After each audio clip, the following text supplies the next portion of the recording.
101, Chapter 098. Time is running out for the Allies. At the camp outside London, a rather fiery ideological atmosphere prevailed as a group of men could be seen practicing. Luke took Dr. Zola with him and stood on a hill not far away. Those soldiers who had been successfully transformed have undergone tremendous changes in height and physique. Looking at strong men with a height of 2 meters, wearing a white short-sleeved t-shirt. The very obvious outlined bulging muscles. Luke was worried that their overdeveloped muscles would tear their clothes and then stage a sudden burst of exciting scenes. This was a week after the implementation of the Allied Superman program. Over 300 people were the first recipients, and only 26 people managed to survive 3 mutations. As for the 24th variations, the battleship class, only Captain America did it.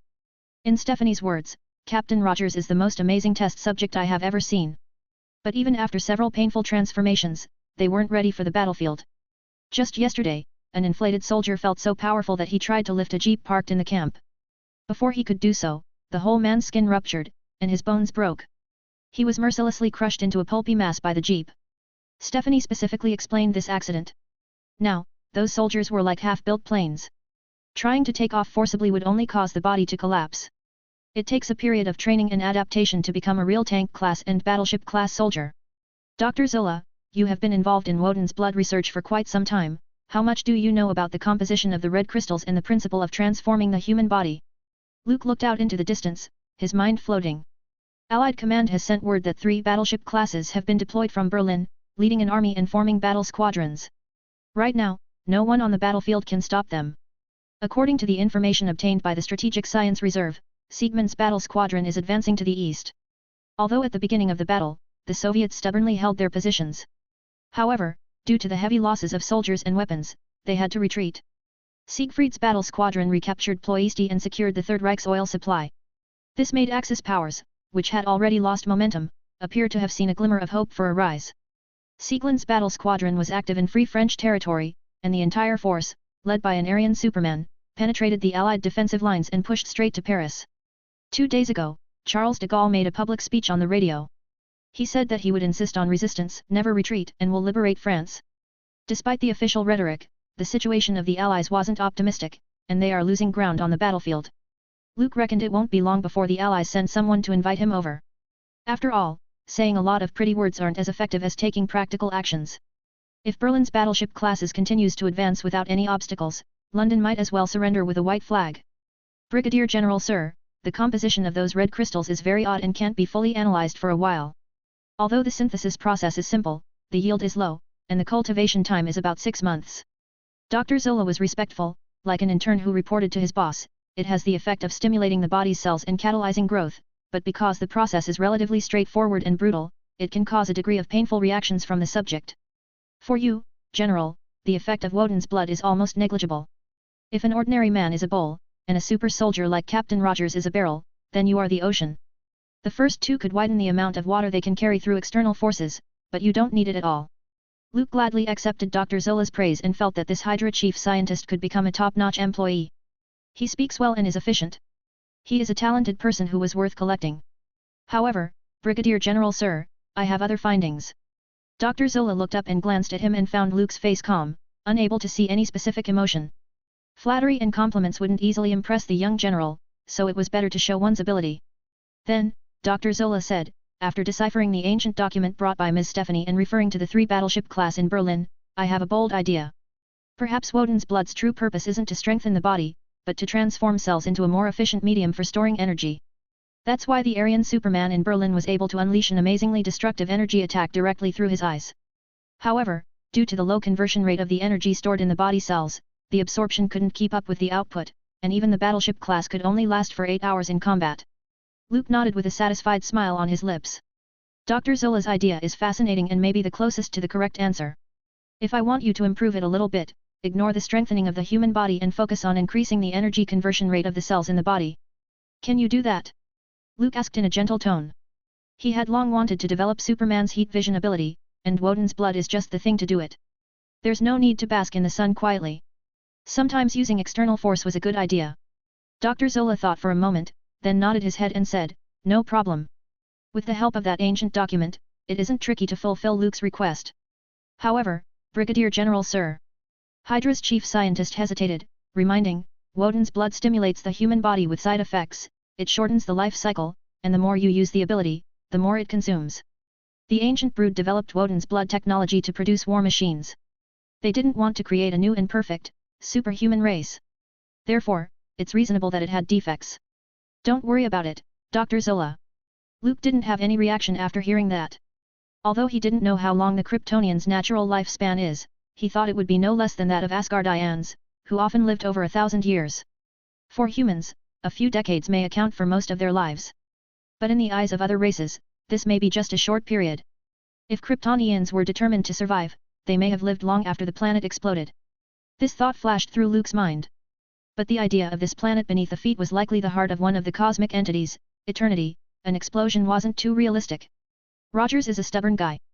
Accepting the Woden's blood transformation and shortening the life cycle isn't a big problem in Luke's opinion. However, for Captain America, who is a normal human being, it was worse. Luke also especially reminded Rogers before taking part in this project. Unfortunately, the latter didn't choose to back down. I want to see the results as soon as possible. Luke said indifferently as he collected his thoughts. There isn't much time left for him and the Allies. Binge. Get privilege access to 25 advanced chapters only on Patreon. Visit patreon.com/binge-translations.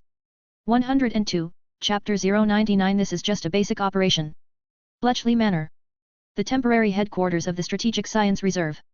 Carter, wearing a civilian uniform, held 2 telegrams in her hand, and her flat-heeled shoes made clicking sounds on the stairs.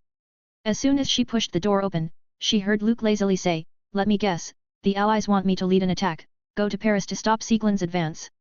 I remembered 2 days ago, the Prime Minister calmly said that the Allies could hold up for the time being, so we shouldn't feel too much pressure.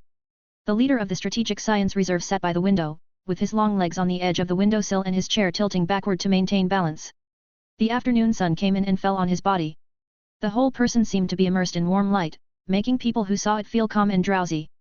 "Did you hear me talking downstairs?" Carter put away one of the telegrams because Luke guessed it completely. The Allies couldn't hold out in the end and decided to send their own Superman to give the Germans a good show.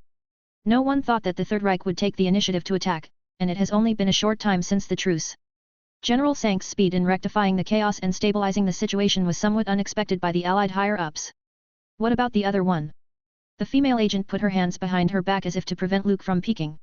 "The President's praise. After all, the only recent victory for the Allies was when I took out the Berlin tank-class soldier. If I wasn't in London, the President certainly couldn't wait to give me the Major General rank," Luke said with his eyes closed. The Allies urgently needed a victory to inspire people, and even more, needed a powerful soldier to stop the Third Reich's advance. As for the right candidate, there was no doubt that it was the young Brigadier General who is basking in the sun right now. Therefore, the White House felt the need to seriously pull together to avoid the British taking advantage of the situation. "You're right." Carter reacted with surprise. The second telegram was from the White House. "I still have a lot of qualities you don't know about, Peggy."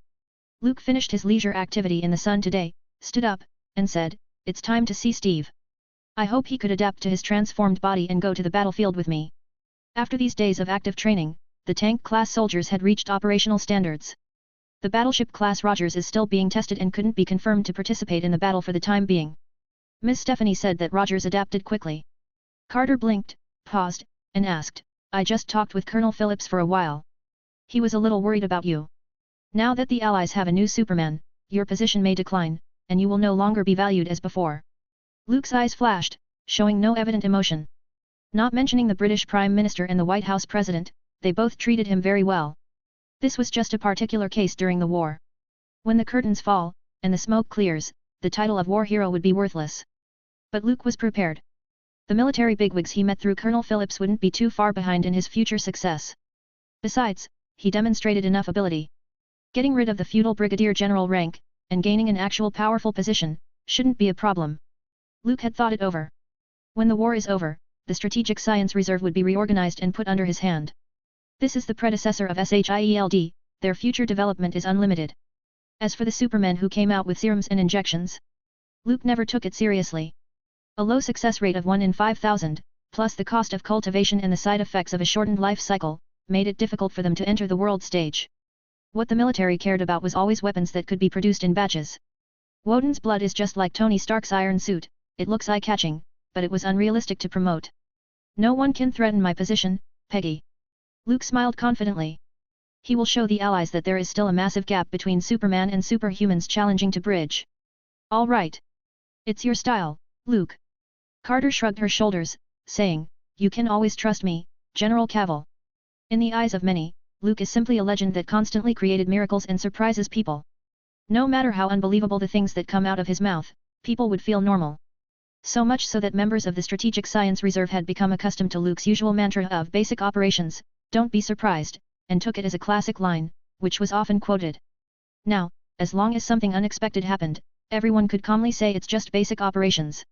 Outside London, Army Camp. Boom. A huge explosion. The blazing white energy formed a ring of light, like a ball of lightning released. A Churchill infantry tank seemed to have been hit by several mines, even with a solid and thick steel body, it was suddenly thrown to the ground. The flames rose to the sky, followed by an explosion.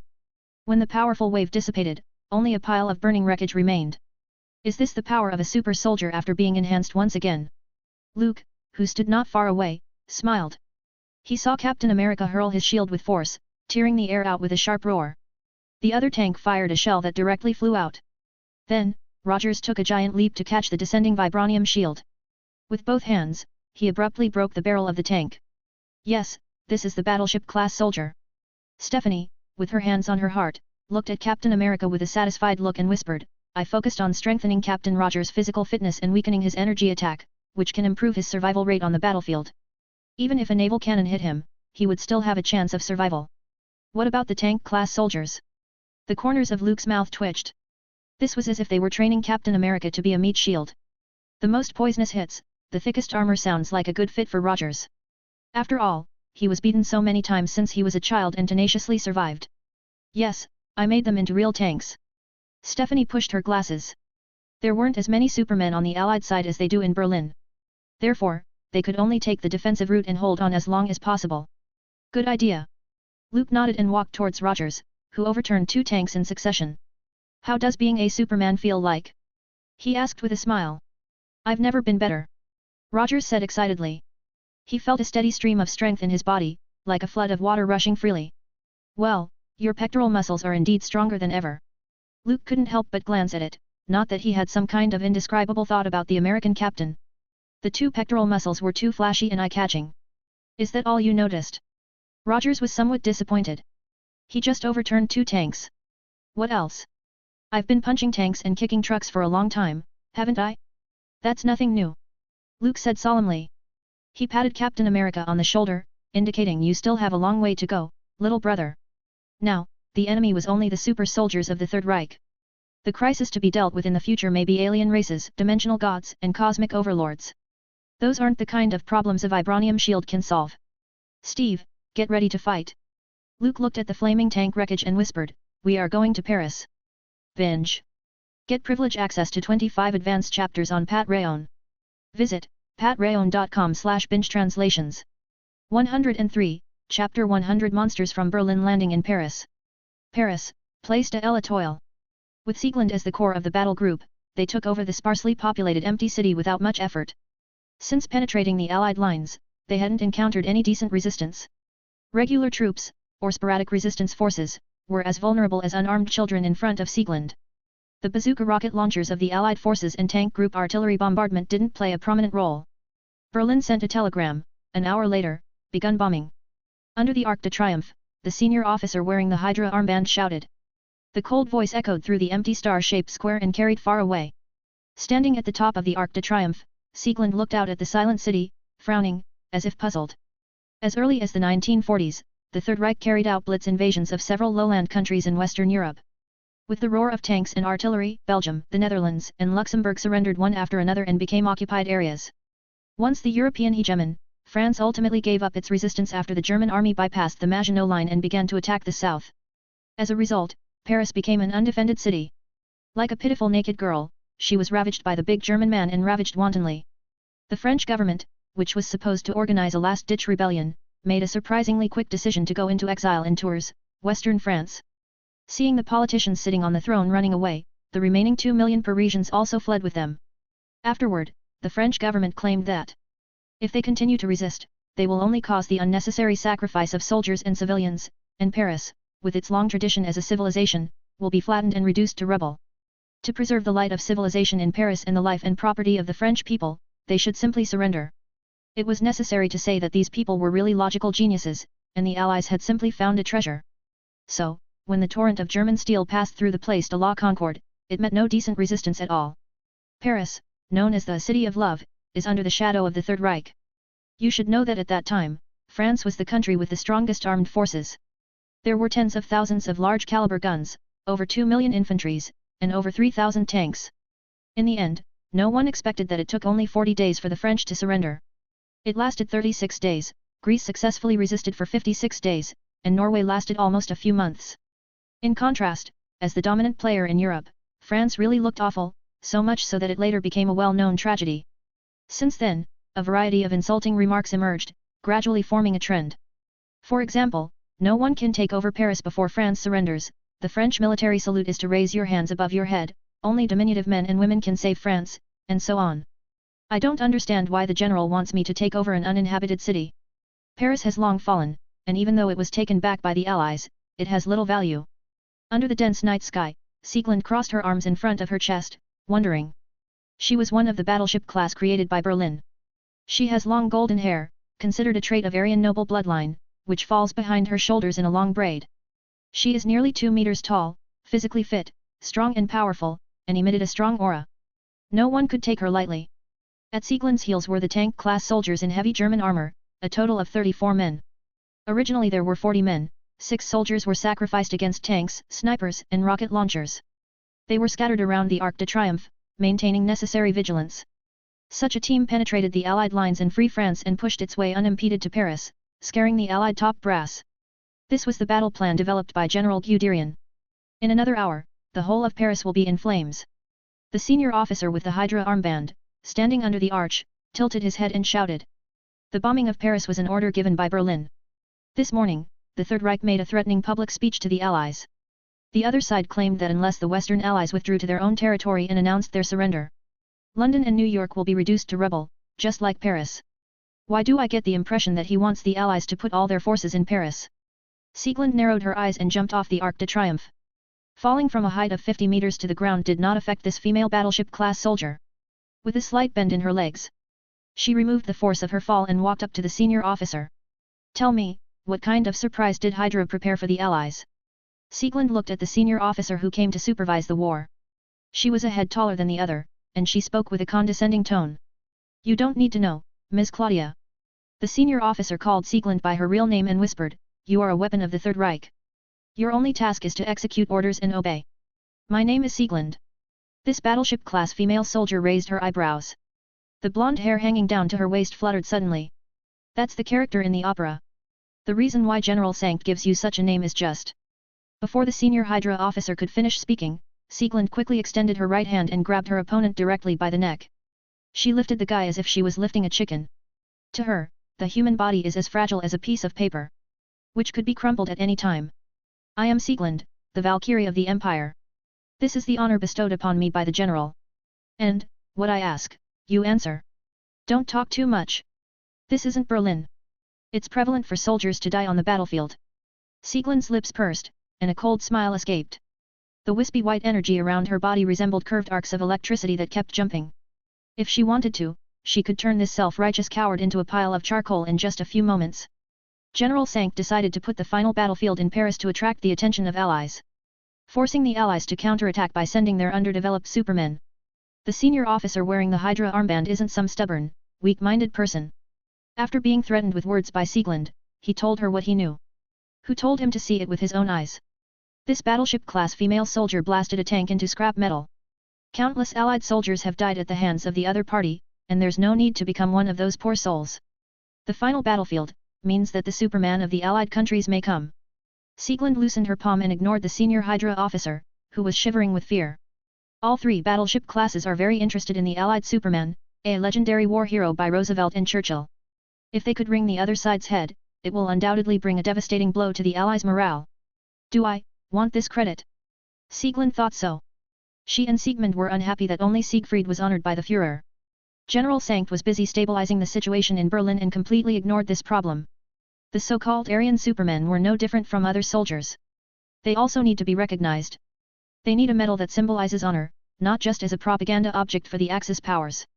I wish the Allied Superman would come sooner so that I could get an Iron Cross.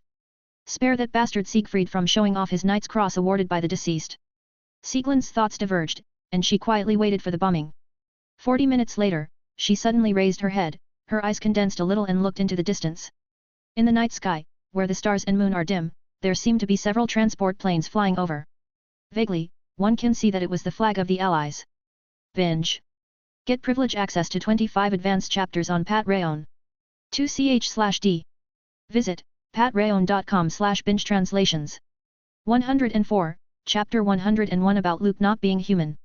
The transport plane lowered their altitude, and the soldiers with parachute packs on their backs dropped down like dumplings.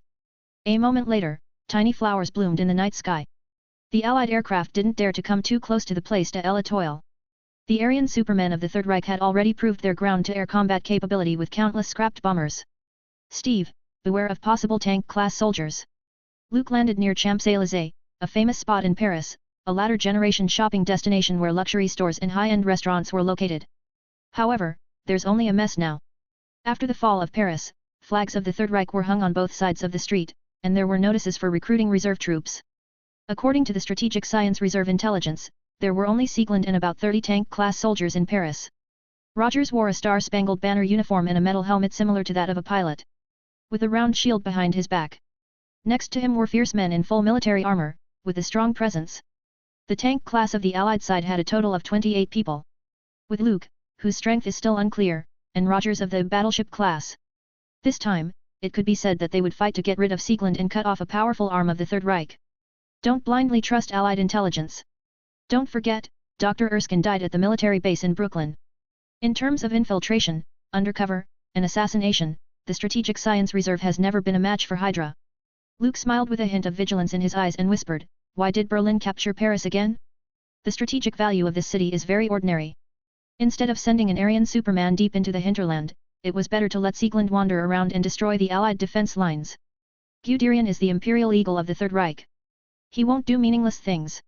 Allied command also agreed with this point, and they feel that Berlin must be planning a terrible scheme. Rogers scratched his head, his face looked puzzled. Perhaps because of the Woden's blood transformation, Captain America has added all of his attribute points to strength this time. Still, his command ability and leadership qualities have been significantly weakened. The destination was the Arc de Triomphe at the Place de l'Etoile. 6 people in a team move swiftly. Luke didn't say much about the Aryan Supermen of the Third Reich, which the Allies knew little of. Stephanie provided most of the information held by the Strategic Science Reserve.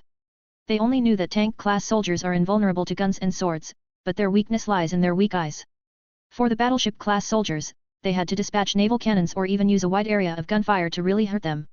Other aspects of the data, such as strength, speed, reaction ability, and so on, were blank. Even with Rogers as a reference, it was difficult for the Allies to make a clear, concise, and practical operational plan. Therefore, the British Prime Minister and the President in the White House could only pin their hopes on Luke. Pray that this Allied Superman can once again create a miracle and save the world. We are inferior to the Germans in number, so remember not to spread out, keep the formation and advance steadily. Before leaving, Luke seriously said, "If you meet Sieglinde, evacuate quickly and leave her to Steve and me. A tank-class soldier is like a newborn baby in front of her." This is Ms. Stephanie's own words. Those sturdy tank-class Allied soldiers nodded their heads one after another. This unit, code-named Colossus, is led directly by Luke. After a few days of friendly exchanges, these strong men have sincerely respected the young brigadier general in front of them. After all, not everyone could afford the other person's persuasive way of reasoning with your fist. Allied Superman vs. Sieglinde is really a good show. A few blocks away, Baron Strucker was watching the Arc de Triomphe with a Goertz telescope. Behind him stood a man wearing a strange mask, who said in a harsh voice, "I still don't understand why you are so attached to Luke Cavell. What's so special about him?" "Of course, you wouldn't understand, Zima." Baron Strucker took his eyes away from the telescope, turned around, and said, "I absorbed part of Red Skull's influence and learned a more profound secret about Hydra. He is Dr. Erskine's serum creation, the first-generation super soldier. Steve Rogers and Luke Cavell are the second generations. But don't you find it strange that the same serum had created 3 different super soldiers?" The man called Zima was lost in thought and didn't say anything. He was not the one who caused the Avengers to engage in a civil war in the future. The name Baron Zima was passed down from generation to generation, not explicitly referring to a single person. The first-generation Baron appeared in front of Baron Strucker, whose real name was Heinrich Zima, was a staunch fan of the Third Reich and later joined Hydra. I suspect that Abraham Erskine had hidden other technical aspects. You know, he was also a member of the Ahnenerbe Institute. The name and history of Hydra came from that place. Baron Strucker narrowed his eyes and analyzed them carefully. Many people think that Red Skull is the leader of Hydra. He just inherited one of the forces. I and Madame Viper, who is active in the Pacific battlefield, are not as flashy as Red Skull, preferring to hide behind the scenes. So, we allowed him to stand center stage. The first generation Zima nodded. The history of the Hydra, this is longer than others think, specifically back to the Mayan civilization. The Ahnenerbe Institute has initially been a unique institution created by the Führer to satisfy his own longing for occultism and specialized in searching for historical relics related to myths. Like the Lance of Longinus and Woden's blood transformation technology from ancient Egypt, they were all unintentional gains. Dr. Erskine, who betrayed the Third Reich and took refuge in the Allies, was once a member of the Ahnenerbe Institute. He was also involved in the excavation of Hydra. With this in mind, Zima frowned and asked, "What do you think he's hiding?" "Inhuman. I especially investigated Luke Cavill. He is mighty, far beyond the realm of super soldiers." Baron Strucker's eyes twitched a little, and he spoke with certainty. "Do you remember the history of Hydra? We're bringing back the banished god. I suspect that Luke Cavill has alien blood, otherwise, it would be impossible to explain why Erskine chose him. Before that, he and Steve Rogers were just two ordinary people in Brooklyn. Baron Strucker really has a brilliant mind and could link Inhuman and Luke together. If Luke knew this guess, he wouldn't want to laugh out loud. So, you want to use General Sank's power and Aryan Superman to control Luke Cavill, and then sacrifice him to the god of the Inhumans, as a sacrifice for the Project Distant Star." The first generation Zima was worthy of being a high-ranking member of the Hydra and quickly smoothed out Baron Strucker's thoughts. The so-called Project Distant Star is an offering sent to the banished Inhuman at regular intervals. The object used is the monolith excavated by the Ahnenerbe Institute. No one knows where the other end of the portal leads to.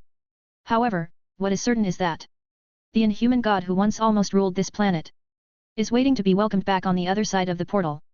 It's a perfect idea. Zima applauded. However, what if Luke Cavill is not of Inhuman blood, or Siegland isn't his match? Baron Strucker, smiling like the mastermind behind a sure victory, said, "It doesn't matter, I'm just helping the Third Reich to clear the hurdles while verifying my suspicions. You think there's only one battleship class in Paris? There are two more powerful Aryan supermen like Siegland. They're on their way." Binge. Weekly mass release. 300 Power Stones, 1 extra chapter. 105, Chapter 102 Dealing with Axis Powers, no need to talk about righteousness. Boom. The distortion halo, like electric light, poured out on the tank-class soldiers wearing Allied uniforms. The latter's shoulder looked like it had been hit by a cannonball, tearing off a large piece of flesh and blood, and the white stubble of the bone was exposed, which was particularly shocking. However, this tank-class Allied soldier didn't fall. Instead, he ran into the enemy like a bull in desperation. Dong! The two figures rolled into a ball and grappled with each other. Compared with the tank class of the Third Reich, Allied soldiers are more thick-skinned and can withstand the opponent's output. He clutched his enemy's waist as hard as he could, and his companion rushed up, snagging firmly on the neck and twisting hard. As if picking fruit from a tree, the fragile neck bone was snapped off, and blood gushed out like a fountain. The sturdy body fell to the ground with a thud. This fierce battle began 5 minutes ago. Siegland's battle group, in teams of 3, and Allied soldiers in teams of 6, met on the street that they had to pass before they could reach the Arc de Triomphe. Unexpected encounter, an instant outbreak. The Allied side reinforced their soldiers towards heavy combatants. They are focusing on reforming the body and strengthening their defense. Accordingly, their distortion halo is weakened, and the lethality was reduced. The tank-class soldiers made by the Third Empire are a bit more comprehensive. They had more time to master their own abilities, and their overall combat power is higher than that of the Allied side. That's why Luke arranged a team of 6 people to avoid fighting alone as much as possible. Boom, boom, boom. A loud explosion sounded. Seeing the compatriots killed, the remaining 2 tank-class soldiers combined their efforts to send a wave of dazzling light that enveloped the entire street. The strong airflow was like a rolling hurricane that blew down all the street lamps. The terrifying energy was like a flood of light that poured out of the sky in a flash. The Allied soldiers who just broke the enemy's neck couldn't escape being caught in it.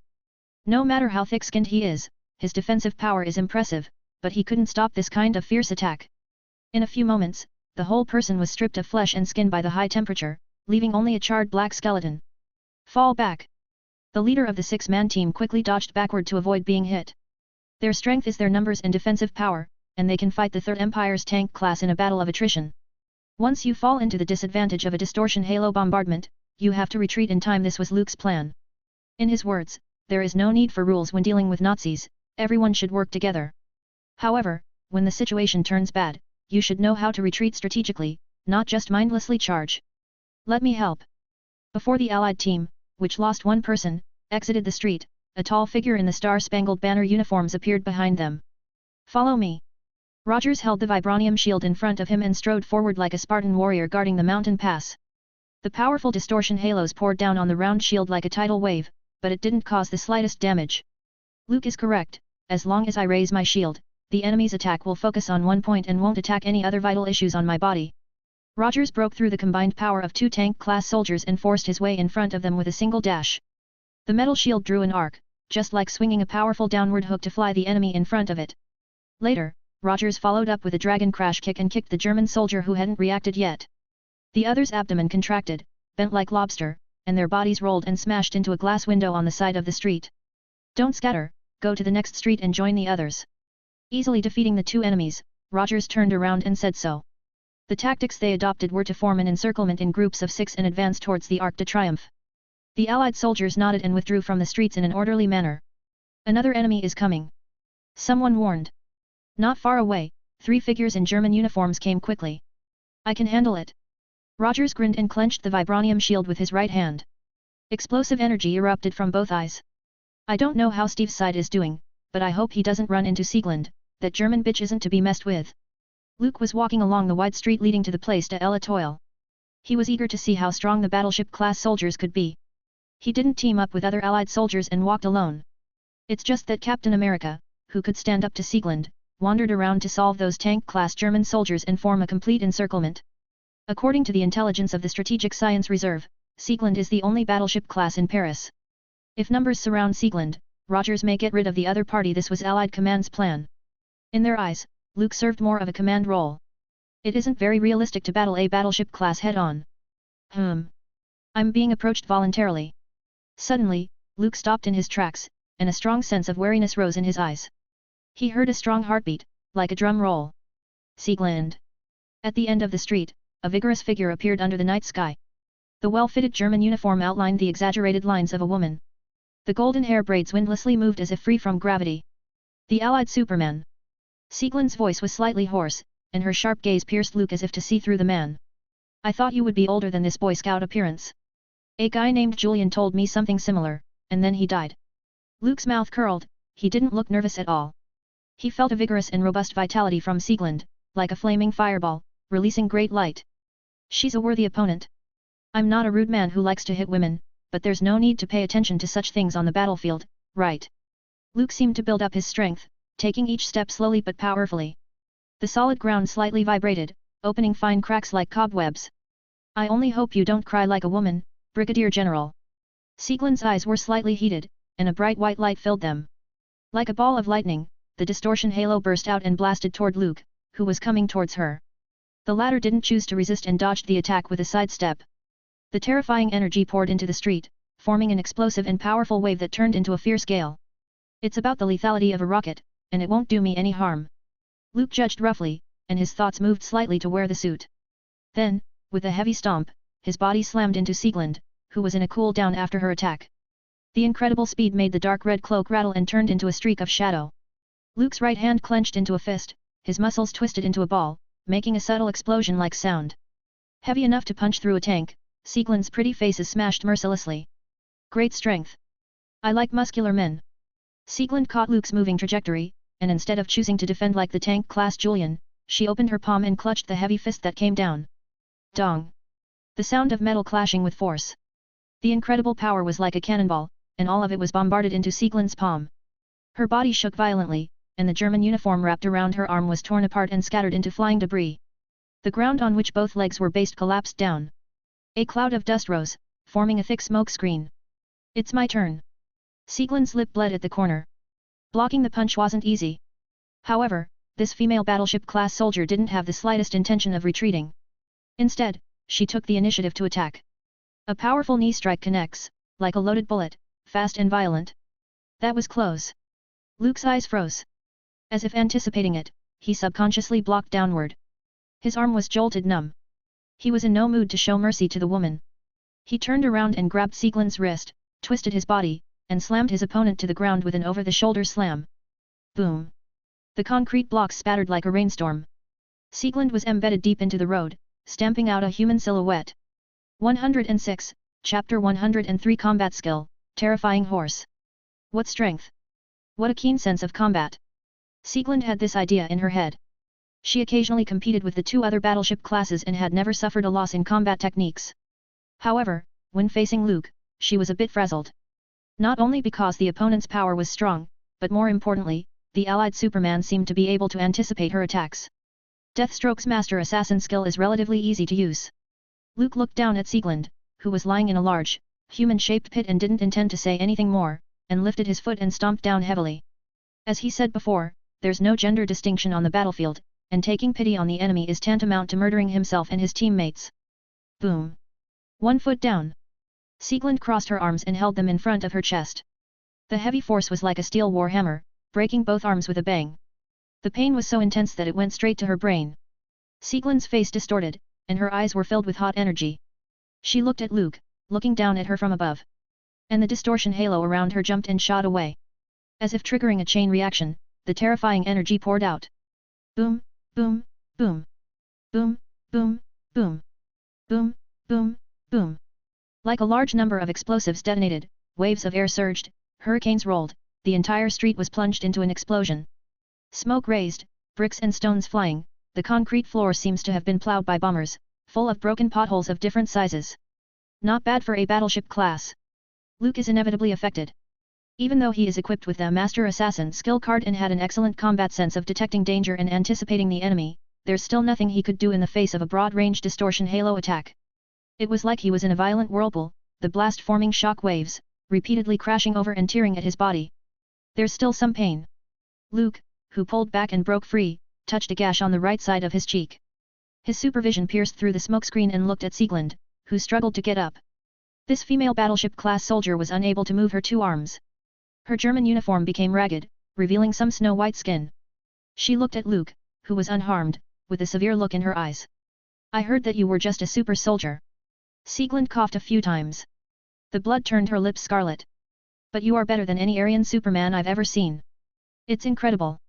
Luke accepted the compliment unceremoniously and smiled. Isn't it a little late to realize this fact now? Sieglind, as a battleship-class soldier, is indeed strong. She is incredibly close to his current self regarding strength, speed, and will to fight. Unfortunately, to ensure victory in the battle, Luke used Deathstroke's Master Assassin skill card in advance. Superman's card, combined with Deathstroke's fighting ability, plays a role that's not as simple as 1 + 1 is more significant than 2. No, it's not too late. Sieglind's voice was a little hoarse, the full release of her distortion halo had caused her to fall into an early state of fatigue. Suppose she can't get rid of the allied Superman in front of her as soon as possible. Getting the chance to turn the tide again would be more challenging. I used to despise those guys from Hydra, they only hide in the dark corners and are always ready to pull their dirty tricks. However, this time I have to admit that they are far-sighted. Sieglind stepped back and looked up at the dark night sky. In the distant sky, German bombers roared. If I bury you with me, there will be no more obstacles to the Third Reich's advance. That's the bomber fleet. Rogers, who led the Allied soldiers and gradually cleared the tank-class soldiers of the Third Reich, suddenly raised his head. He saw dozens of bombers forming a classic dense formation and swooping down. It's the Stuka bombers. The Whistling Death. A shocked Allied soldier said. They are all meat shield type reinforced models, lacking long-range attack means. Moreover, the tank class itself is hardly a serious threat to the highly maneuverable bombers. Unless there's a battleship class, they had a wide range of strikes and were able to execute precise point-blank fire from the ground. Like Sieglind and Siegmund, they are best known for destroying Allied air units. Captain Rogers. We're counting on you. Everyone's eyes turned to Captain America. He was the only battleship class. I'll try. Rogers took a deep breath. He had no experience in dealing with bombers. This is the first time. His eyes glowed with incandescent light. 2 balls of lightning-like energy formed, like a long-stored cannonball discharging. The Stuka bomber group that whistled past seemed to anticipate it and pulled up to avoid Rogers' airstrikes from the ground. The 2 energy balls abruptly fell short of their targets and collided with each other. The powerful airflow almost overturned a bomber. No, we have to find a high point. Rogers isn't as good as the Third Empire's battleship class, which could release distortion halo attacks at will, making it hard even to threaten the bombers.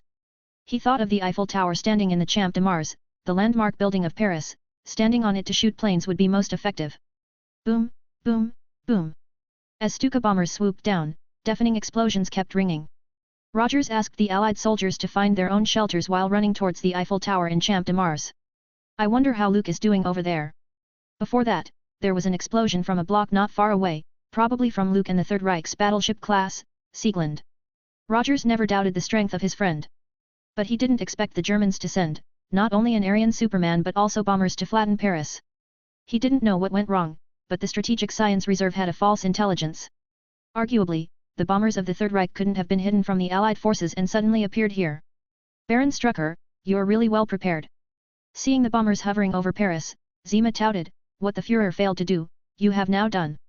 The head of the Third Reich had the idea of bombing Paris before being backstabbed by General Sankt. He had personally ordered General Dietrich von Scholtes stationed there to destroy the city and fight to the last man and die for Germany. Perhaps after staying in Paris for a long time, he was tainted with the French culture.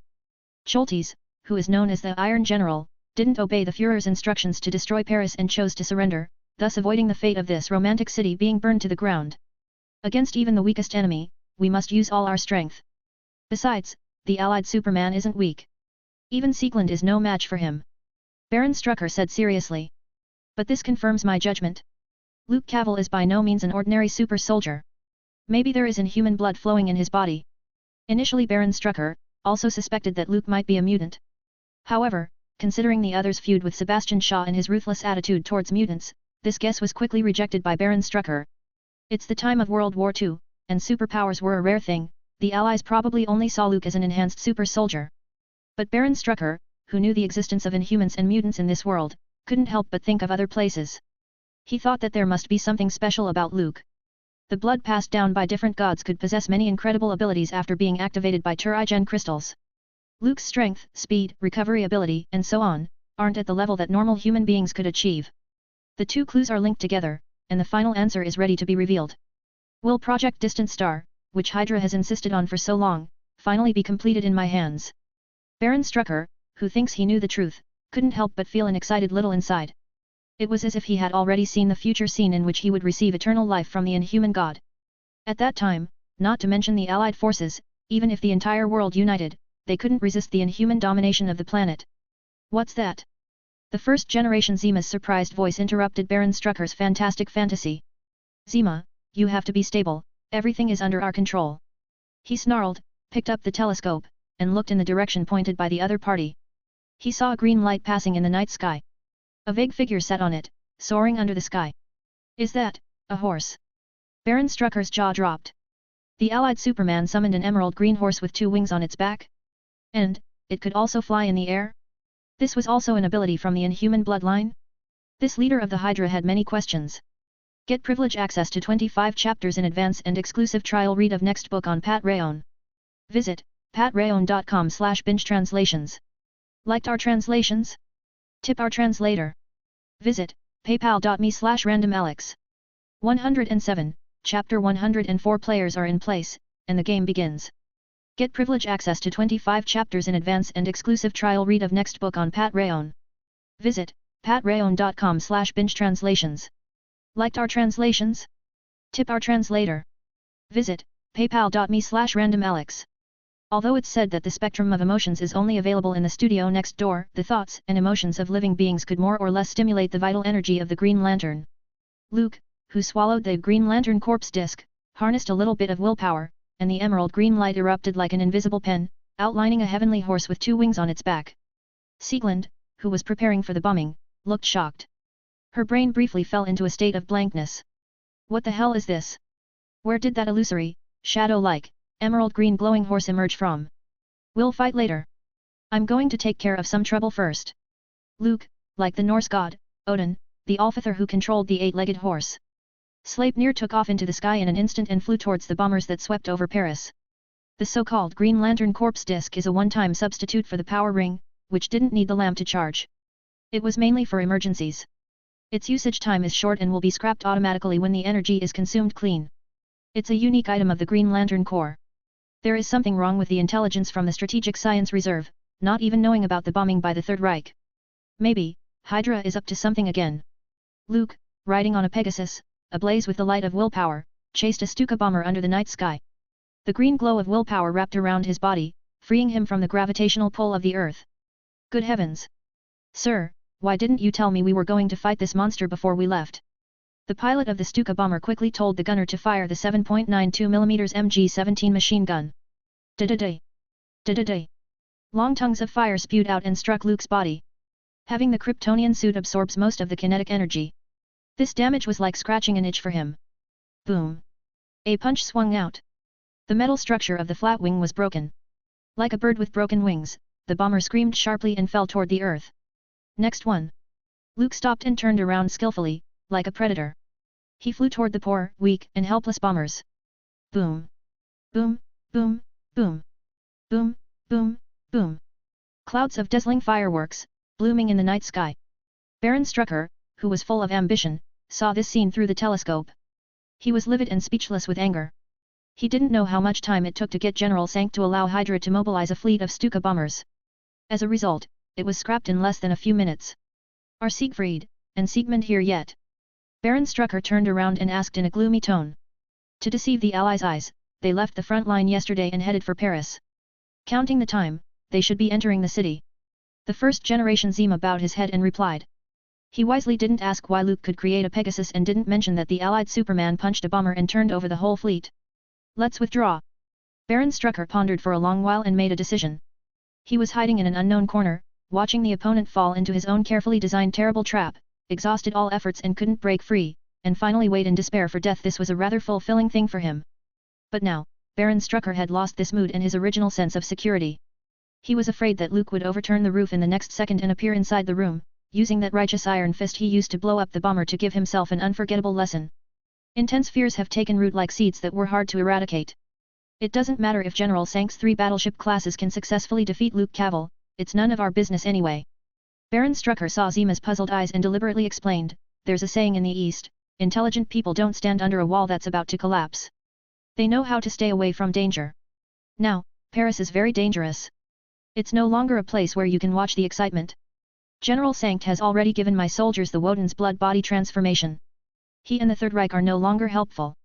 To be on the safe side, let's leave first. Zima was a little stunned. Didn't he say that he wanted to capture Luke Cavil, sacrifice him to the Inhuman God and finish Project Distant Star? This hasn't even started yet. A green light wrapped around his body, like a human torch. Luke strained his ears and heard the sound of a plane engine starting a few blocks away. He wanted to fly over and take a look. But unfortunately, just like Ultraman, whose energy was about to run out, the original willpower color flickered, a sign that the Green Lantern Corps disc was about to expire. I have to land first. Luke scanned the city with his supervision, and his sharp eyes caught sight of a brightly shining bald head and a sneaky figure wearing a mask. Hydra, it's them. He recognized one of them, Baron Strucker, the man who took Bucky from Klausenberg. He silently noted this.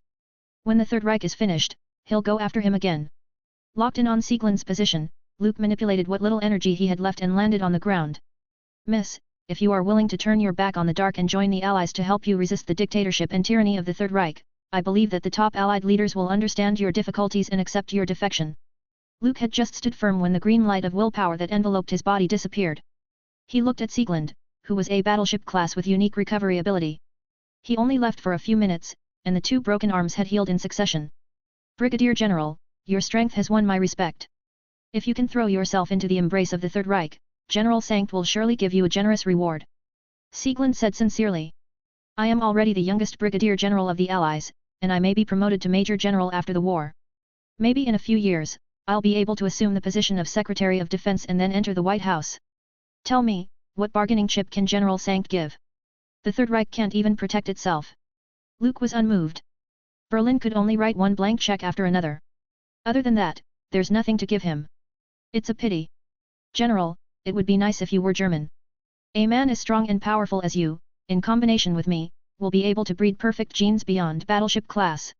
Sieglind was outspoken. Her blue eyes looked straight at Luke. After the fierce battle earlier, the German uniform could only wrap around the vitals, and a large part of her skin was exposed to the air. Tisk. A bad woman who craves my body. Luke's eyes didn't even squint, showing a righteous face. Hey, Claudia, I'm much taller than this guy. Are you sure you don't want to consider me? A German soldier with black hair walked out of the house reduced to ruins in the bombing. He is 2 meters tall, like a human statue cast in steel, and his gestures were full of vitality and strength. He also carried a bloody head in his right hand that used to be a tank-class Allied soldier. Shut up!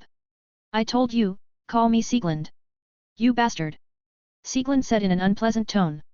Siegmund, don't underestimate this would-be Major General, he deserves to be called Superman more than the inferior ones. If we fight alone, any one of us may not be his opponent. 2 Aryan Supermen, one in front of the other, blocked Luke's way, and the atmosphere suddenly became tense. Well, the guy is quite good at fighting planes, destroying a fleet of bombers with his bare hands. However, as General Sank said, I am the battleship class with the strongest potential. The real Aryan Superman. Another figure came. Blonde, blue-eyed, with robust facial features, wearing the same German uniform as Siegmund, the man looked at Luke with a hint of excitement and seemed eager to start the battle between Supermen. Siegfried, you egomaniac idiot! This isn't your one-man show. Siegmund covered her face, knowing full well what would happen if she belittled Luke. The young brigadier general of the Allied side will never give the enemy a chance to breathe once he gets the upper hand. I said, guys, are you done talking? Luke moved his muscles a bit, and with the effect of master assassin skill still in development, he quickly entered the combat state. The sharp eyes swept over the 3 battleship classes and finally rested on Siegmund, who was carrying the head of the Allied soldier. Now that the players are in place, the game begins. The slightly unkind words fell, Luke stomped on the ground, and the strength in his body surged like the tide. The tall and straight figure turned into a blur. It was wrapped in raging air current, like a sports car that sped up instantly and closed in on Siegmund in an instant. 108, Chapter 105. The first tool used, Deathstroke. Get privilege access to 25 chapters in advance and exclusive trial read of next book and at least 2 daily chapters, only on Patreon. Visit patreon.com/bingetranslations. Liked our translations? Tip our translator. Visit paypal.me/randomalex. Speed and strength, not bad. Feeling the strong air coming from the front, Siegmund threw away the head in his hand and showed a cold smile. His palms clenched so hard that the muscle fibers looked like twisted steel wires. Under the terrifying force, his whole skeleton made cracking sounds. A fist shot out, like a heavy cannon. Luke, who also made his fist swing, had a sudden change in his sharp eyes. At this time, he had the battle sense and melee ability of Deathstroke, the most remarkable tactician and assassin in the studio next door. As a mortal, he had repeatedly singled out the Justice League and Teen Titans World's top mercenary. Plundering life was as natural as breathing for the Deathstroke, and his accumulated combat experience was extremely rich. Up from the superheroes down to the villainous villains. They were likely to appear on his solve list. As long as you give enough money, there was no head that Deathstroke couldn't cut off, so says the advertisement released to the public. He still had several failures. In any case, as Deadpool's first cousin, Deathstroke's martial arts skills were considered at the peak level of human beings. In comparison, it was possible that Lady Shiva, her 2 senior martial brothers, and her daughter could be challengers. The close-quarters combat skills of such a powerful being accumulated through countless slayings. How terrifying would it be? Luke quickly answered. He tilted his head, avoiding the heavy artillery-like uppercut with precision. Strong airflow hit his face, blowing the short black hair. Luke didn't change his expression. He seemed to know that the guy couldn't hit himself with this punch. While Siegmund closed his fist, he hugged his opponent's neck with both hands and pushed forward hard. His knees suddenly went up and slammed into his abdomen. The series of actions were crisp and agile as if they had been done countless times. The rich experience from Deathstroke told him that the nerve sensitivity around the abdominal cavity filled with many organs was extremely high. As long as he struck here, he could immediately cause severe abdominal pain, making it difficult for the enemy to breathe, causing muscle spasms, and quickly losing the ability to fight. The fact is just as Luke expected. Even though Siegmund is a battleship class with outstanding physical qualities, he is still a human being. Poof! The powerful knee strike caused Siegmund to spit out a mouthful of blood. He felt his abdomen turn upside down, his organs stirred into a mess, and his breath choked.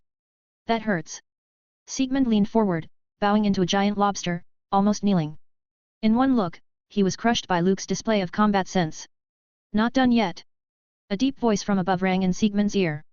The hands that were tightly wrapped around his neck pressed down heavily. The fragile neck bone made a crack sound, and the pain, like pins and needles, rushed to his brain. The whole person fell. Boom!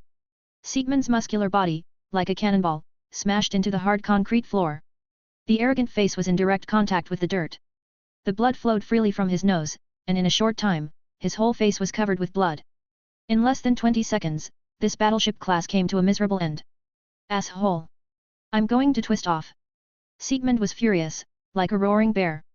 He was about to turn over and climb up when Luke kicked him back. I didn't say you could stand up yet. There's a strong sense of insult in his playful tone. Siegmund, who was unilaterally mocked, almost went crazy. He braced his hands on the ground, his bulging muscles swelling through the German uniform. With a jerk, he forced off the foot on his back. Those eyes, filled with anger, were full of blazing energy. A ball of lightning like high-temperature aura was about to erupt. Die! Before Siegmund could do anything, a hand as strong as an iron pincer was pressed against his face. It was like a sledgehammer hitting the battleship class in the face, breaking his nose, and making it bleed. The uncontrolled and terrifying energy poured out directly from between Luke's fingers, like a dazzling arc of lightning that struck his palm. For a while, the zi sound of electricity was incessant. I said, I didn't say you could stand up. Don't you understand? Luke's voice sounded faint, without the slightest fluctuation of emotion. Even if the palm of his hand were attacked by Siegmund's distortion halo, it would burn into charcoal. The terrifying high temperature, coupled with the destructive light ball that can bombard a tank, quickly stripped away the surface skin, and the blood that gushed out was evaporated, exposing the white stubble of bones. Such a shockingly serious injury on Luke, as if not worth mentioning. It didn't even qualify in making him frown. The palm of his hand, which was almost wasted, was still holding Siegmund's head like a basketball. No matter how much he struggled, he couldn't escape. After a few breaths, the charred flesh of the right hand began to wriggle, and the necrotic skin grew back. Although the healing process isn't fast, it's safe to assume that Luke's palm will be back to its original state in about 10 minutes or so. This guy doesn't feel pain. Siegfried, the arrogant blonde guy, felt chills. Although they were Aryan supermen, they had experienced the intense pain of human transformation. They must have solid nerves and a strong will. But it's also challenging to be like Luke, frontally withstand a shot of distortion halo and still be indifferent to the point of apathy. The young brigadier general of the Allied side didn't even raise an eyebrow, his eyes remained calm as always. I certainly felt it. Luke lifted his right hand and firmly grabbed Siegmund's entire head, and slammed him into a wall like he was throwing garbage. As if he had seen through Siegfried's idea, he said to himself, the blood and flesh writhing, the sharp pain that pulls at the nerves, and the itch that grows in the skin, like 1,000 ants crawling around, makes you want to scratch. The feeling of it all was so clear that I couldn't ignore it, but it was as if I had experienced it countless times before, without any inner turmoil even I didn't know why. The blander the tone, the more the two remaining Aryan supermen's scalps tingled. In their hearts, Luke's image had changed from what it was. It turned into silent fortitude with the will of steel, even if a mountain collapsed in front of him. In layman's terms, it's getting scarier and scarier. Luke was far from being as calm as he appeared to be. It's only the combat sense from the death stroke that made him choose to ignore this pain. The years he spent in the mob with his uncle, learning how to kill people, allowed Luke to get used to the cheapness of life, but he didn't get to the level of a heartless person no matter the broken arm or leg. He wasn't moved and was determined to move forward toward a goal. Deathstroke had strong self-healing ability, so it is inevitable to adopt a crazy way of fighting, so in the battle, injuries for injuries. Shot by machine gun, an arrow through the chest, organ rupture. He has experienced all kinds of serious injuries.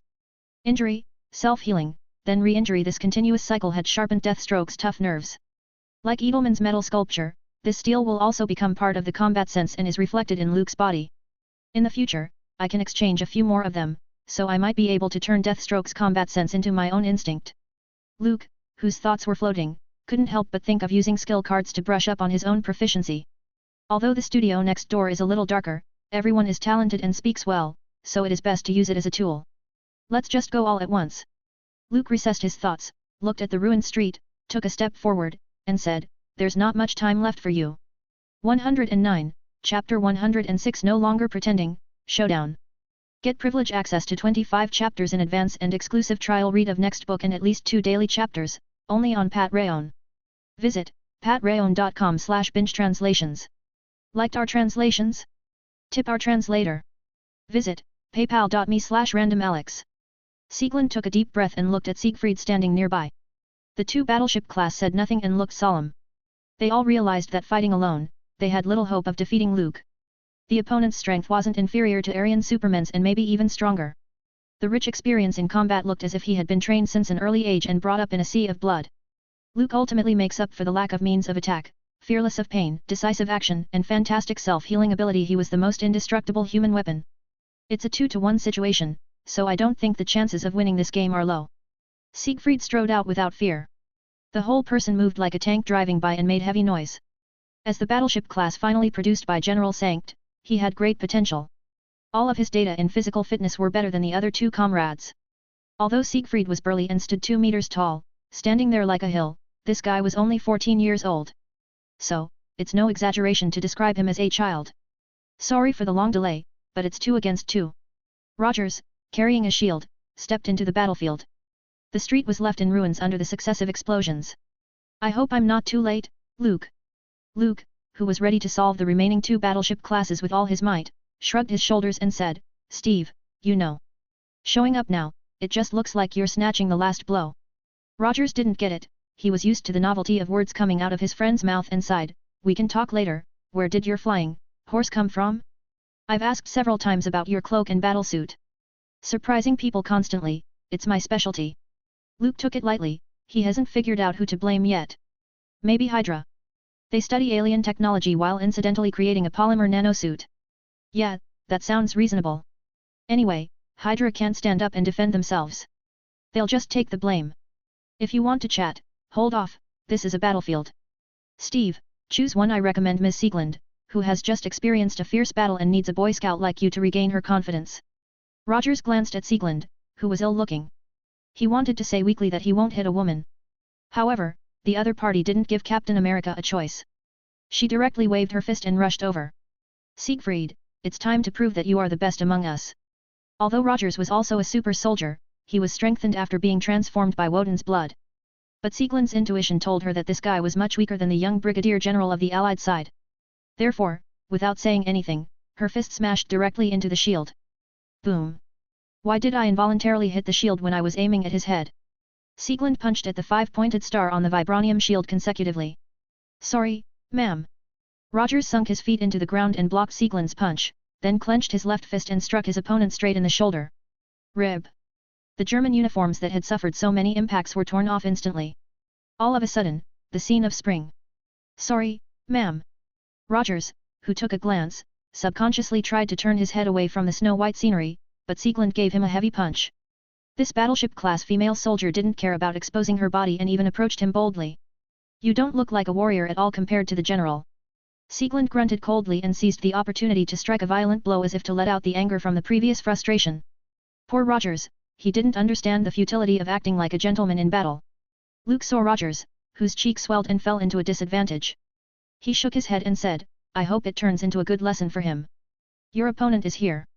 Siegfried, who had been sitting on the sidelines for a while, saw his partner gaining the upper hand and attacked as well. He wondered how strong the battleship class of the Allied side was, but he didn't expect it to be a useless guy. After seeing Luke's ability to crush Siegmund in close quarters combat, Siegfried changed his mind and unleashed the distortion halo. He was more meticulous in manipulating energy than his companions, a dazzling ball of lightning compressed inward, horrible emitting fluctuations. I'd like to see how strong your self-healing ability is. Siegfried grinned. Bright balls of light floated around him. He headed toward Luke, step by step. The terrifying energy was enough to level the street all over again, ionizing the air and distorting it with a blur of colors. Since fighting harder won't work, let's change the method and compete with our own strengths. Okay, I'll admit it's something. Luke expressed his affirmation for Siegfried's straightforwardness. He was at the center of the explosion and couldn't have survived. If I can get rid of a major problem for the Third Reich, then my sacrifice will be worthwhile. Siegfried's eyes looked fanatical, ignoring his burly figure, which was a brainwashed 14-year-old boy. One of the reasons why General Sankt chose Siegfried was because he joined the Hitler Youth Organization. It is a national institution dedicated to recruiting young people between 13 and 18 to train military personnel and loyalists. The team competition was encouraged in the youth group, and a sense of collective honor was created, instilling fanaticism toward the Third Reich. General Sankt took a fancy to Siegfried's loyalty, and by subtle means, transferred it from the Führer to himself and the future of the Empire. Brigadier General, you are the only hope of the Allies. If you are annihilated here, Siegland will attack London next and twist Churchill's head off. Then there's New York. Washington, D.C. Put an end to this confrontation with an effective blitzkrieg. At that time, the Third Reich will carve up half of the world. And I will be the hero who laid this magnificent foundation. Siegfried walked steadily and slowly at every step, compressing the energy ball released from his body and spending all his energy. Only by talking to entrap Luke, he tried to prevent this allied Superman from turning around and running, so it wouldn't fall short. I was only going to fight you as a mediocre super soldier. Luke seems to look as if he felt helpless. He knew that the general battleship class energy manipulation was relatively rough. Immediate release, detonation, and causing damage through high temperature and shock waves. As the most potential and youngest Aryan Superman, Siegfried is better at controlling it. He once stood on the Berlin walls and used a spherical light blast to slaughter tens of thousands of Soviet prisoners and had the fantastic feat of bombing a group of tanks and penetrating a fleet of troops. Siegfried is the strongest of the three battleship classes in terms of long-lasting combat ability and energy attack. If the opponent were playing a one-on-one limit competition, it would really be a bit tricky. At this moment, the street was filled with explosive barrels. All it takes is a spark, and the horrific explosion will destroy all living things in the area. All right, I'll stop pretending. Luke thought it would be better to end the fight as soon as possible rather than spend half a day recovering from his injuries awkwardly. With a thought, he opened the panel. Upgrade. 110, Chapter 107 Fly to Berlin. Thanks to the great propaganda from the Allies, there were many miracles and unexpected victories, which made the rising speed of the reputation points rise steadily and rapidly, just like the stock market. Luke met the upgrade requirements of the LV2, Soldiers, card when he defeated Red Skull and destroyed Hydra headquarters. However, as a veteran game grinder, he didn't complete the upgrade immediately and habitually used the LV1, Civilian, card. At that time, Luke didn't know the existence of Aryan Supermen, and he didn't think there would be any powerful enemies during World War II, which could threaten his own life. If the Sorcerer Supreme in Karmitage wanted to trouble him, he would have drawn a circle and came through the door long ago. There was no need to wait until now. Apart from the Ancient One, the many demon gods hiding in other dimensions, or Odin, the Alfather, far away in Asgard, rarely interfered with the mundane world. That's why Luke said he wanted to be a mediocre super soldier to get along with the rest of the group. It may also cause all the forces to be wary with too much power, becoming a target out in the open, although he didn't care. Sitting at the poker table and playing the game is just a personal pleasure. Anyway, he had the guts to turn the table at any time. Like now. The dramatic changes in the timeline of World War II and the emergence of Aryan Supermen caused the trajectory of the world's future to get blurred. Luke, who lost his primary advantage, felt it necessary to change himself, more in line with the image of Superman. With a slight movement of the mind, the upgrade began. The panel consumed a massive amount of reputation points, just like a bottomless pit, almost to the very bottom. It's like the stock market in a financial crisis, having a crazy meltdown. Luke thought silently with a bit of heartache. When the war is over, gathering reputation won't be easy. Then I'm afraid I'll have to look a little further away. For example, the Nine Realms. The process of upgrading was fast and straightforward, and he didn't experience any pain. Luke was prepared to accept the possible changes. For example, the body would emit golden light, hair color becoming red, orange, blue, or purple. Or, like Roger's serum injection, he would suffer inhuman pain and needed a strong will to survive. Unfortunately, nothing happened, and the upgrade was completed quickly. Is this what it's like to use a cheat? Luke stretched out his hands and clenched his fists hard. His perception became sharper, and he could perceive the terrifying power rushing through his body that was tens of times greater than before. The whole person was like a quiet active volcano, which could cause devastating and terrible disasters at any time. This isn't the limit. Luke murmured. The rapid rise of power brought about a rapidly expanding desire.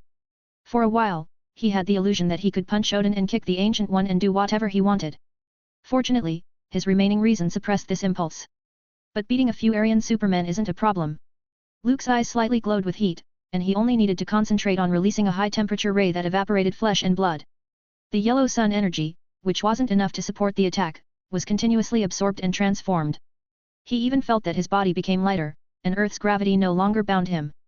I've come this far because of my natural talent and hard work. The card is just an aid. Got to give it to him. Luke was quite shameless, just like his crossover predecessors. He opened the panel with his thoughts. Host, Luke Cavill. Loaded card, Super Demon, LV2. Ability, Nature Extraction, active, Bio-Force Field, active, Flight, active, Heat Vision, active, Psychic Immunity, passive, Stellar Energy, passive. Reputation 7776. Achievement, Legendary Man. The Bio-Force Field seems to have changed. After glancing at the updated data, Luke converged his thoughts and refocused his attention on the battlefield. It's well known that when a critical breakthrough is made, a near-death explosion is made, or an off-court commentary is provided, the outside world is typically in a state of suspension. So, when Luke finished his upgrade, Siegfried hadn't gotten in front of him yet. Brigadier General, let's embrace death together. Before Siegfried finished his last words, Luke subconsciously put away the Bio-Force Field and stepped forward. Boom. Just one step. Smoke fluttered and spread everywhere. The concrete can't bear the terrible force, and cracks spread like cobwebs in all directions. As if a loud prehistoric creature stomped the earth. Heat vision. Luke's eyes focused to one point, and a glowing red light filled it. The majestic energy poured out, turning into two beams of high-temperature rays. Just like cutting butter with a hot knife, it cut Siegfried straight down the middle. TSSSSSS. The dazzling balls compressed inward, a burst of white energy. They were about to level the street. Luke was in the center of the explosion but no hurry. He directly opened the bio-force field and wrapped himself in it. Rumble. Like dozens of tons of hammers, strong shock waves hit the invisible barrier head-on, sending out a booming sound wave. Luke's expression didn't change, and he walked on. He expanded his bio-force field to cover the bruised and battered Rogers to prevent him from being affected. Immediately after, a crimson beam of light streaked straight through. The horrified expression on Sieglin's face solidified at that moment. The high-temperature rays that evaporated flesh and blood penetrated this battleship-class female soldier's heart. She died without pain. There's one more. Luke kept walking amidst the flames of the explosion and the smoke and dust that swirled. The bio-force field both isolated everything for effective defense and allowed him to control the output better. For example, when Superman lifted an airplane, according to the power analysis, he should pass through the aircraft like a needle instead of directly raising the plane. As well as the most classic problem, when Superman catches his girlfriend, Lois Lane, who was falling from the sky at high speed. Usually, the latter's charming body would be broken into 3 pieces instead of lying in her boyfriend's warm solid arms and giving him a lingering kiss. The answer to all these questions. It was the bio-force field. Cough cough. Hail the M. Siegmund, who Luke beat initially, lost his fighting ability and left early, still wanted to say a few loud villainous slogans. But Luke didn't give him a chance, taking his head away with a burst of his heat vision. After completing the card upgrade, the Aryan Superman, who had initially been able to fight with him toe-to-toe, was too weak. Even if it was a hand-to-hand fight, 1 against 3, Luke, whose strength was constantly rising, could still dish out a one-sided beating. I thought I could help you. Rogers, who remained conscious, was dragged forward by the bio-force field and spoke with some frustration. Captain America thought that when he became a battleship-class soldier, things would be different. Unexpectedly, he couldn't get an advantage against Sieglind, and he needed Luke's help. Everyone needs to grow, Steve. Being a combat genius doesn't happen overnight. Luke consoled aloud. Do you think it's easy for me to have this power? It's not. I suffer every moment of my life in ways that ordinary people shouldn't. It's something you can't imagine or experience. Muscle repeatedly reconstructing, mental suffering, and keeping my sanity and losing myself to external things. This is the price of gaining strength. Rogers couldn't help believing Luke's solemn expression and low tone. Captain America bowed his head in shame. He only saw Luke's strength but never thought about the pain that the other side silently bears. You stay in Paris and send the news of victory back to London. I have one last thing to do. Luke removed the bio-force field covering Rogers when the fallout cleared and the smoke subsided. He looked at Paris, which was almost in ruins, and his eyes flashed slightly. It was time to end the war. What are you going to do? Rogers subconsciously asked. Going to Berlin. Luke stepped forward a few steps, and the ground shook violently. His tall and straight figure instantly shot to the sky. The dark red cloak was like a flag fluttering and waving until it disappeared into the clouds. He can fly. Rogers stood in ruins with a blank face. When did this happen? 111, Chapter 108. The Arrival of a New Era. Get privilege access to 25 chapters in advance and exclusive trial read of next book and at least 2 daily chapters, only on Patreon. Visit patreon.com/bingetranslations. Liked our translations? Tip our translator. Visit paypal.me/randomalex. Flying wasn't a great feeling. There was no such thing as a smooth, comfortable, and accessible experience. On the contrary, with the increasing speed, the air compressed into a dense and highly thick substance, which was like sticky glue, making it impossible for people to do anything. It looks like I'll have to get used to it in the future. Luke felt the turbulent flow of air and silently thought so. If he hadn't opened his bio-force field at high speed, he would have been on fire, like a meteor falling into the atmosphere. A little faster. Boom. Boom. Boom. In the clouds, a continuous explosive sound emitted. If Luke was compared to a fighter plane, he would be in a full sprint at about Mach 1 or 2. The bio-force field could isolate the external high-temperature friction, but it couldn't stop the turbulent air currents from wrapping the entire body tightly. Every time he accelerated, the resistance was like an iron wall in front of him. The seemingly weightless gas would become extraordinarily strong after being continuously compressed. If only we had the power of the Speed Force. Luke was thinking wildly and remembered Superman and the Flash's race. Considering the unscientific and extraordinary existence of the Speed Force, a powerful plug-in that could beat down the rules of physics to the ground repeatedly, Superman would most likely not be able to outrun the Flash. There have been several such matches in the comics. Except for 2 ties, they were won by the Flash.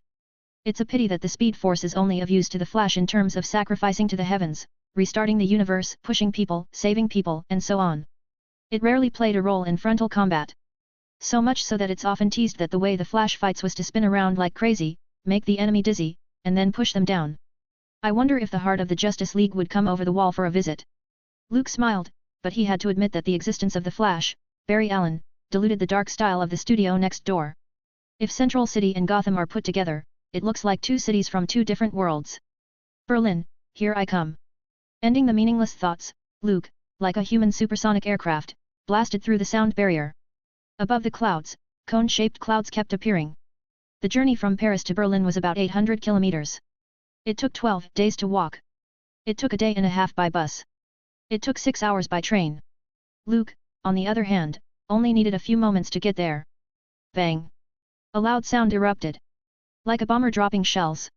The Underground Research Institute in Berlin suddenly shook. A tall figure passed through the thick concrete floor and slammed into it. The steel armor-like battle suit, the fluttering dark red cloak, and how it descended from the sky shocked people. Are you the Allied Superman? Good heavens! Luke's photos had been published in newspapers worldwide, and his appearance has long been known to everyone. However, this is the first time the Superman image was officially used. The Third Reich is finished. Leave or resist. You're free to choose. Luke used his supervision to scan through the structure and layout of the Underground Institute and recorded it all in his mind. The concrete brick wall couldn't stop Superman's gaze, and it took less than a few seconds to locate General Sankt. When they heard the news that the Third Reich had collapsed, the researchers in white coats were at a loss, not knowing whether to believe or remain suspicious. But they were all intelligent enough to get out of the way, whether the news was accurate or not, none of the people here could stop Luke. Instead of being punched and killed by this Allied Superman, it's better to retain a sound body and strive for continued loyalty to the Third Reich. This was not cowardice, but following one's inner will. The researchers look at each other and reach a tacit understanding. The Allied bastard! Meanwhile, a fanatic stood up and bravely stood in front of Luke. Before he could finish his words of rebuke, he was vaporized by heat vision and turned into a charred black skeleton. Courage is commendable. Who else? Luke looked around, spoke with a gentle tone, and no one could see any cruelty at all. But just moments ago, everyone witnessed him take the life of a fellow human being. After a few moments, the room was silent, and no one answered. Luke walked forward with a straight face. He didn't have a no-kill policy and held no compassion for the enemy. During those years of painting the house in Brooklyn, Uncle Frank had said countless times of what would happen if he kept ridiculous compassion on the battlefield. Therefore, even if Sieglinde was a woman, Luke didn't hold back. She wasn't a sinless person without blood on her hands, there was no need to waste too much emotion. Boom! Luke kicked open the door of the war room. General Sankt, who took the lead in the rebellion and became the new leader of the Third Reich less than a month ago, sat in a chair. In front of him are many maps of war zones, and many places were marked with red pens. It was clear that the general was determined to save the Empire from its downfall. Unfortunately, in the end, it failed. I thought the Empire could hold on for a while, at least until the next batch of Aryan Supermen was made. General Sankt looked calm and wasn't surprised at all by Luke's sudden visit.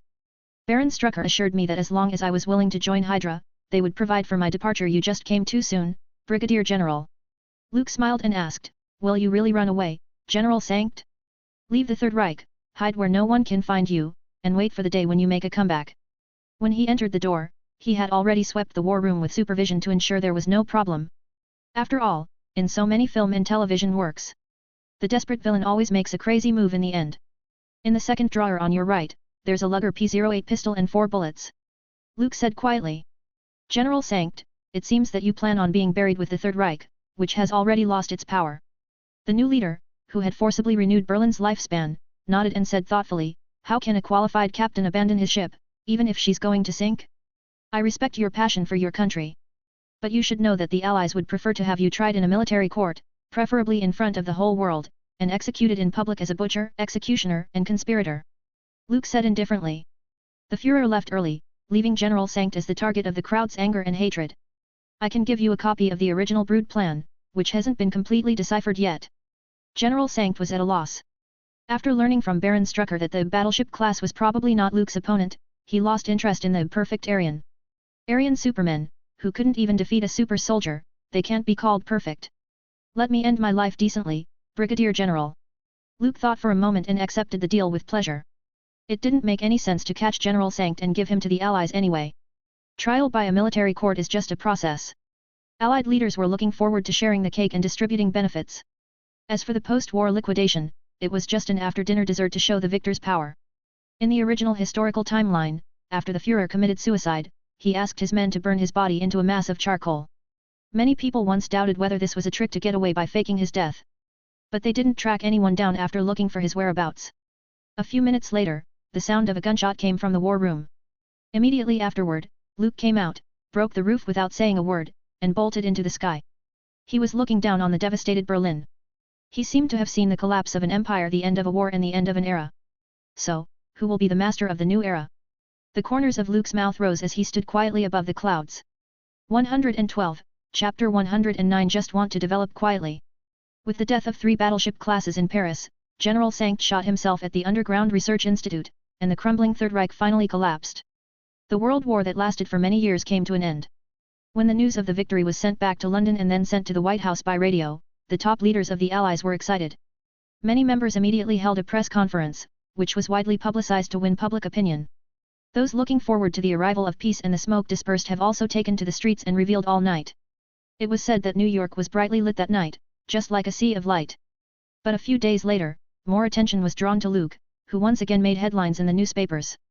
A black and white photo on the front page of the New York Times. It shocked half the world. It generated a frenzy of debate. The photo shows a young brigadier general in metallic armor standing high in the sky with his cloak fluttering like a flag. Because the angle and light were well grasped, Luke, whose face was blurred, gave off a strong overall presence. Just like those heroes who came out of mythical epics, bathing in golden light, imposing. A flying Superman. I heard that the Brigadier General flew to Berlin and ended the war. I also know that Commodore Cavill fought for 3 days and 3 nights in Paris alone, against hundreds of Aryan demons summoned by the Führer, and finally used up half of his life before he sealed them and sent them back to hell. Haha, you know nothing. The latest news is that the mustached Führer in Berlin sacrificed millions of lives and turned himself into the king of hell. If General Cavill didn't show up, the whole world would have been destroyed. Yet, long live the Allies! Brigadier Cavill is a war hero. Before long, similar rumors spread throughout the United States. There was even a tendency for exaggeration and spreading even more. Everyone in pubs, restaurants, streets, and alleys talked about it as if they had seen it with their own eyes. The most outrageous thing is that Luke's heart touched an Aryan female demon named Sieglinde, and details of emotional entanglement. After this version, the tragic story of a German country girl was cruelly transformed into a devil by the Führer, but fortunately, she was helped by the Allied Superman to restore her conscience came out. Even the people in London weren't idle. Many third-rate writers started to use the plot of Merlin, King Arthur, and the Knights of the Round Table on Luke, making up all kinds of strange experiences. One of the most widely spread is that Luke came from a mysterious family of demon hunters, known as the Walking Pile Driver and friend of the female warlock, and was later inspired by the fairy in the lake to join the Allied nations to fight against the evil Axis. Because of all kinds of news flying around, the general public ignored the most crucial information on the photo. That is, the Allied Brigadier General, who is a super soldier, could fly? The battleship-class soldiers who punched and kicked tanks in Berlin were still within the acceptable range. However, the sudden flying ability, as well as the metal armor that no one had ever seen before, quickly aroused some people's inquiry. Colonel, I'm just asking you to help spread the word. I never intended it to be ammunition for all kinds of stuff. Look, the secret past of Brigadier General Luke Cavill and the Aryan Devil must be revealed. And this, the truth behind the demystification of the Allied Superman. The years I spent as a demon hunter in London. At Bletchley Manor on the outskirts of London, Luke spread out the recent newspapers and looked at Colonel Phillips, who looked smug. He said helplessly. Uncle Frank called me the other day and told me that the reporter from New York Times came to interview him and asked him if he knew that his nephew went from a demon hunter family and had an indescribable romantic relationship with many female sorcerers. That's a good thing, Luke. In private, Colonel Phillips didn't adhere to the strict hierarchical designation and laughed.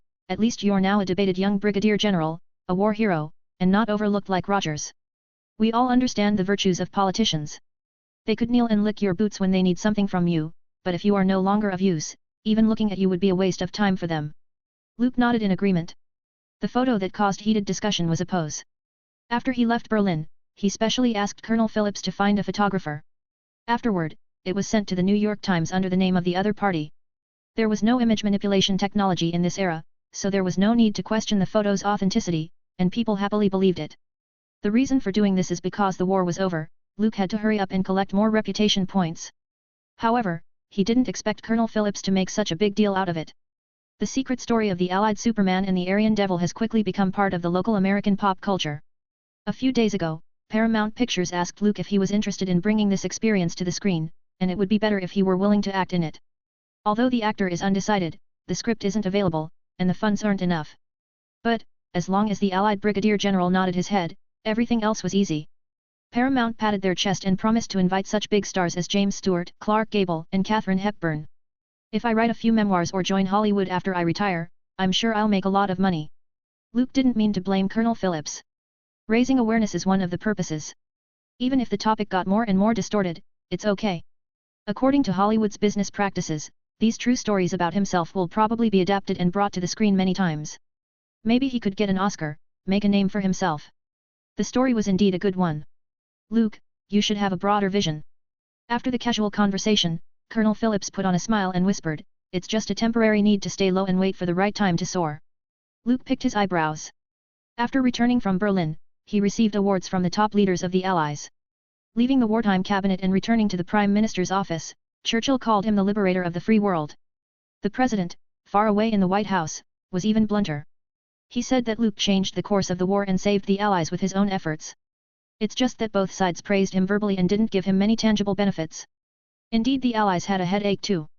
What practical reward could be given to a brigadier general who was only 20 years old? Major General? Lieutenant General? Or Admiral?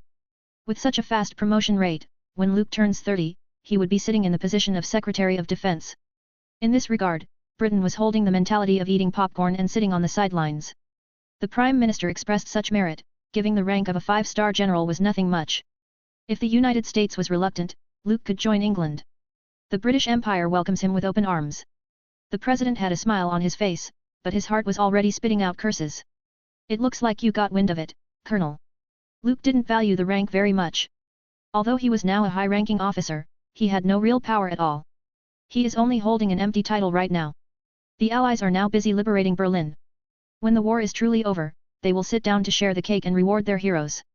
At that time, Luke and Captain America, Rogers, will return to New York to receive commendation and honors. Someone suggested that you continue to lead the Strategic Science Reserve. Colonel Phillips' face was sunken. It was clear that the military was trying to keep Luke away from the center of the power structure. The main reason may be the fear that the young brigadier general will enter the Defense Department too early, which would cause a series of problems such as excessive power and difficulty in restraining him. Of course, more importantly, Luke didn't have a strong enough support behind him. Superman is powerful. But those accustomed to thinking like a politician or in profit only see the other party as a weapon for the country, a foolish but accurate idea. Even when faced with thugs, politicians and capitalists always think of using their status and money to ensure their safety. But they forget that some people don't follow this set of rules. This is just a proposal. If you don't want to, no one will force you. Eisenhower will be happy to reach out and help. Luke waved his hand to stop the colonel's good intentions, the corners of his mouth slightly curled up, seemingly not angry. Of course, he knew that the military owed him a favor, and those higher-ups were willing to take this opportunity to pay it back to him. Luke gave Eisenhower such a significant contribution in capturing Rome and assisting the Allied forces in landing in Sicily without blinking. At the same time, the honor was handed over to the President to ease the contradictions at home. If he wanted to enter the Department of Defense and step into the center of the power structure, he would have been able to do so. Unfortunately, I just want to develop quietly. Luke silently thought. From the current perspective, the Strategic Science Reserve is only a tiny and insignificant organization. But when the era of superheroes comes, the giant S.H.I.E.L.D. will surface as its predecessor. The Strategic Science Reserve is very promising. The first director of S.H.I.E.L.D. Luke's mind flashed to the image of a particular hard-boiled egg and expressed his satisfaction with the decision of the Allied superiors. Binge. Weekly mass release. 1 chapter for every 300 power stones. Get privileged access to 25 advanced chapters ahead only on Patreon.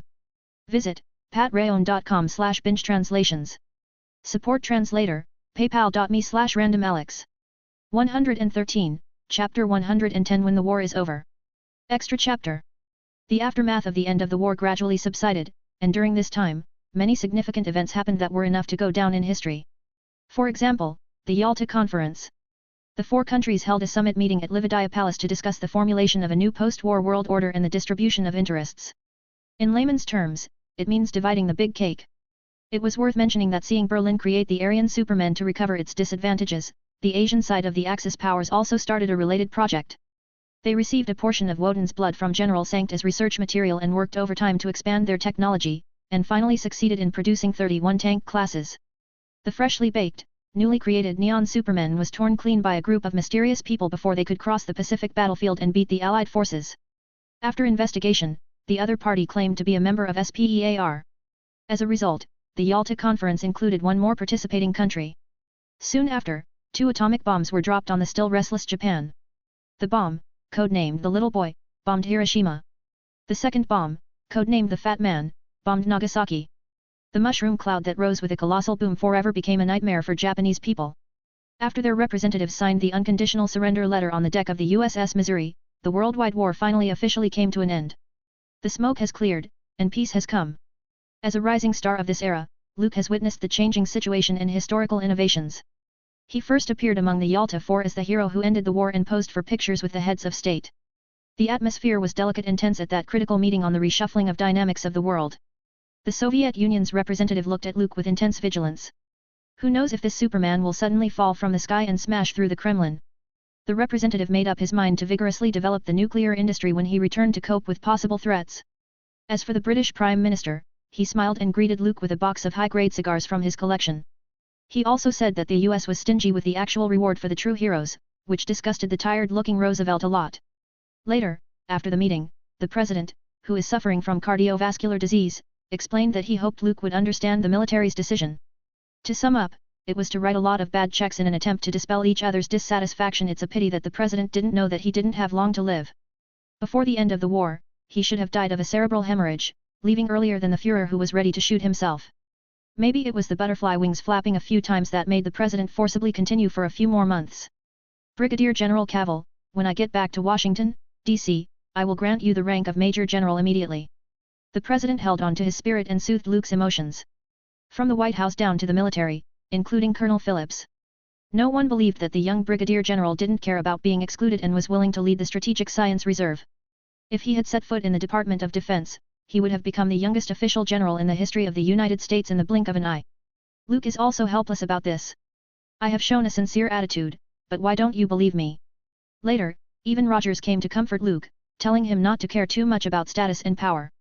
In any case, the greatest hero of the Allies was always Superman. No one could question this. The reputation points have gone up again. It seems that this wave of publicity is beneficial. After giving the president a few perfunctory words, Luke returned to his room. With the help from Colonel Phillips, his name spread quickly, although most of them were accompanied by some bizarre or sappy stories. Luke did have some resistance at first, but it was Superman, he had to save face. However, after seeing the sharply rising reputation points, he can only say one thing. This is nice. In the days that followed, it was a tug of war between countries, each trying to get a more significant piece of the cake. The Soviet Union said, if I hadn't succeeded in preserving Moscow and crushing the Third Reich's myth of invincibility, you would have surrendered like France. Britain said, I launched a counter-offensive in El Alamein to turn the tide in the North African War. I made outstanding contributions. The United States said, we have Superman. The others. Then the meeting fell into a brief silence. The Soviet Union and Britain skipped this topic with tacit understanding. Luke saw all of this. Unconsciously, he became a powerful weapon comparable to the atomic bomb, with a pivotal strategic position. Unfortunately, he isn't interested in being the Dr. Manhattan of the Marvel Universe and helping the Bald Eagle conquer the world. After the Yalta Conference, Luke went to London first to reorganize the Strategic Science Reserve. After seeing S.P.E.A.R., Hydra, and other organizations, the United States urgently needed to set up a similar official organization. The Strategic Science Reserve that gathered the elites of the free world is naturally the first choice. During this period, there were also several unpleasantness. The Allies were able to maintain a superficial harmony while fighting against the evil Axis. But after the war, the surging undercurrent began to surface. No one wanted to see each other grow and surpass themselves. The Strategic Science Reserve not only had all kinds of talents but also accepted the remnants of Hydra. For example, Dr. Zola and related researchers were excellent resources. There was also the Tesseract collected from Hydra's headquarters, which was a precious treasure. Britain didn't want to sit back and watch Luke take them away and tried to interfere. However, the Prime Minister stopped such a move, feeling that there was no need to offend Superman over such a trivial matter. After all, the other party is a powerful individual who could pose a threat to the country. So, in the absence of external pressure, humans have an innate talent for killing each other and internally devouring themselves. Luke sighed silently. He was currently sitting in the Oval Office of the White House, waiting for a meeting with the President. Today was the award ceremony. A Major General rank. Leader of the Strategic Science Reserve. This was how the United States rewarded Luke. From a third-class soldier to a Major General, it looked like no one would be able to surpass his promotion speed. As history would have it, Roosevelt had a sudden brain hemorrhage a few days earlier and passed away. The new president, Harry S. Truman, took over. Major General Cavill, it would be a waste of your talents to lead the Strategic Science Reserve temporarily. The new president pushed his glasses and smiled, it's just that the decision that has been made couldn't be changed. I hope you can understand. I would like to stay in the Strategic Science Reserve. The work here suits me better. Luke was smiling and spoke with a calm voice. This was the truth. He expressed satisfaction with the Strategic Science Reserve in the developing stage, but the future SHIELD. A colossal institution directly under the jurisdiction of the World Security Council. Luke remembered the one-eyed director who assembled a group of superheroes and ignored the White House and the military. Not only could he blatantly refuse to take phone calls from the president and ignore senators, but he could also jump through the hoops from Congress and the White House to carry out cross-territorial law enforcement. It could be said that the duties and powers of SHIELD are entirely above all the intelligence departments in the United States, which isn't comparable to that of a mere Department of Defense. Even if Luke becomes the top executive of the Pentagon, he may not have the same glory as of the director of SHIELD in the future. Major General Cavill, it's good that you think so. The new president was relieved, but the military's attitude towards Superman was a little more complicated. Both wanted to win him over but fear that Luke's power would be too great to restrain in the future. Fortunately, the young Major General didn't show any dissatisfaction. But I think the name Strategic Science Reserve is too much of a mouthful. Since it is necessary to restructure, it's better to change the name. Luke looked at the stunned new president and smiled, I think SHIELD is pretty good. In this way, Iron Man will no longer complain that he couldn't remember the name. 114, Chapter 111 Steve, you have to stand up. After leaving the White House, Luke drove to the Army Club in Northwest, where Rogers waited for him.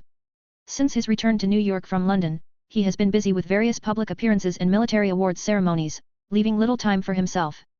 Luke didn't get rid of his busy schedule until Roosevelt died and came to Washington to attend the funeral and complete the medal ceremony. I wonder if Steve will be able to adjust to his new life. The black car stopped at the entrance of the club. An officer drove Luke. After being promoted to Major General, the military provided him with an exceptional secretary, driver, and bodyguard. The last one was unnecessary. If there was a problem, who would be protecting who? If you could be Superman's bodyguard, you should at least be the Sorcerer Supreme or Odin. But then again, I need to find myself some people who can handle things. Luke had a few suitable candidates, just not decided at the moment. In his opinion, there's no future in fighting alone. If the Chitauri army descends on the Earth in the future, I would have to swing my fist around myself. The only enemies worth handling personally are the ones like Thanos, Apocalypse, and Dormammu. The recruitment campaign of SHIELD is about to begin. I wonder how many people can be recruited? Luke's mind wandered as he walked up the steps. As soon as he stepped into the hall of the Army Club, a small wave of surprise sounded. Luke, dressed in a crisp military uniform and had his hair combed meticulously, instantly became the center of attention. He couldn't help it. He was now a celebrity, and the recruitment posters had changed from Uncle Sam to Superman with the red cloak. The aura of a legendary hero was more than enough to attract people's attention. This is just like the tales of Washington chopping down a cherry tree and Columbus making an egg stand that so many people enjoy. As to whether it's true or not, no one cared. On the other hand, Luke had many legendary stories, which were worth talking about at the dinner table. Hello, Major General Cavill. I'm from the second batch of recruits from Camp Lehigh. Major General, I'm a big fan of yours. Can I have your autograph? Thank you for stopping those Aryan demons. You're a great hero. Chattering noises poured in, drowning out the soothing music flowing in the hall for a while. The club's atmosphere became lively as retired soldiers or off-duty officers surrounded Luke in the middle. I'm sorry, I have an appointment with a friend. Seeing that the conversation was getting more and more distorted, Luke put on a gentle smile without losing his manners while rushing out of the encirclement and headed for the second floor. It would seem that the name Superman will be tied to the Aryan demons and the female warlock in the future. He didn't know whether he should thank Colonel Phillips or worry about his reputation being damaged. Luke already foresaw the awkward scene when the reporter came up to him with a microphone and asked Superman how many female sorceress friends he had. I prefer to live a low-profile life, but unfortunately, my strength wouldn't allow me to do so. The young Major General shook his head and went to the relatively quieter second floor. The first thing that caught his eye was Rogers sitting at the bar. Hey, Colonel Rogers of Brooklyn, why are you frowning? Are you having problems with your cute little girlfriend? Luke tapped his colleague on the shoulder and teased, or are you just mourning the memory of the late president? Neither. Rogers, who was already a colonel, was a bit depressed. He took a sip of whiskey and said, the war is over, which should be a happy thing, but I feel like I've lost my purpose. As the well-known Captain America, Rogers' fame isn't far behind Luke's. In the eyes of many children who loved reading comics, the Stars and Stripes uniform is more iconic than Superman's red cloak. You look a little depressed. Luke snapped his fingers and asked for a cup of fruit gin. Because of him, the trajectory of Rogers' life changed. He didn't fall into the glacier, let alone sleep for 70 years. Captain America has since embraced a new life, though it's not clear whether it's good or bad. He made it back to Brooklyn, topped off with the honor of being Captain America, was honored by the president, and fell in love with a blonde girl who looked like a little rose. Except for the temporary whereabouts of the best friend, all of it seemed to be so beautiful. I found myself with nowhere to go, Luke. Rogers smiled bitterly. Not long ago, he was received by the new president and awarded the Medal of Honor. Those who have the same treatment include the Howling Commandos who followed Luke and essential members of the Strategic Science Reserve. Logically speaking, Rogers should feel satisfied. But after he stayed in Brooklyn for a while, he felt utterly lost, as if he had lost his direction. The doors of SHIELD are always open to you. Luke smiled and shook his glass of alcohol. He could understand Rogers' feelings, just like many veterans who leave the battlefield and are unable to integrate into society so quickly. Soldiers accustomed to guns and smoke often find it challenging to adapt to the laughter around them. S.H.I.E.L.D. Rogers was a little surprised. He hadn't heard of this organization. It's the Strategic Science Reserve. Luke explained. At the end of the war, the Strategic Science Reserve, which was initially used to fight Hydra, faced restructuring. I just changed the name. Doesn't SHIELD sound better? In that case, you have something to do again. Unlike me, who hasn't found a goal yet. Rogers's eyes reveal a trace of envy. What he wanted the most was Luke's determined attitude of always being on the move and never feeling hesitant. Steve, don't always think about what you experienced on the battlefield. Even if you aren't a good soldier, you can do something else. What's more, this country still needs you. Luke once again played the role of a spiritual mentor and persuasively says, peace is only temporary. Even if fascism is dismantled and the Nazi camp is crushed, the politicians in the White House will soon find a new enemy, a red bear standing on the Siberian plains. It's a vast country that occupies 1/5 of the world's landmass and is the central core of the dual power. You mean there will be another war? Rogers was shocked. He didn't doubt Luke's judgment. Because after many factual trials, it has been proven that his good friend's vision was always accurate and could always pinpoint the truth very sharply. In a sense, it's indeed a war. Luke took a sip of his alcohol. Before long, the new president would implement Truman Doctrine, which started the Cold War. The Warsaw Pact and NATO, which imply the emergence of two militaristic political blocs, also confront two social systems. So, consider this, sooner or later, Captain America will have to pick up his shield and get back out on the battlefield. SHIELD would be a good place to stay. Like a broker selling stocks on Wall Street, Luke said that to Rogers, who had planned to retire and return to ordinary life. He was somewhat shaken. Let me think about it. Thank you, Luke. Rogers sincerely thanked him. It's not just you, Steve, the country is in mourning for President Roosevelt. At the same time, reveling in the victory of the war. Everyone is confused, and no one knows where to go. Luke drained his glass of gin and patted Rogers on the shoulder. Captain America was actually in an awkward position. In the original storyline, Rogers fell into the glacier and was posthumously recognized as a war hero by the military. Of course, for a dead person who couldn't speak, one could praise him infinitely, no matter how high. But now it's different. Rogers is still alive. So, in addition to the heroic name, the military has no intention of giving any tangible rewards.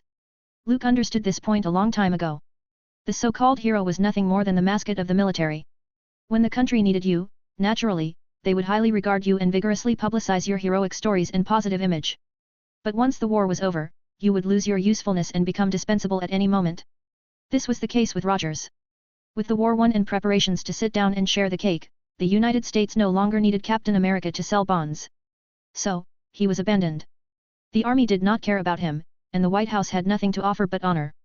Luke, who knew the future trajectory, started preparing a long time ago. By capturing the Italian city of Rome, he got an incredible and unforgettable result. He then defeated Hydra, initially laid his foundation, and gradually gained a personal voice. Today, he is no longer a hero with only a name but a general with absolute power. I hope you can give me an answer when we meet next time, Steve. Luke raised his hand to look at the time, placed the tip under the cup, and helped Rogers pay the bill. He had to go and meet his next guest. Read 30 chapters ahead on Patreon. Patreon.com/binge translations. 115, Chapter 112 Trask, Father of the Sentinels. Get privilege access to 30 chapters in advance and exclusive trial read of next book and at least 2 daily chapters, only on Patreon. Visit patreon.com/binge translations. Liked our translations? Tip our translator. Visit paypal.me/randomalex. Back to the Pentagon. Walking out of the Army Club, Luke got into the black limousine parked at the door. He thought of the words he had just used to fool Rogers, and the corners of his mouth couldn't help but smile. How can SHIELD not have the Captain America? Beat Nick Fury to the punch and build the Avengers team. Then cheer them on. That would be very interesting. In the future, if the two armies were to face each other, the Chitauri fleet would form a single line. The crowd on the side of the Family Planning Commission of the Universe Director, Thanos, is enormous and powerful. If he went on his own, he would be very lonely. Wouldn't it look bad? Therefore, it was imperative to recruit people. Apart from Captain America, who was considering retiring, Luke will also pull Howard in to fill the numbers. Together with Carter, who is a managerial expert, he could form a general framework. Otherwise, it would be too bleak if SHIELD only had 2 or 3 big cats and tiny kittens. General, we're here. Luke, who sketched the blueprint for the future, opened his eyes when he heard the driver remind him aloud. Through the lowered window, he saw a massive building complex. The black car drove straight in, through several layers of gate guards outside, and went inside. The Pentagon was established because the Department of War was caught up in the conflict after World War II, and the workforce expanded rapidly, requiring centralized office space. At that time, the War Department was scattered everywhere, such as the National Mall, Maryland, and Virginia. When there were traffic jams or when the railroad was out of service, there weren't enough people to hold a meeting. After heated discussions at the hearings, the Secretary of War, Henry Stimson, came close to saying, "If you don't grant it, I'll wait outside," before Congress reluctantly granted a reasonable request for a parcel of land near the Potomac River. Otherwise, the members of the Budget Committee might not necessarily nod their heads. For them, it didn't matter if they were pointed at and cursed, but don't blame them for turning the other cheek when talking about money. Luke thought about the fact that SHIELD hadn't applied for funding yet and couldn't help but feel a bit of a headache coming on. He didn't want to learn from the Secretary of War's rogue attitude of shamelessly asking for money, which is embarrassing to say out loud. It looks like I still have to seize the opportunity to make money. Luke stepped out of the car with an unusually young, unfamiliar face and a shoulder patch with 2 silver stars on his uniform, immediately drawing a lot of attention. This pentagonal building was officially authorized and funded by Congress in 1941. It was completed and opened only the year before last, with a total investment of $83 million. Most of the staff who had access to the interior were middle and senior officers of the War Department and the Defense Department. Some of them recognized Luke's identity, tried to resist the urge to ask for his autograph, and turned to whisper. This shows that even the Pentagon's military officers had little resistance to the aura of a celebrity. Luke didn't look away, maintaining his aura of being a senior officer all the way forward. The first floor of the Pentagon was home to banks, post offices, bookstores, clinics, telegraph offices, and various shops. The second floor was known as the Gold Room due to the gold carpeting on the office floor and was dedicated to various joint meetings. And Luke's office was located on the third floor. It was the office of the Secretary of Defense in the War Department. There was a Hall of Heroes in the corner of the corridor to commemorate the highest Medal of Honor recipients since the Revolutionary War. There are more than 3,000 bronze plaques engraved with their names, origins, and biographies. All of them were outstanding soldiers who made heroic sacrifices in the war. Luke's photo, along with Marshall, Eisenhower, and MacArthur, was hung in the memorial hallway for public display. "General, you are here." Seeing Luke come in, the female secretary sitting outside the office quickly got up. "Your appointment has arrived." Seeing a beautiful secretary with blonde hair and curvy lines, Luke couldn't help but feel the corruption of capitalism. In other words, he had a strong will, it wasn't easy for women. Otherwise, if it was someone else, who could stand it? Uniform seduction, coupled with 2 heavy ammunitions. It was difficult not to learn from Clinton, caught with his pants down. Luke smiled and nodded as he pushed open the door to the side meeting room. Inside sat a small, dwarf-like middle-aged man. The other side stayed peacefully in the chair, with a somewhat apprehensive look on his face. "Hello, General. I am Bolivar Trask." As Luke pushed in the door, Bolivar jumped off his chair and greeted respectfully with his head held high. It took a lot of effort to turn up his neck with his height to see the young Major General's appearance. I have kept you waiting, Mr. Trask. Please have a seat. Luke, who settled into a chair, said with a gentle face. He looked at Bolivar without blinking. Although he was short in stature and unremarkable in appearance, he was a giant in knowledge. Not only is he well known in genetics, but he has published many far-sighted papers, especially for the solution to the mystery of human DNA, and even put forward some incredible views. Even in the Marvel Comics world, where talented scientists aren't worth much, he was considered a #1 character. For Luke, however, what interested him in Bolivar was the study of mutants. This dwarf-like scientist is the future father of the Sentinels. In a particular timeline, he almost annihilated mutants, and by the way, destroyed the root of all human evils. General Cavill. I don't know what I can do for you. Bolivar asked stiffly. At this time, he hadn't founded Trask Industry and was not an internationally acclaimed weapons expert. So, when faced with the military's famous war hero, it was inevitable that he felt nervous and had little confidence in his words. Mr. Trask, I have read some of your papers. To be honest, it's fascinating. Luke crossed his fingers and put his elbow on the table. He faintly said, do you think there's some magic code in human genes that opens the door to evolution? They even claimed that there might be a new race in this world that's more powerful than human beings. General, let me explain. I am not a racist. And I'm not a Nazi. Bolivar turned pale with fear and explained nervously, I disagree with the Aryan master race theory of that Führer. Please don't get me wrong. I also donated money for my country during the war. Luke was stunned on the spot. He hadn't even gotten to the point yet. How did he scare the future father of the Sentinels into such a state? Then, on second thought, he understood the reason.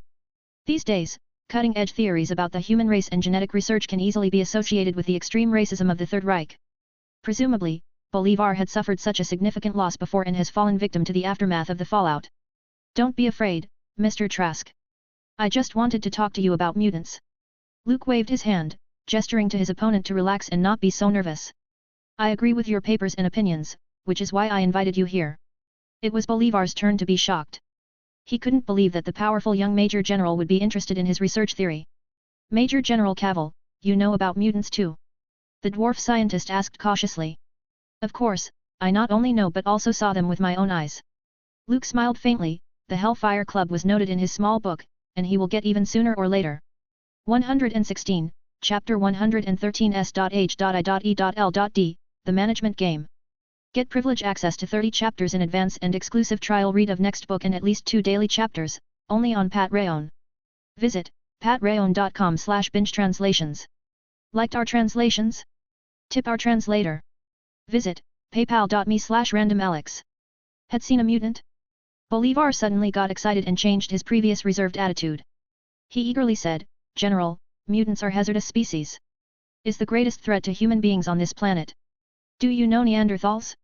They are close relatives of European ancestors and once ruled the whole continent. But 24,000 years ago, these ancient humans disappeared and became extinct. Because Homo sapiens eliminated them. Both lower animals and higher animals could only survive if they adapt to the environment. However, due to the limited resources in nature, multiple animals in the same ecological niche are subject to fierce competition. Human interference in similar species was stronger than other animals. Because we stand at the top of the food chain, we can use and transform nature.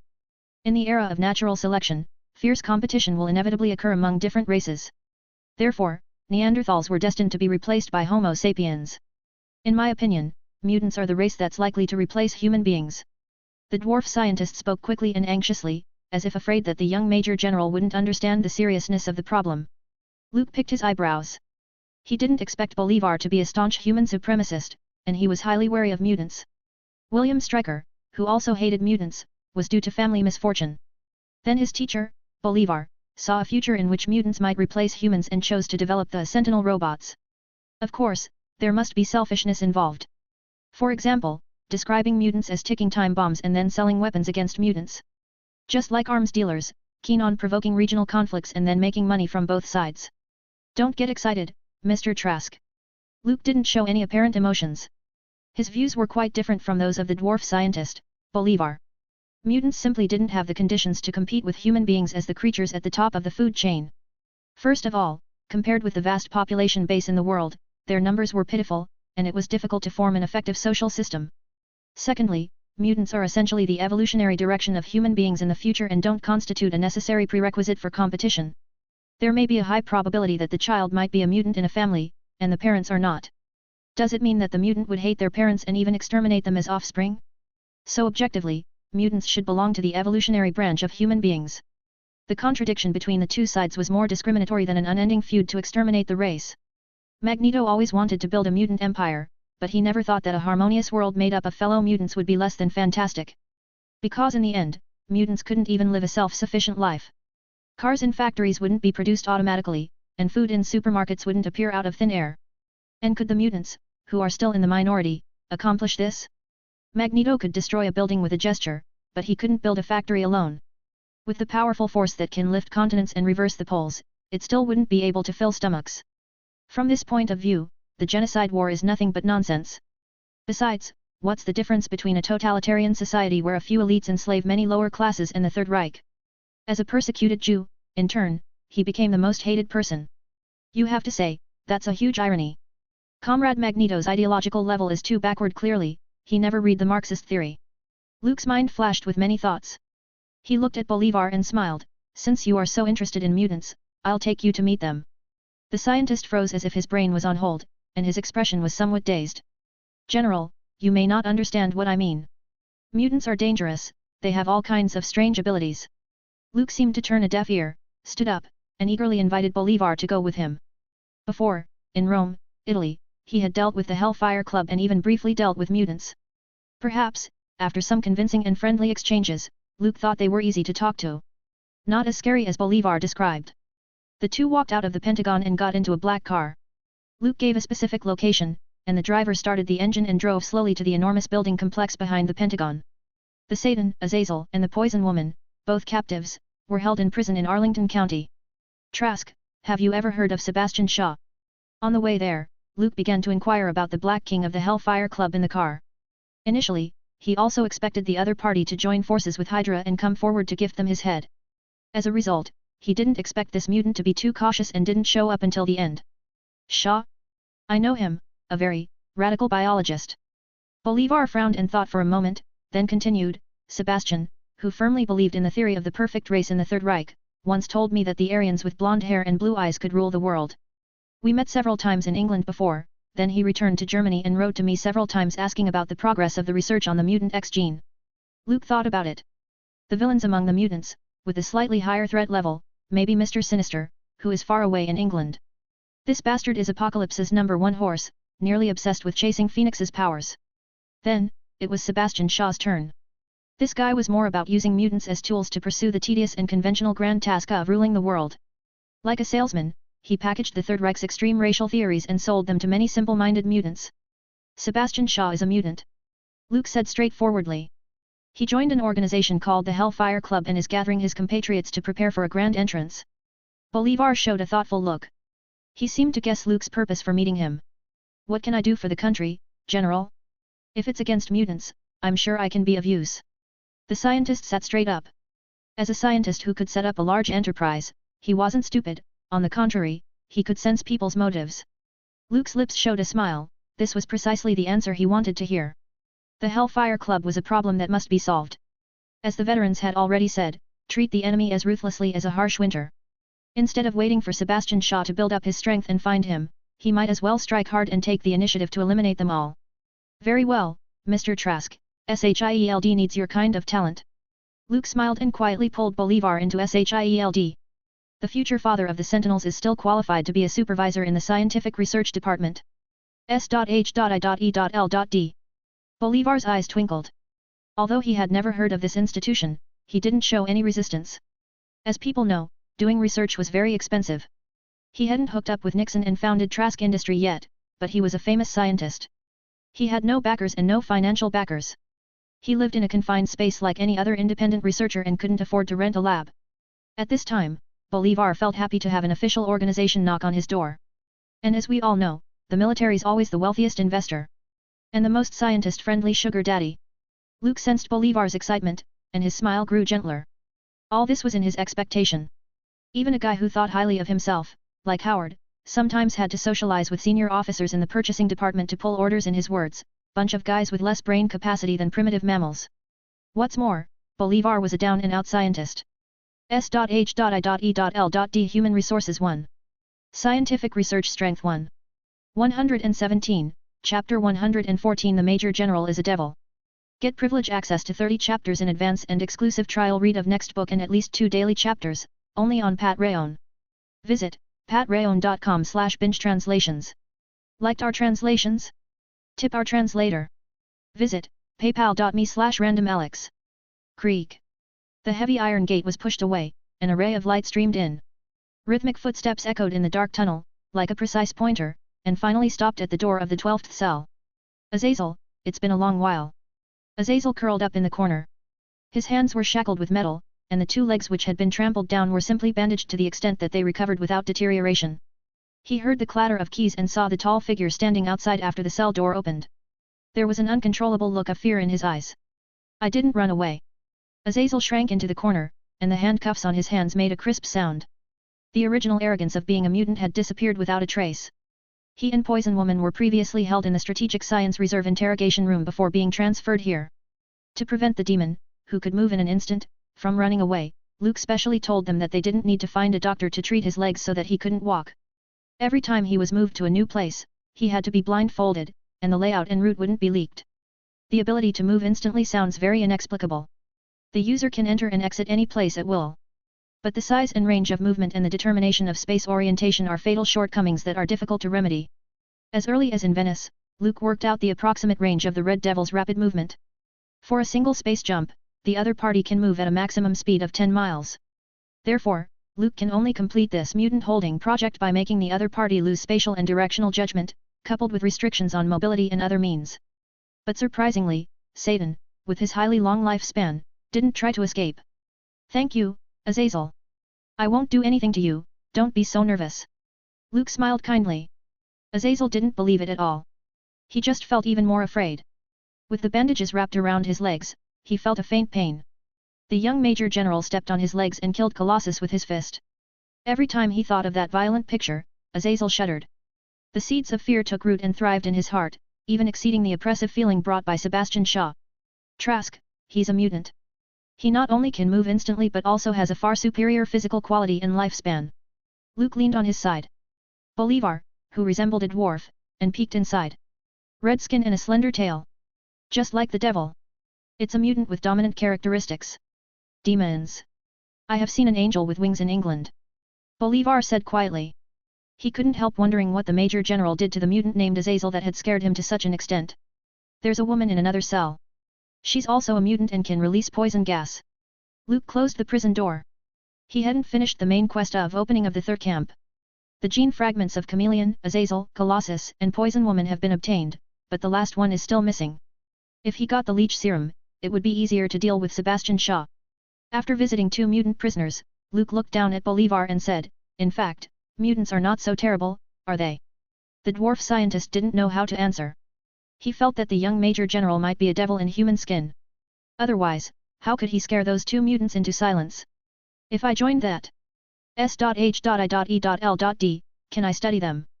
After getting out of prison, getting rid of the dark, damp, and narrow space, and rotten and unpleasant smell, Bolivar raised the key questions. He can't wait to find the code hidden in the human genes from the mutants. That's why I'm recruiting, Trask. Luke nodded, but he added, I don't want a weapon to kill mutants, let alone a human body modification plan. I take a fancy to the mutant itself. Their genes are a vast treasure trove and the key to evolution. So, I want you to draw a complete gene map, find the critical nodes of the evolutionary curve, and decipher the mysterious genetic code. Luke wasn't interested in persecuting mutants. They were an excellent card to control and to hold. There's no need to push himself to the enemy's camp, and he could just sit down and negotiate. Why use violence? Of course. The premise of all this was that he set the terms and conditions of the negotiations. Otherwise, it's better just to turn the table. I'm a pacifist. Luke thought. Understood, General. Bolivar gulped. He wanted to study a weapon to exterminate mutants. The blue planet beneath their feet, where life is nurtured, may not withstand the consumption of resources by 2 intelligent races. Sooner or later, this racial war of survival will happen. The scientist looked up at Luke, who was calm and vaguely felt that the Major General knew this. In other words, that's exactly what the other party expects to see. But what good will the war do for Major General Cavill? Bolivar pushed his glasses and thought so with some doubts. If it's for promotion, the 20-year-old young major general was unlikely to be promoted again in a short time. At most, the military would give some honorable distinctions. Besides, at Luke's age, he only needs to work steadily and accumulate qualifications and background. His future achievements were limitless. There was no need to use mutants to achieve his goals. Trask, deal with the things at hand. Remember to report to S.H.I.E.L.D. in a few days. Luke didn't know what the other party was thinking. He told him, I'll ask my secretary to tell you the specific address. Right now, S.H.I.E.L.D's headquarters hadn't been determined. The Pentagon is where the Department of War and a National Defense Agency was. Allowing a group of agents to go in and out of the building wasn't good for publicity. Besides, as the first director, Luke didn't want to stay with all kinds of generals of land, sea, and air. He didn't have any private space. Okay. Bolivar got into the car and stopped trying to guess what Luke was thinking. The thoughts of influential people were often bizarre, and perhaps the Major General was a warmonger. After dropping Bolivar off at home, Luke told the driver to drive to the airport, as he had to return to New York today. If I flew by myself, it may take less than 20 minutes. Luke leaned back and smiled at himself. He had to make himself more like an average person to lower the vigilance and defensiveness from others. Compared with Clark Kent from the studio next door, his only advantage was that he is a human being. He didn't have to worry about being rejected. The phrase "if you are not one of us, you're one of them" is sometimes quite accurate. Any creature would have a certain degree of hostility to outsiders who break into their territory. Even in the studio next door, Superman was called a beacon to guide the world. Batman was also wary of all kinds of things. Where do I find another mutant? Luke tapped his fingers on the seat, and a person popped into his head. He didn't have a deep impression of mutants. Except for the two leaders who were still children, Magneto and Professor Charles, the only clear thing was that there's only that guy. Connor, look up James Howlett for me. He also had a brother, both of whom participated in the Normandy landings. Luke ordered him to go down and find a soldier who had served in the military. It wasn't difficult for him. 118, Chapter 115. Dessert is the most delicious after dinner. Get privilege access to 30 chapters in advance and exclusive trial read of next book and at least 2 daily chapters, only on Patreon.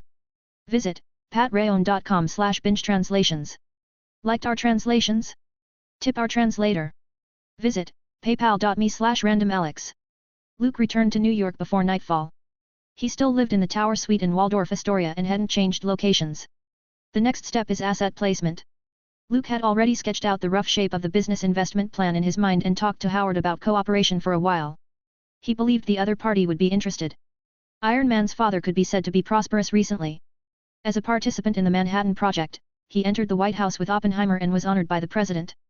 Stark Industries, which the Stark owned, had seen its stock prices soar. Of course, Howard wasn't responsible for this. The current U.S. stock market is different from the era when Warren Buffett fought the ups and downs of the Great Depression and told himself that he had too little knowledge. After the Great Depression and the war-era slump, the U.S. stock market was like a fountain that had been suppressed for a long time. It was about to usher in a sustained bull market for a long time. When the unstable situation disappeared after the war, those Wall Street stockbrokers closed their eyes and randomly selected 5 stocks out of 10 stocks that will go up. If he only wanted to make money, Luke could easily arrange to become the most successful businessman after the 20th century with a precise vision beyond the times. Then the script would become a rebirth in Wall Street instead of the Marvel Universe. Wealth and status were icing on the cake for him, not the primary purpose. After all, the 5 cosmic beings, and the higher beings in the living tribunal, didn't care about his social status and official rank. Just leave this to the hotel waiter. Luke returned to the hotel and quietly walked behind Malena. After looking at the beautiful girl with her apron tied and constantly busy, a smile couldn't help but appear at the corner of her mouth. I like to do it myself. Malena, who did not know beforehand, was startled and turned around to see the familiar face and smiled softly. Like a wife waiting for her husband to return home, she carefully helped Luke take off his uniform jacket. These days, he was busy dealing with official business, waiting for the award, and preparing for SHIELD. They haven't seen each other for a while. I just made mushroom soup, so I asked room service to bring over some more staple food. Malena was wearing a beige floral skirt and a pair of flat-heeled shoes under her feet. Her wavy black long hair was rolled up high, giving off a homey vibe. Casa said that you stayed in the hotel all day and never wanted to go out. That's not good. Luke put his arms around Malena's plump waist. This beautiful woman who came to New York from Sicily had a very different personality from Carter. The female agent was independent and self-reliant and always wanted to prove her ability. And Malena was the typical little woman who likes to stay at home. She only wanted to have a solid reliance and give herself enough security and never ask for anything else. Luke sometimes enjoyed the feeling of being depended on, so he often spent the night at Malena's. I read books, listen to the radio, and occasionally go for a walk in the garden below. Malena retorted, revealing a lovely romantic feeling from the corners of her eyes. Luke glanced at the magazines on his desk. Most of them were about cooking and flower arrangement. I'll ask Casa to introduce a reliable real estate agent someday. It's not good to stay in a hotel all the time. Luke put his plan to buy real estate on the agenda. He traveled back and forth between Washington, D.C., and New York, but he didn't ask too much for accommodation. Malena was different. A long-term stay in Waldorf would inevitably make her feel bored. Moreover, as a traveler, buying a house should be the top priority engraved in the depths of the soul. Mr. Alessandro is usually very busy, so there's no need to bother him with this small matter. Malena came over with some fragrant mushroom soup. He could see that she was an excellent cook. The rich cream, the sliced mushrooms, the scattered corn kernels, and the diced bacon were genuinely delicious. Trust me, he'll be happy to. Luke remembered the mafia leader, and the first thing he did after the meeting was to send himself a woman. This shows that the other party was a seasoned veteran when it came to pleasing the powerful. To win the favor of a military major general with a bit of effort was something many people would kill for. I'm going to have to put a mark on you later. Using the Super Demon card, Luke had recently mastered a new skill, the ability to imprint a specific person mentally. Like in the other studio, the shortcut to find Superman was to throw Lois Lane down the stairs. Even in Washington, D.C., if something happened to Malena, he will come as soon as possible. However, the above situation is unlikely to happen. If Hydra or the Hellfire Club dared to come to New York to cause a mess, they would be annihilated. Luke was happy to let them experience what an iron fist of justice was. Eat first, it's getting cold. Malena flicked her hair and looked forward to his evaluation. Before long, the room service pushed the dining car and delivered all kinds of main courses. There was foie gras, leg of lamb, as well as oyster and vegetable salad. Luke began to feast and enjoy the pleasurable dining experience. Stellar energy could support daily consumption, but it didn't fill his appetite. Mr. Alessandro said he wanted to see you. When Luke finished his dinner, Malena said so in passing as she cleared the table. The mafia leader who came to North America from Sicily and traveled across the ocean with all his family members was said to have established a firm foothold in New York. Luke asked Uncle Frank to introduce Alessandro to the Irish mob, and with a major general behind him as an umbrella, the NYPD turned a blind eye to these Italians. Alessandro was also brilliant. He had no plans to snatch the business from his compatriots and the Irish people. He didn't touch the lucrative business of smuggling and contraband. Instead, it took a different approach and started in the grey industry, such as casino games and money laundering. With great efforts, several underground casinos had been opened. Recently, the business was booming, and it had gradually gained a little fame in Lower Manhattan. What can I do for you? Luke was lying on the sofa, narrowing his eyes slightly. He didn't want to have too much contact with Alessandro's gang unless necessary. Since the end of the war, Luke's high status had led him to deal with a heavy workload every day. Carter was in charge of S.H.I.E.L.D., which was still in preparation. The mutant aspects could be given to Bolivar, he just had to wait for the results. The most important work still came from the White House and the Pentagon. Politicians on Capitol Hill competing with each other, military dignitaries who come to show goodwill and make friends, and some prominent entrepreneurs who wanted him to invest in themselves. Social parties and banquets take up most of the time. Sometimes the limelight was too strong, which wasn't necessarily a good thing. Luke sighed with emotion. Mr. Alessandro wants to follow the family name in Sicily and name the mafia the Corleone family, which of course requires your approval. Malena walked over and reached out to rub Luke's temples with moderate, gentle, and soothing pressure. She squatted on the edge of the sofa, plump and charming, stretching into a beautiful curve. There is no need to ask my permission for such a trivial matter. After enjoying the massage for a while, Luke turned his head to Malena and said with a fiery look in his eyes, I just want to taste the dessert after dinner now. Long nights with no mood to sleep, active physical exercise was the best way to live a healthy life. 119, Chapter 116 Howard, I'm here to talk about business. Binge. Don't join Pat Rayon in the next 2 days if you're planning to. Because month is about to end. The next day, early morning. Luke took a deep breath and lifted his head from Malena's full breasts. The world was bleak, and the hearts of the people were cold. Only bed activities could provide some warmth. I wanted to exercise in the morning. Luke couldn't help but feel a little pity when he saw the afterglow of the woman beside his pillow and seemed to be still immersed in a sweet dream. Although Malena worked hard, last night's exercise wasn't gratifying. He was reaching down and pulling up the thin quilt that had slipped off to cover the Sicilian darling's shoulder. Luke rolled out of bed and went into the bathroom. After washing, he opened the heavy curtains that blocked the light to welcome the rising sun of a new day. This kind of quiet life is desirable. Luke began to stretch his muscles. After becoming a Superman, he still hadn't put down his 100 push-ups and 100 sit-ups routine. He ordered breakfast through room service. After enjoying the meal, Luke kissed a sleepy Malena on the forehead and walked out the door in his Major General's uniform. Stark Industries. When he got into the black sedan, Luke told the driver the location. He was going to talk business with Howard. Only with sufficient funding to keep SHIELD running properly, it could escape from the constraints of the White House and the Pentagon completely. Otherwise, while the purse was held in someone else's hand, he wouldn't even have the right to speak. Stark Industries building was located on Fifth Avenue in Manhattan. It stood opposite the Empire State Building, which was currently the tallest building in the world. Luke's clothes were conspicuous, like an unimpeded entry permit.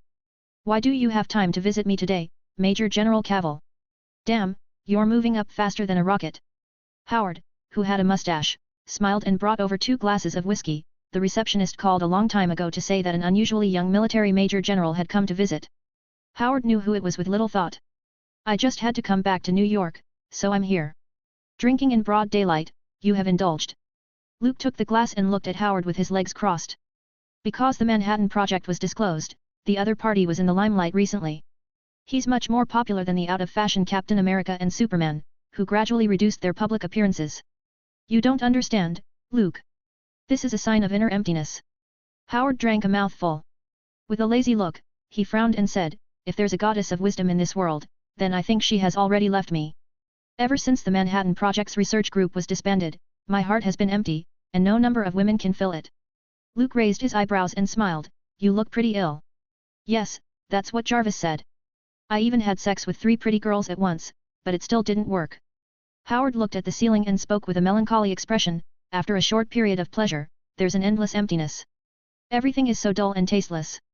Seeing Howard almost speaking like a sage, Luke shook his head and laughed. The Stark family father and son were the same. The difference is that every time Tony was in high spirits, he would go to his underground tinkering room to play with those machines and vent his sense of excitement and energy. After studying the atom, his father seems to have lost interest in ordinary things. "Can the Tesseract interest you and bring back your desire for knowledge and vitality?" Luke took a sip of whiskey. As if he saw a fish on the hook, he lightly said, "I remember you were interested in it." The lonely and empty Howard suddenly turned over and sat up. His eyes instantly regained their light, and he rubbed his hands with passion. He asked, "When do we start?" "After you join SHIELD. The Tesseract is a top-ranking item. Access wouldn't be granted by non-personnel." Luke threw out the conditions. Now, he thought it would be better for Nick Fury, the third-generation director. Carter and Howard laid the foundation, and Alexander Pierce laid the framework. Wait until the hard-boiled egg director is on top. It could be said, he only needed to sit on his hands and think of various ways to appropriate public funds. S.H.I.E.L.D. The reorganized Strategic Science Reserve? No problem. Howard didn't think much and nodded quickly. He was almost like a sage and desperately needed a challenging problem to stimulate his empty mind. Luke was quite satisfied. Bringing Howard in was great. Human Resources 5. S.H.I.E.L.D. Scientific Research Strength 5. Capital Reserves 10. Wait, you didn't come to see me today just to get me into S.H.I.E.L.D., did you? After nodding in agreement, Howard seemed to react and looked at Luke with eyes as if he was looking at a schemer. "Give me back my feelings. The Tesseract, for a scientific research consultant title. You're not losing anything." Luke ignored Howard's complaint and continued, "Back to the topic, I came to see you today for other things too. I want to talk business with you." When it came to business, science, and women, Howard usually showed 100% seriousness. After thinking for a moment, he thought carefully and said, "Talking about business. Stark Industries recently won 2 orders from the Defense Department, and its military factory and weapons research and development center is saturated in industry. If you are short of money, I can." "Howard, you misunderstood my meaning." Luke waved his hand to interrupt the other party's words. As a businessman in the helm of a military enterprise, any judgment Howard made should be based on a reasonable consideration of the company's interests. This is correct and won't make him unhappy. "I'm not short of money." Luke put down his glass, leaned back on the sofa, and uttered this somewhat ostentatious truth. Before going out, Colonel Phillips called and told him some good news. The funding for SHIELD has been approved, and the site has been confirmed. Now Luke has an enormous budget of $16 million, so he wasn't short of money. $10 million in this era was plenty enough. Although it is not his personal property, as S.H.I.E.L.D. director, embezzlement of public funds was naturally a traditional niche, there would be no problem. Congress did me the honor of not letting SHIELD stay in the same dilapidated building as the FBI. Luke said this because intelligence agencies such as the FBI and CIA were established to work in a few old apartments near the White House, and the funding allocated to their activities was only $450,000. Compared to them, S.H.I.E.L.D. has been very well favored. Well, it looks like you want to talk business. Howard shrugged his shoulders and corrected his attitude. Let me hear what the youngest major general on American soil, and the greatest war hero of all time, has to say about his ideas for making money. Does Stark Industries have any idea of entering the communications industry? Luke was ready to build mobile phones and communication networks before the age of communication would arrive. The reason why he thought this way was simply because he wasn't used to the era when information transmission was too backward. In the 1940s, Bell Telephone Laboratories in the United States manufactured the first digital scrambled speech transmission system. In 1958, Leonid Kupryanovich, an engineer of the Soviet Union, made further improvements to the handheld transceiver, reducing the weight from 3 kilograms to 500 grams. The wireless phone, the size of bricks, had to wait until 1973 when researched by an engineering technician from Motorola, Martin Cooper. The current communications industry was like a gold mine waiting to be mined. 120, Chapter 117. This man is from the future. Communications industry? AT&T has already done it. They have the core technology from Bell Labs. Even if Stark Industries enters, they may not be able to compete. Howard shook his head repeatedly when he heard Luke's proposal. The Department of Defense's contracts were not as good as those of the communications industry. Moreover, the initial investment was enormous. Laying cables and building communication systems were all necessary tasks that would take a lot of time and cost. The most important thing was that Stark Industries had to face the terrifying enemy, Bell Labs. Even with Howard's critical eye, he had to admit that it was the most extraordinary laboratory in the world. It may not be as good as the Manhattan Project, where talents and geniuses from all over the world come together. But it could also be called a pool of talents, which shouldn't be underestimated. Unlike his son, Howard occasionally sprang up with naive, idealistic romanticism. For example, give up the company's main activities, close the weapons manufacturing plant, put on the iron armor as a superhero, and so on. As a businessman, Howard was very rational. He wasn't optimistic about Luke's proposal. He thought that the communications field wasn't an excellent choice to expand the industry. Don't be in a hurry to answer yet, read my proposal before you say anything. Luke wouldn't come empty-handed since he wanted Howard to cooperate. With his super brain, quick thinking, and previous knowledge of related technologies, he spent several days working out a plan. Frankly speaking, once Superman used his brain, he could surpass over 90% of the world's geniuses. It was like turning on the grappling hook and frantically climbing on the technology tree. In the same 24 hours, Luke seemed to become one in intelligence every second. It was a complex problem to solve. He could get the answer after a few glances. Bell Labs is indeed the greatest laboratory on the planet, but this doesn't mean that AT&T could always monopolize the communications industry. While Howard was reading the plan, Luke explained his thoughts. You may not have noticed. As more and more people own cars due to the development of the automobile industry, mobile phones are in high demand, and communication is no longer limited to the home. According to my plan, Stark Industries will surely open a new era of mobile communication, and even AT&T, supported by Bell Labs, may not be an opponent. Luke certainly knew that AT&T had a trump card, Bell Labs. There have been 11 Nobel Prize winners in physics, 4 Turing Awards winners, and 16 winners of America's highest scientific awards. Since its establishment has obtained more than 30,000 patents, with an average of 1 patent per day. Many critical technologies of computers, televisions, mobile phones, cameras, and the internet in future generations would come from Bell Labs.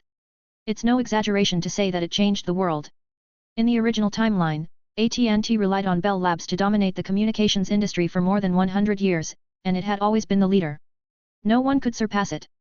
It's unlikely that the communications empire built by Bell Labs would have collapsed, had it not been for the subsequent anti-monopoly laws that led to the dismantling and dismemberment of the giant.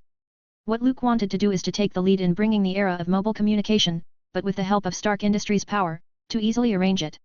It would be pervasive in every household, from communications services to the internet, mobile, and TV. As long as this business is done, it wouldn't be worse than Stark Industries' businesses. Did you do this all by yourself? Howard listened and flipped through the plan. The expression on his face changed, from the first careless to the later serious. Halfway through, as the most successful weapons tycoon in the country, his breathing became heavy, and his speed of turning the pages became faster and faster. Luke. You know. Because of you, for the first time, I feel that God isn't fair. Half an hour later, Howard spoke in a complicated tone. There was a surprise, excitement, and a hint of disbelief in his eyes. I've never been jealous of your Superman physique except when faced with too many pretty girls and being a little overwhelmed. I've always been proud of my genius brain too, but you've refreshed my perception today. It's not that you found any novel technology or made some amazing breakthrough. Instead, your vision is completely beyond this era. This plan is like a key to the future 50 years from now.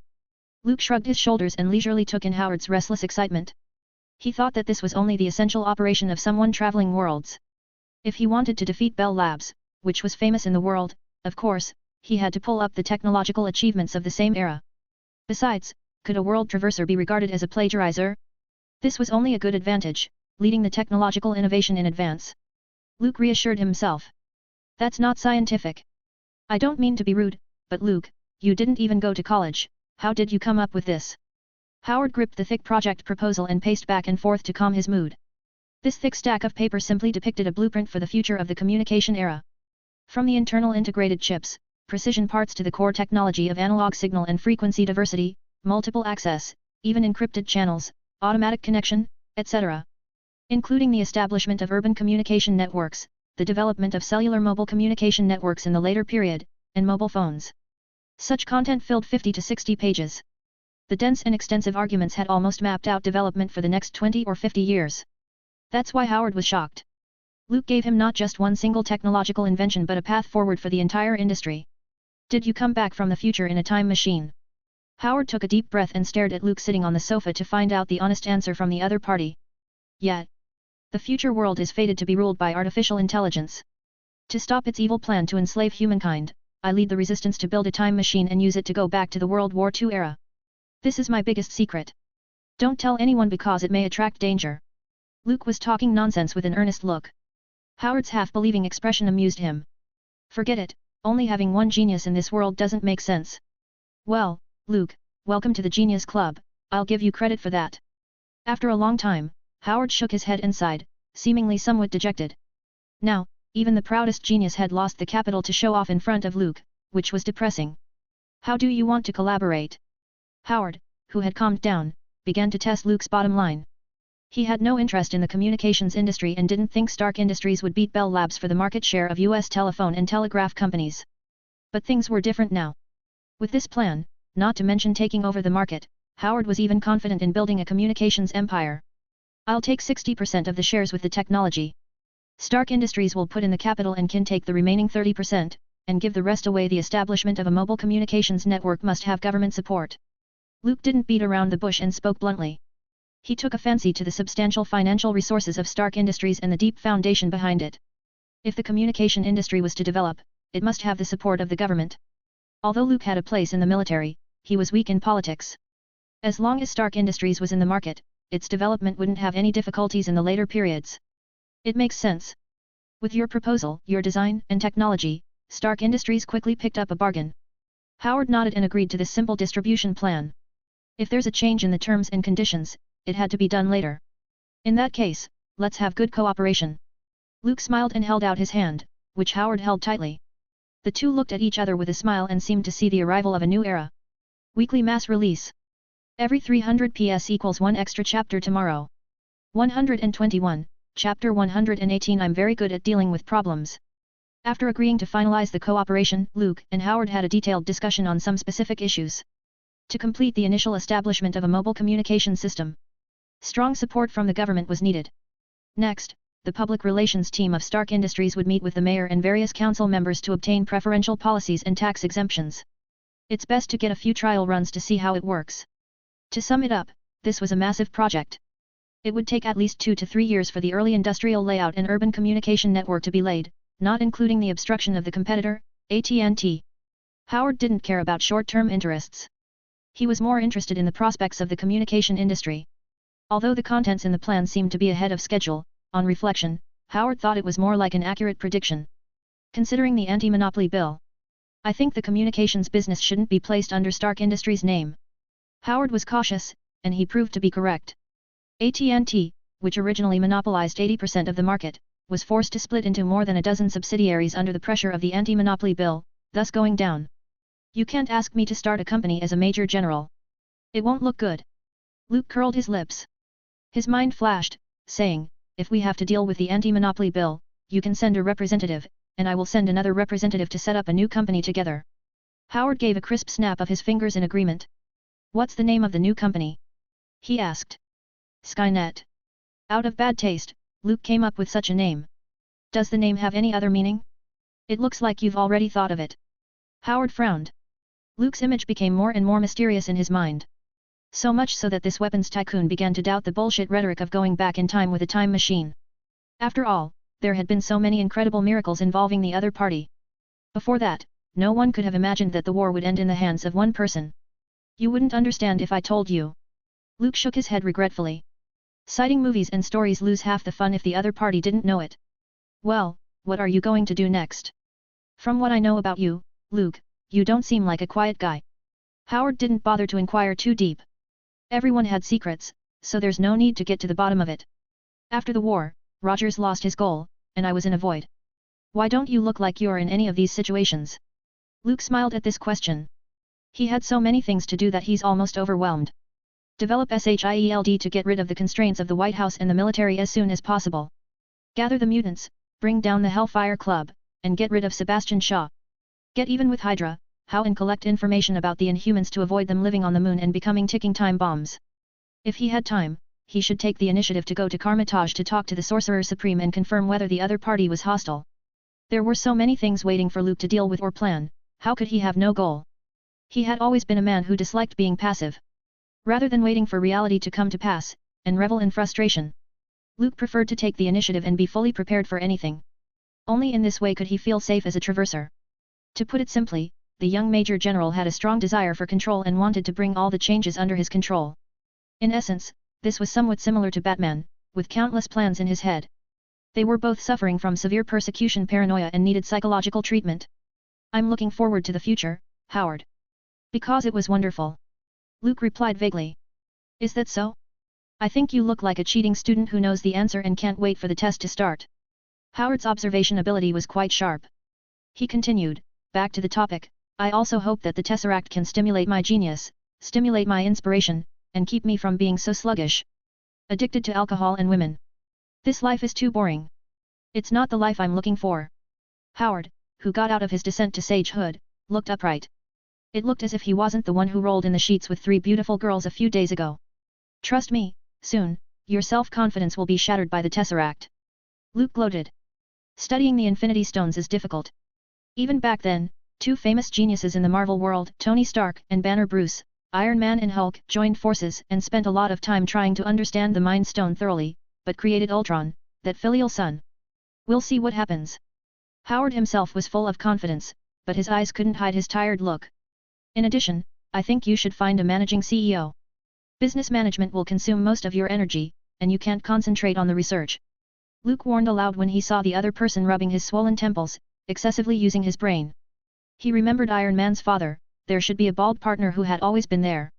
Obadiah Stane, the villain who almost made Stark Industries change its leadership and provided experience value for Iron Man. I'm also looking for the right person for the job. I intend to devote 100% of my energy and time to the Tesseract research, and I intend to hand over the management of the company to professionals. Howard, who held several meetings in succession today, leaned against the white and comfortable leather seat. Stark's industry was on the right track, and it only needed to develop steadily step by step. Sooner or later, it could surpass those old military enterprises, so he was ready to devote his thoughts to the places he was more interested in. For example, studying the Tesseract. By the way, where's Rogers? I heard that he has gone through a second transformation and his chest muscles are even stronger than before. After talking about work, Howard began to chat. He was also a well-informed person and had long heard about the subsequent events on the European battlefield. Steve, he is considering whether to retire honorably and then return to Brooklyn to be an ordinary person. Do you think a super soldier could adapt to the life of mowing the lawn and watching football games at home? Luke shook his glass. He wanted to bring Captain America in and add Howard to form the first generation of the Avengers. The world's first superhero band to debut sounds pretty cool, doesn't it? However, after the war, there were no decent opponents at all. He still didn't know where Sebastian Shaw and the Hellfire Club were. As a villain, Luke was disappointed because that guy didn't have the spirit to make how any mischief. As for Hydra, Baron Strucker had disappeared after bringing down the wickedness of the Third Empire. With all due respect to Rogers, he never wanted to admit the fact that he was different from the rest of the world. Howard took out a box of cigars and lit them with long matches. He said, "In fact, super soldiers like you are essentially different from us. Isn't it funny that you can lift a car, punch through steel plates, and still pretend to be normal? Luke, do you know what I admire most about you? As Superman, you never hide, and you don't intend to package yourself as a harmless and benign figure. This is the reason why the military is lenient with you." I remember they had planned to hold a hearing to ask you about your suit and other questions, but it ended in vain. Because some people said, what if Superman refuses the summons, do we have the means to compel him to submit to the will of the country? Luke put down his glass. He had heard Colonel Phillips say it. After the public debut in Berlin, many people were interested in his Kryptonian battlesuit, the ability to fly, and the disposable Green Lantern Corps disc. To be honest, if they do hold a hearing, I will be there on time. The corners of Luke's mouth pursed slightly and gently said, I asked Dr. Zola to improve Woden's blood, thus gaining more power and being able to get rid of gravity. It makes sense, right? Hydra secretly developed a high-tech battlesuit that is extremely bulletproof and can automatically repair itself, right? As for me destroying a bomber group alone in Berlin, most of it is Steve's credit. Those bombers were shot down by him standing on the Eiffel Tower. It's a pity that you missed it. The scene was spectacular. Captain America was shooting down the planes. You see, there are reasonable explanations for all these problems. Even after I returned to New York, the military arranged to take a blood sample from me, and I didn't resist. Luke spread out his hands and spoke with a smile on his face, am I not cooperating enough? Howard narrowed his eyes and asked curiously, what if the military asks you to hand in your battlesuit or participate in the research to replicate the super soldier? They won't do that. Why? Welcoming Howard's wondering eyes, Luke frankly said, have you heard the story of Gordian knot? Legend has it that Gordian was the king of Phrygia in ancient Greece. He made a complicated knot on an ox cart he used before and put it in the temple of Zeus, saying that those who can untie this knot would rule the continent. Then Alexander the Great cut off the complicated knot with his sword. The young major general sitting on the sofa smiled and said, I learned from this story that if you can't solve a complicated problem, then find the root cause and eliminate the person who raised the problem. So, the president, or the legislators, better not give me any problems. After listening, Howard was speechless. Fortunately, the congressmen in Capitol Hill weren't stupid enough to cause trouble for the other party. 122, Chapter 119 Leviathan, The Red Room. Time's always passing without a sound, and it wasn't easy to notice. After the end of the war, the people of New York were finally able to live a quiet life. They no longer had to worry about food shortages or the tragic fate of being relegated to the lower class. In its place, factory workers were brutally exploited by their bosses, and there were severe livelihood problems. But in one respect, they were better than their 20th century descendants. Now the people of New York at least didn't have to put up with masked weirdos flying around overhead, and they didn't have to worry about a sudden attack by an alien fleet. A peaceful day was typical for everyone. 2 months later, Luke flew back to Washington, D.C. from Manhattan and showed up at the door of S.H.I.E.L.D's headquarters. Stark Industries quickly produced a prototype based on the detailed design drawings during this not too long and not too short period. The mobile phone, which was supposed to be available only in 1973, came out ahead of schedule. Although not yet in production, the rapid arrival of the era of mobile communications could already be foreseen. Luke had to lament about this. The father and son of the Stark family, both of whom were very active, never left any problem for the next day. For the sake of the initial stage in entrepreneurship, I reluctantly put up with it. Luke stood at SHIELD headquarters in Potomac Shores, shaking his head and sighing. Compared to the crowded Pentagon, the 39-story building in front of him looks a bit shabby indeed. General. Good morning. Holding his head high, Luke walked into the Grand Hall and saw a vibrant group of young agents. They all habitually refer to him as General, not Director. Shaking a habit is not easy. Luke took the elevator and went all the way up. After the official establishment of SHIELD, Carter, as the head administrator, took the initiative to request the FBI and CIA to provide human resources and reinforcements. In this way, a lot of elites have been drawn from those intelligence agencies. J. Edgar Hoover, the head of the Federal Bureau of Investigation, had also gone to the president to complain about this. He said that Major General Cavill received so much funding but still came to steal his staff. Wasn't this bullying honest people? CIA not yet called by that name, the correct term is Office of Strategic Services head, Roscoe Hillenkoetter also nodded aggressively at the same time. At least he was also a rear admiral, his rank isn't any lower than Major General Cavill. So, how could the other party not even say a word of greeting and directly transferred a group of people away? The president had no choice but to call Luke to the White House, intending to hear his explanation. However, in regards to the above charges, the young general's response was I greeted at the last reception, I approached Mr. Hoover and Admiral Hillenkoetter, and said that SHIELD personnel were tight and wanted to borrow some people.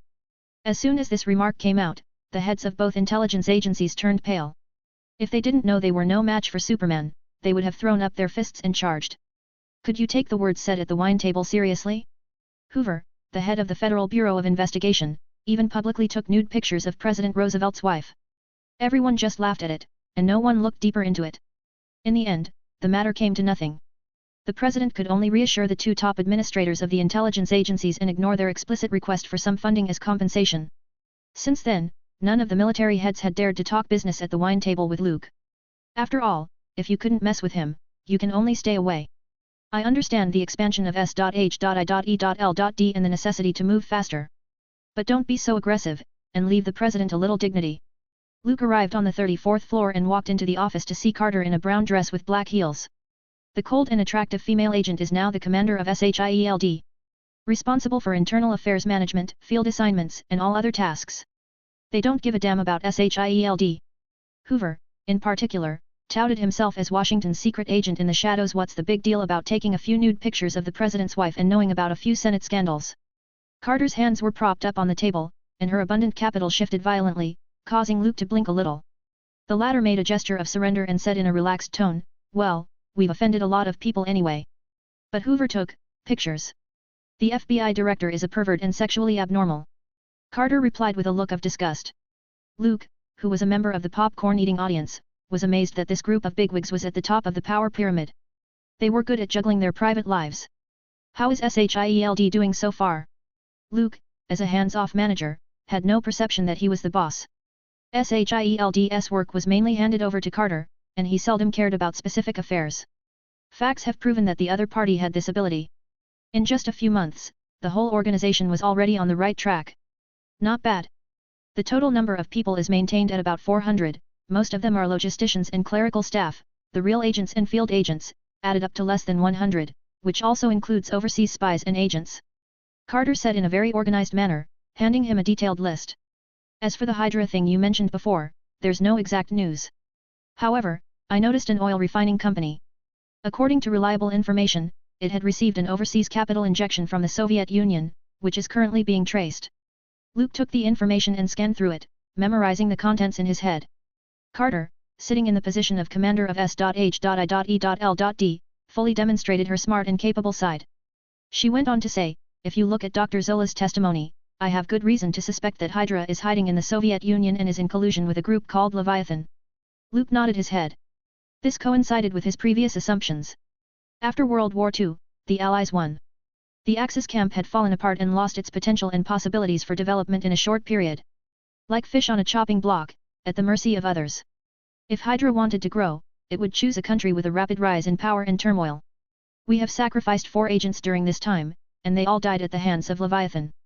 They have an organization called the Red Room, which trains high-quality spies and agents for assassination missions. Carter collected a lot of information. Even the Red Room was dug up.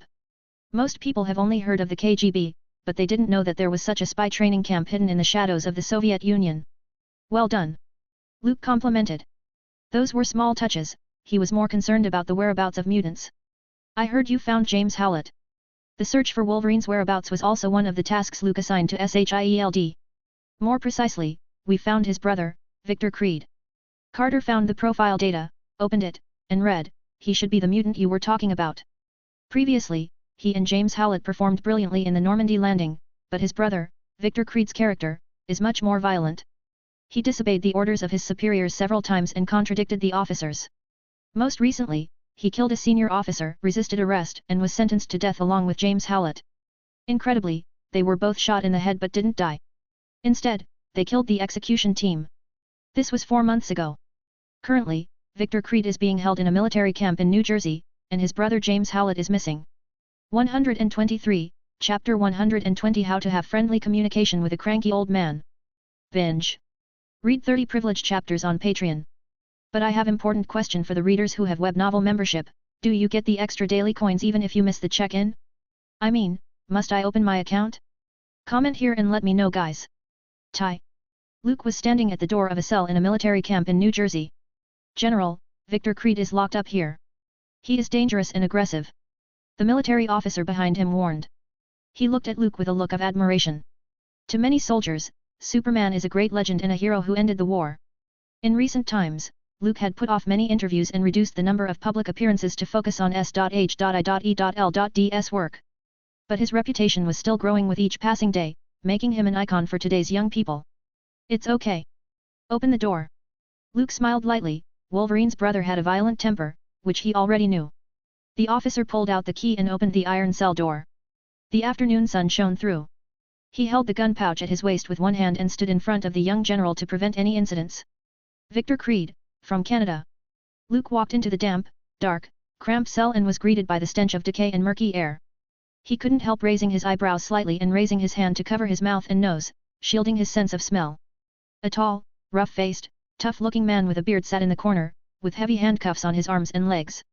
A mouse crawled on his shoulder and let out a squeak. Across the muddy ground, you could still see some scraps of flesh and blood. Wearing a short-sleeved top, he showed off two strong arms. Dense bullet holes are visible on them. You are accused of killing a senior officer and have been sentenced to 1,000 hours of being constantly shot at. Tell me, how does that feel? The tall figure blocked the warm sunlight squeezing through the doorway, which annoyed Victor, teasing the mouse. He opened his mouth like a wild animal, showing his white teeth, and said, "To be honest, that tickles me a little. Well, I heard that you and James Howlett, your brother, were both extremely talented soldiers who participated in the Normandy landing and survived." Luke continued. S.H.I.E.L.D's intelligence work was excellent in that they had almost dug up all the details of this saber-tooth. Simply put, he and Wolverine were half-brothers. The whole childhood story was a very bloody family drama. Wolverine's father is a Canadian businessman with a successful career, but it is a pity that he was cheated on with the estate's groundskeeper. When he was out doing business, the family gardener worked during the day and had worked overtime at night, comforting his lonely wife. The businessman, who later learned of the incident, dismissed the groundskeeper and forgiven his wife. In the end, he didn't expect that one night the drunken groundskeeper Logan caused trouble and accidentally killed the businessman. After experiencing the pain of losing his father, little James triggered his body's ability to grow sharp claws formed by his bones. He used the pair of sharp claws to pierce the groundskeeper's heart, not realizing that the other party was his father. After that, it was the tragic story of Victor Sabretooth. He escaped with his frightened half-brother, and the two wandered around. The mutant brothers have a powerful ability to heal themselves and age slowly. In search of a way to die or a more exciting life, the two men served multiple tours in the military. From the Civil War to World War I and World War II, they had participated in them all and were veterans of 100 wars. Due to the long period, S.H.I.E.L.D didn't do a meticulous background check. Part of it is Luke's understanding of the stories in his mind. That's nothing. I've been in more thrilling battles. Victor grimaced, looking up at the two silver stars on his opponent's shoulder patch, and said with disdain, "General, whose ass did you lick to get this position? President? Or is it just a bunch of random military commanders who give orders?" The self-healing ability, combined with long life, made Sabretooth quite disdainful of ordinary people. Just from the appearance, Luke is at most 25 years old. How many wars could he have participated in? How many dangerous life and death scenarios had he experienced? Young, but had a high position. What was the reason? You wouldn't need a brain to figure it out. Show some respect, you cold-blooded monster. Major General Cavill is a war hero decorated by the President, much better than beasts like you. The young officer in front of Luke snapped at him, almost pulling out his pistol and putting a hole in Sabretooth's head. The name Superman had long spread all over the country. Luke's merit was even more unquestionable. His idol was slandered, how could he tolerate it? War hero? You're the guy called Superman by Roosevelt and Churchill. Victor squinted his eyes, and only then did he fully see the half-lit, half-dark young face. In vain. Thud. Luke took a step forward, past the young officer, and lifted his right leg without an expression. Before Victor responded, his head was stomped into the concrete wall, creating a conspicuous crater. The military boot crushed the distorted face covered with anger. No matter how the opponent struggled, he couldn't lift it. The force was so strong that it caused a bloody trail on the wall. I appreciate talented and capable people. I don't like to talk nonsense. Luke stood upright and calmly said, I can understand that you're a veteran who has seen war and killings, a beast who has adapted to the law of the jungle. You will inevitably be a little wild. But it's best to distinguish the occasion and identify the target clearly before you show your claws, Victor. The young Major General pressed his foot firmly against Sabretooth, who was emitting a muffled growl. His opponent's hard skull felt like it was about to crack. On his 10 fingers, sharp knife-like nails tore the concrete and scraped out clear marks to vent the innermost fury in his heart. I'll rip your heart out and let you die wailing. He gritted his teeth and snarled. He had always been invincible in battle because of his almost immortal-like self-healing ability and keen beast intuition. As a result, he developed an impulsive, bloodthirsty personality. Simply put, he's a cranky old man. I'm good at communicating with guys like you. The corners of Luke's mouth lifted slightly as he released his right foot from Sabertooth's face. With the sudden release of this cranky old man, he immediately rolled over and got up. His two sharp claws raised high. Victor is very confident. Given a second, he could have ripped open the delicate veins in Luke's neck and tasted the incredible sensation of warm blood spurting on his face. On that bearded face, the bloody wounds caused by friction had repaired themselves. This shows how powerful the self-healing ability of his muscular physique is. Too slow. Luke shook his head. This guy was like a feral beast, killing and fighting on instinct. He might be invincible against an ordinary soldier, but when faced with Superman, who took up Deathstroke's Master Assassin card, it was simply clumsy to brush up his proficiency. Snap! The retracted right leg kicked out abruptly, and the air made a loud noise. Like an iron whip, it struck Victor with force. His heavy body, like a cannonball, crashed directly through the concrete wall behind him. If there were no shackles on his hands and feet, the humanoid beast would have flown far away. Cough cough. Victor spat out a bloody spit. His sternum collapsed as if a heavy hammer had hit him. If not for his robust vitality, coupled with the mutant self-healing ability, this mutant would have died on the spot. Don't think you could be arrogant just because your injuries heal automatically and you can't be killed. If you ever flash your claws at me again, I'll put you in a box, pour a ton of cement over you, and throw you into the Mariana Trench. Luke walked up to the fallen Sabertooth and smiled kindly. Hearing this warning, the cranky old man finally calmed down. A bit of fear appeared in his eyes. Reduced to that point, wouldn't it be worse than death? I'm sorry. General. I shouldn't have offended you. After struggling for 10 seconds, Sabertooth squeezed the words out of his throat. Very good. Luke nodded with satisfaction and praised, it seems that we have reached an agreement, Victor. 124, Chapter 121 What is Evolution? Perfect Race Theory. Now read 40 chapters in advance on Patreon. patreon.com/binge translations. Luke shows his kind side after getting to know Sabertooth, Victor. He beckoned to the young officer who was standing in the cell in a daze and ordered, get him an ID badge. Victor Creed, a member of S.H.I.E.L.D.S Task Force. As of today, you will continue to serve. Yes, General. Sabertooth, whose sternum had collapsed, coughed twice and slowly rose to his feet. The self-healing ability began to take effect. His shattered bones and injured internal organs healed at an alarming rate. The cranky old man, who had been beaten up a bit, was much more restrained. Most mutants who have never been beaten by society have an inexplicable sense of superiority and consider themselves superior to humans. Sebastian Shaw and his spiritual successor Magneto have relied on this approach to either brainwash or unite a group of compatriots. Trask will definitely like you. Luke saw Sabertooth's self-healing ability and began to think about bringing his brother, Wolverine, into the picture. In this way, he will have the proper people to spar in training the future skill card's proficiency. Sabertooth alone certainly wouldn't last long. With the thick-skinned Wolverine, the pair of brothers could withstand being Luke's punching bag. Although he didn't know who this Trask Luke was talking about, his extremely keen beast intuition warned Sabertooth that it probably wasn't something good. At the thought of being a miserable lab rat, a cold chill ran down his spine. The idea of running away sprouted in his mind. Victor, believe me, it's not a good choice. Luke seems to have guessed it and eloquently said, you will become a wanted criminal of the military. When your photos are published in the newspaper, you will have to face the comprehensive pursuit of S.H.I.E.L.D., the state and county police. Then you can only hide in the woods and live like a beast. You may not care. After all, you are a beast. But believe me, if you get caught running away again, you'll end up in a horrible situation. I have a scientist named Bolivar Trask who is very interested in mutants. Maybe then we will experiment on you, such as cutting your body in half, which half will be the first to start healing itself. Perhaps we can cut one, Victor, and end up with two Victors. Wouldn't that be interesting? Sabertooth's hair stood on end, and his heart couldn't restrain the fear. At this time, he realized that the self-healing ability that had allowed him to charge with such abandon on the battlefield, could also be turned into a form of torture. This young general is simply the devil. General, I will never run away. Sabertooth gulped, giving a serious expression of guarantee. If Wolverine saw his brother's courteous appearance, he would be shocked. It wasn't his foul-mouthed brother's temperament. He was usually like an explosive barrel full of curses. By the way, what's your name?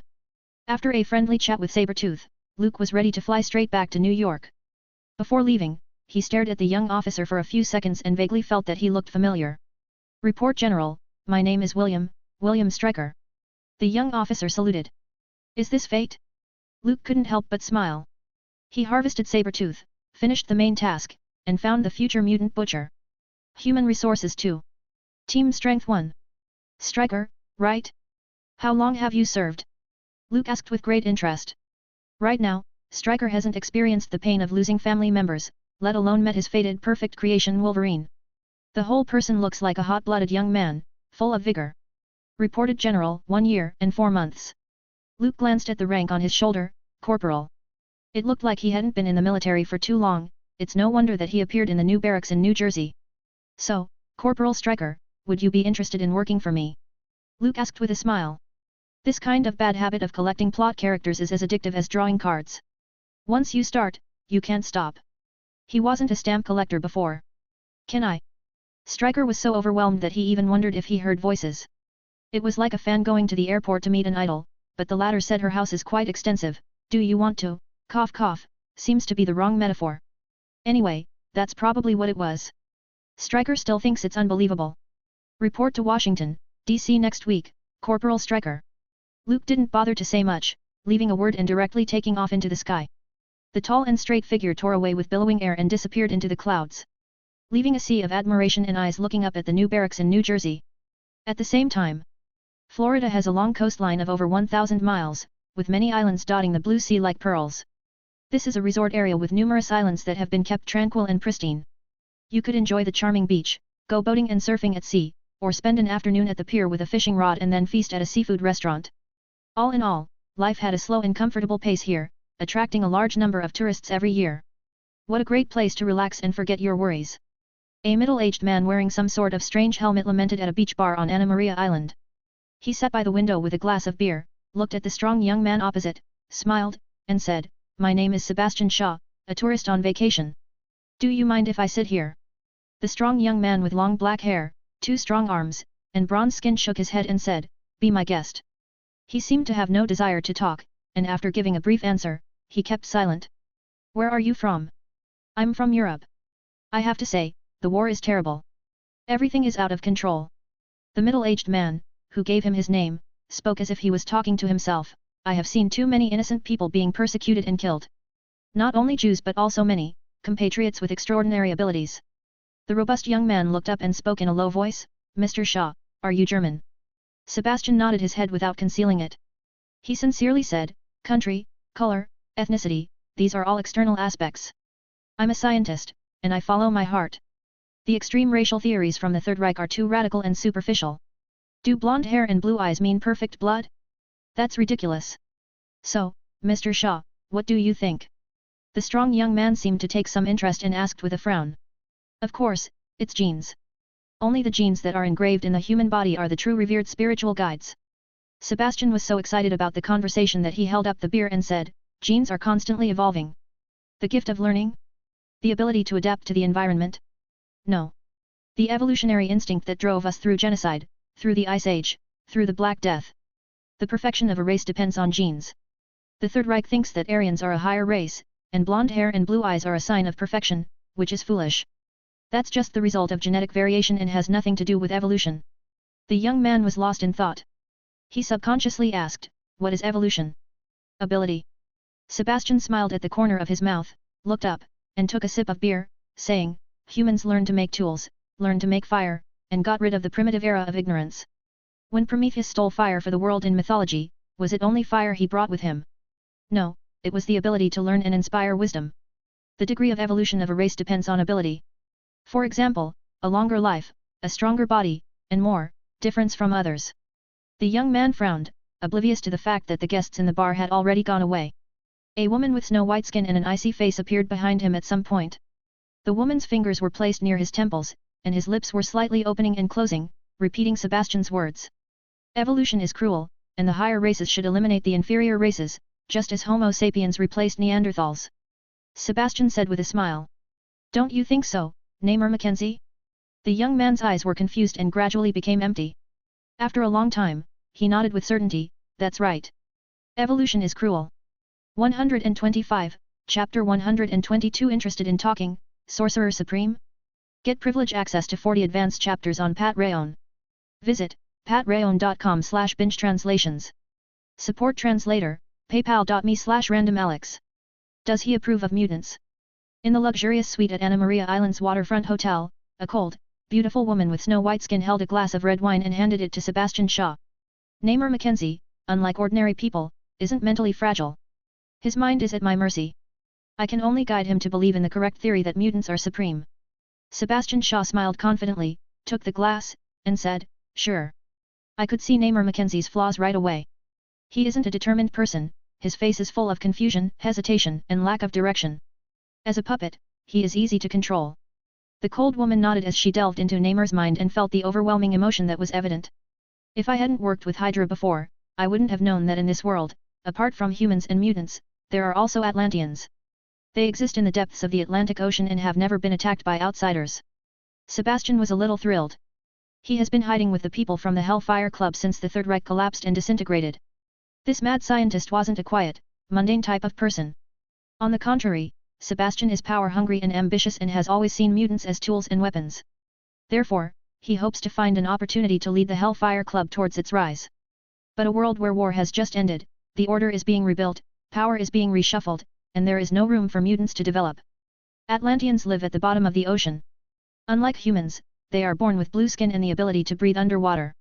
Sebastian told her the information he got from Hydra. Namor Mackenzie is an exception. Born from an Atlantean princess and an American naval captain, he had the skin color and appearance of a human and was once discriminated against and banished from Atlantis for this reason. Hydra and Atlantis had contact. The beautiful woman was a bit surprised by the strength of the organization. Although Red Skull lost, Hydra's capabilities were still preserved. They have studied many ancient civilizations of humankind. It isn't surprising for them to know the existence of Atlantis.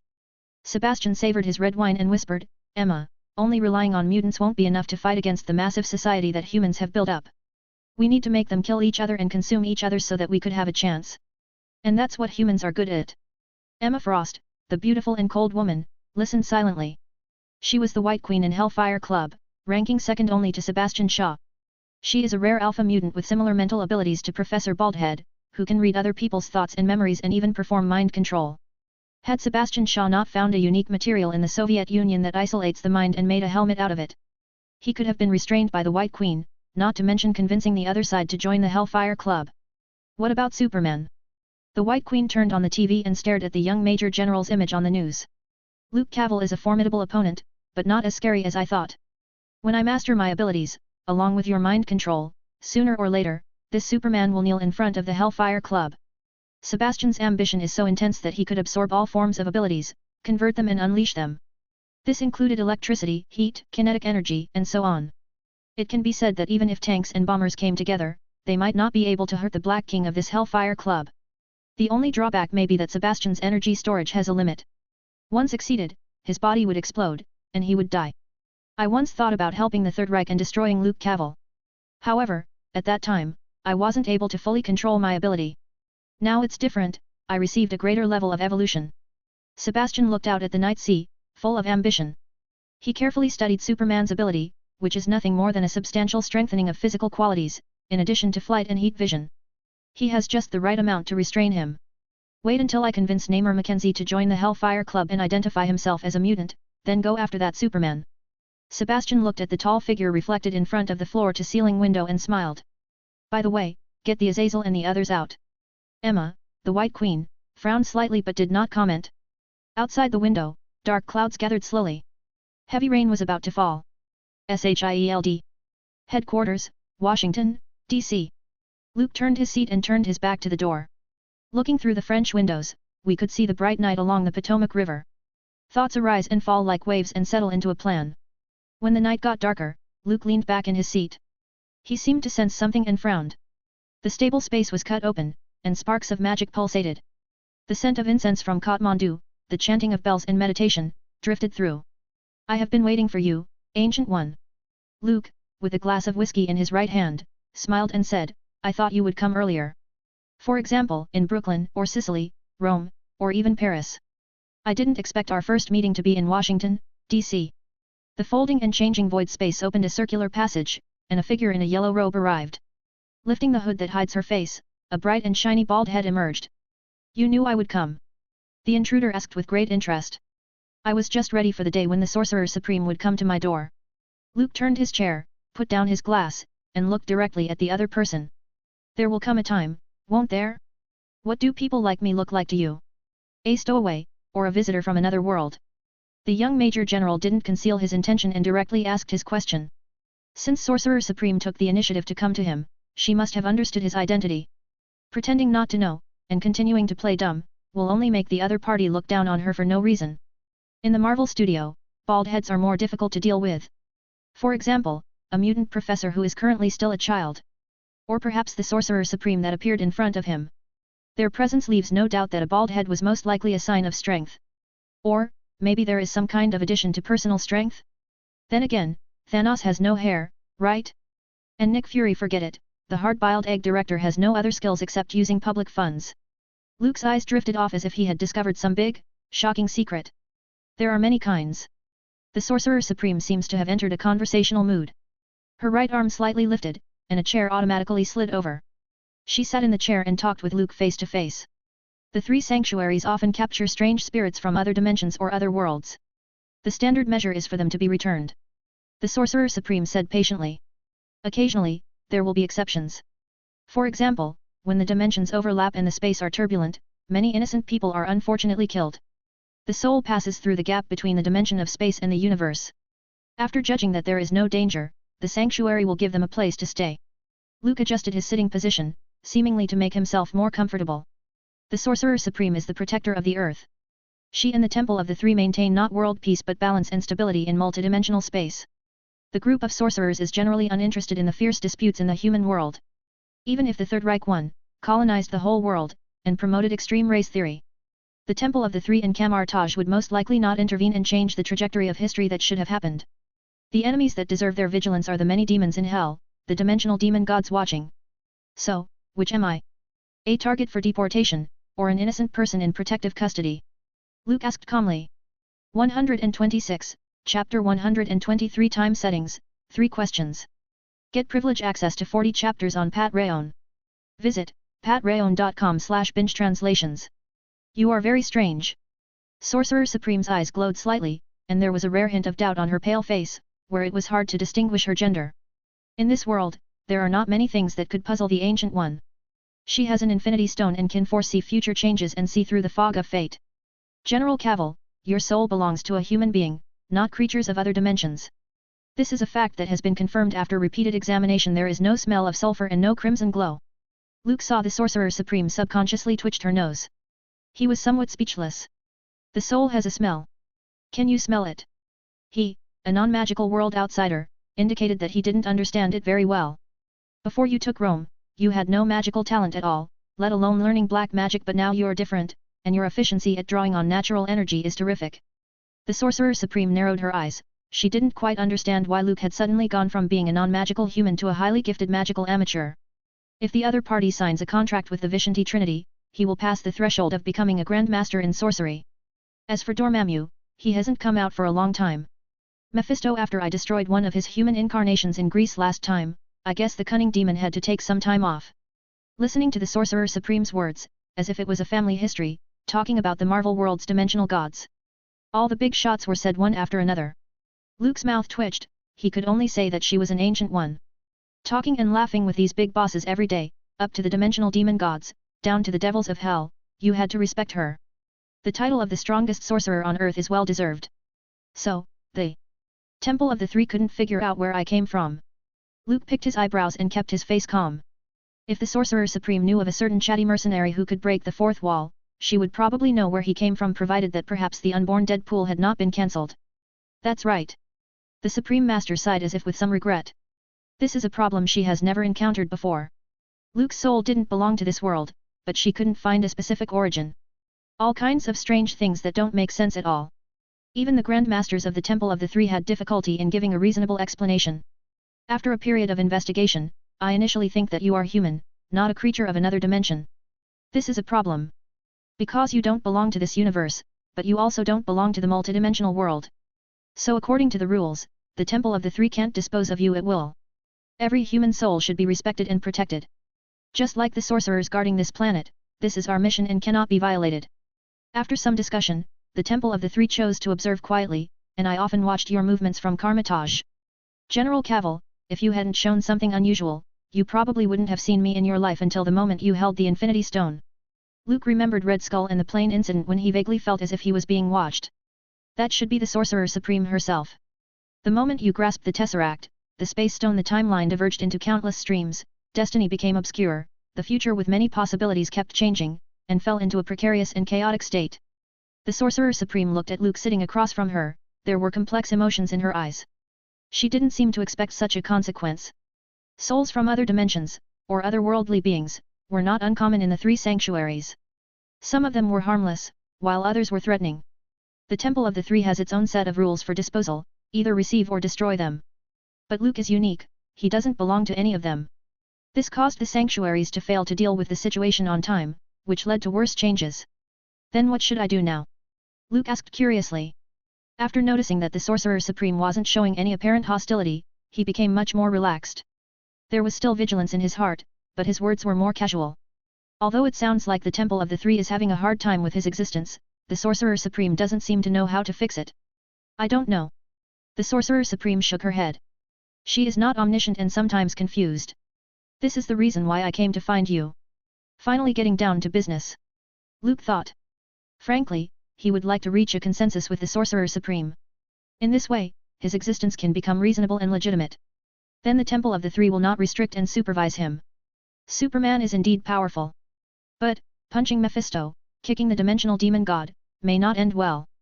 Unless Luke can immediately pull out the ultimate Superboy Prime, or Silver Age Superman, the card that could go against the heavens. When you had an unexpected and massive impact on the future, I tried to go back in time and try to change it. Luke's eyelids jumped, and although the Sorcerer Supreme spoke politely, he still noticed the cold meaning between the words. Change things? Does it mean using the Time Stone to go back in time and fix him? No, no, no. You misunderstood what I meant. The Sorcerer Supreme seemed to guess Luke's thoughts, shaking her head and smiling. The past is unchangeable, when it happens, it becomes a fact. If I go back to the past and kill you in the cradle, it wouldn't affect you now, it will only open up a new branch for the line, a world without you. Luke frowned. He seemed to remember, Marvel Studios' time settings are a little different from other movies. If you go back to the past, you can change the setting of the future. So, what did you do? Luke suddenly found that the Sorcerer Supreme was an interesting person to chat with, not refusing to answer any questions, not to mention using vague language like other mystics. Most prophets like to hide the correct answers in confusing words. I can observe the future.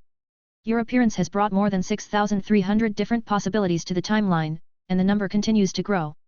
The Sorcerer Supreme's eyes looked quizzical. In those futures she saw, the other side caused both good and bad impacts. I wanted to choose the best one and fix it as the only ending. But you can't do that. There are no definite answers in countless branches. Sometimes you become the hero of the whole world, and sometimes you become the public enemy of all people. Anyway, you would always shake the world as a whole. But there is one thing in common. No one can stop you in the future, Luke. The power you have is unprecedented, and the room for growth is frightening. I can't reach the end of time and see with my own eyes what you will finally become. Luke pursed his lips. It was all like a simulation game with countless choices. Every decision leads to a different direction for the story. This is why I came to find you. Something like a routine inquiry.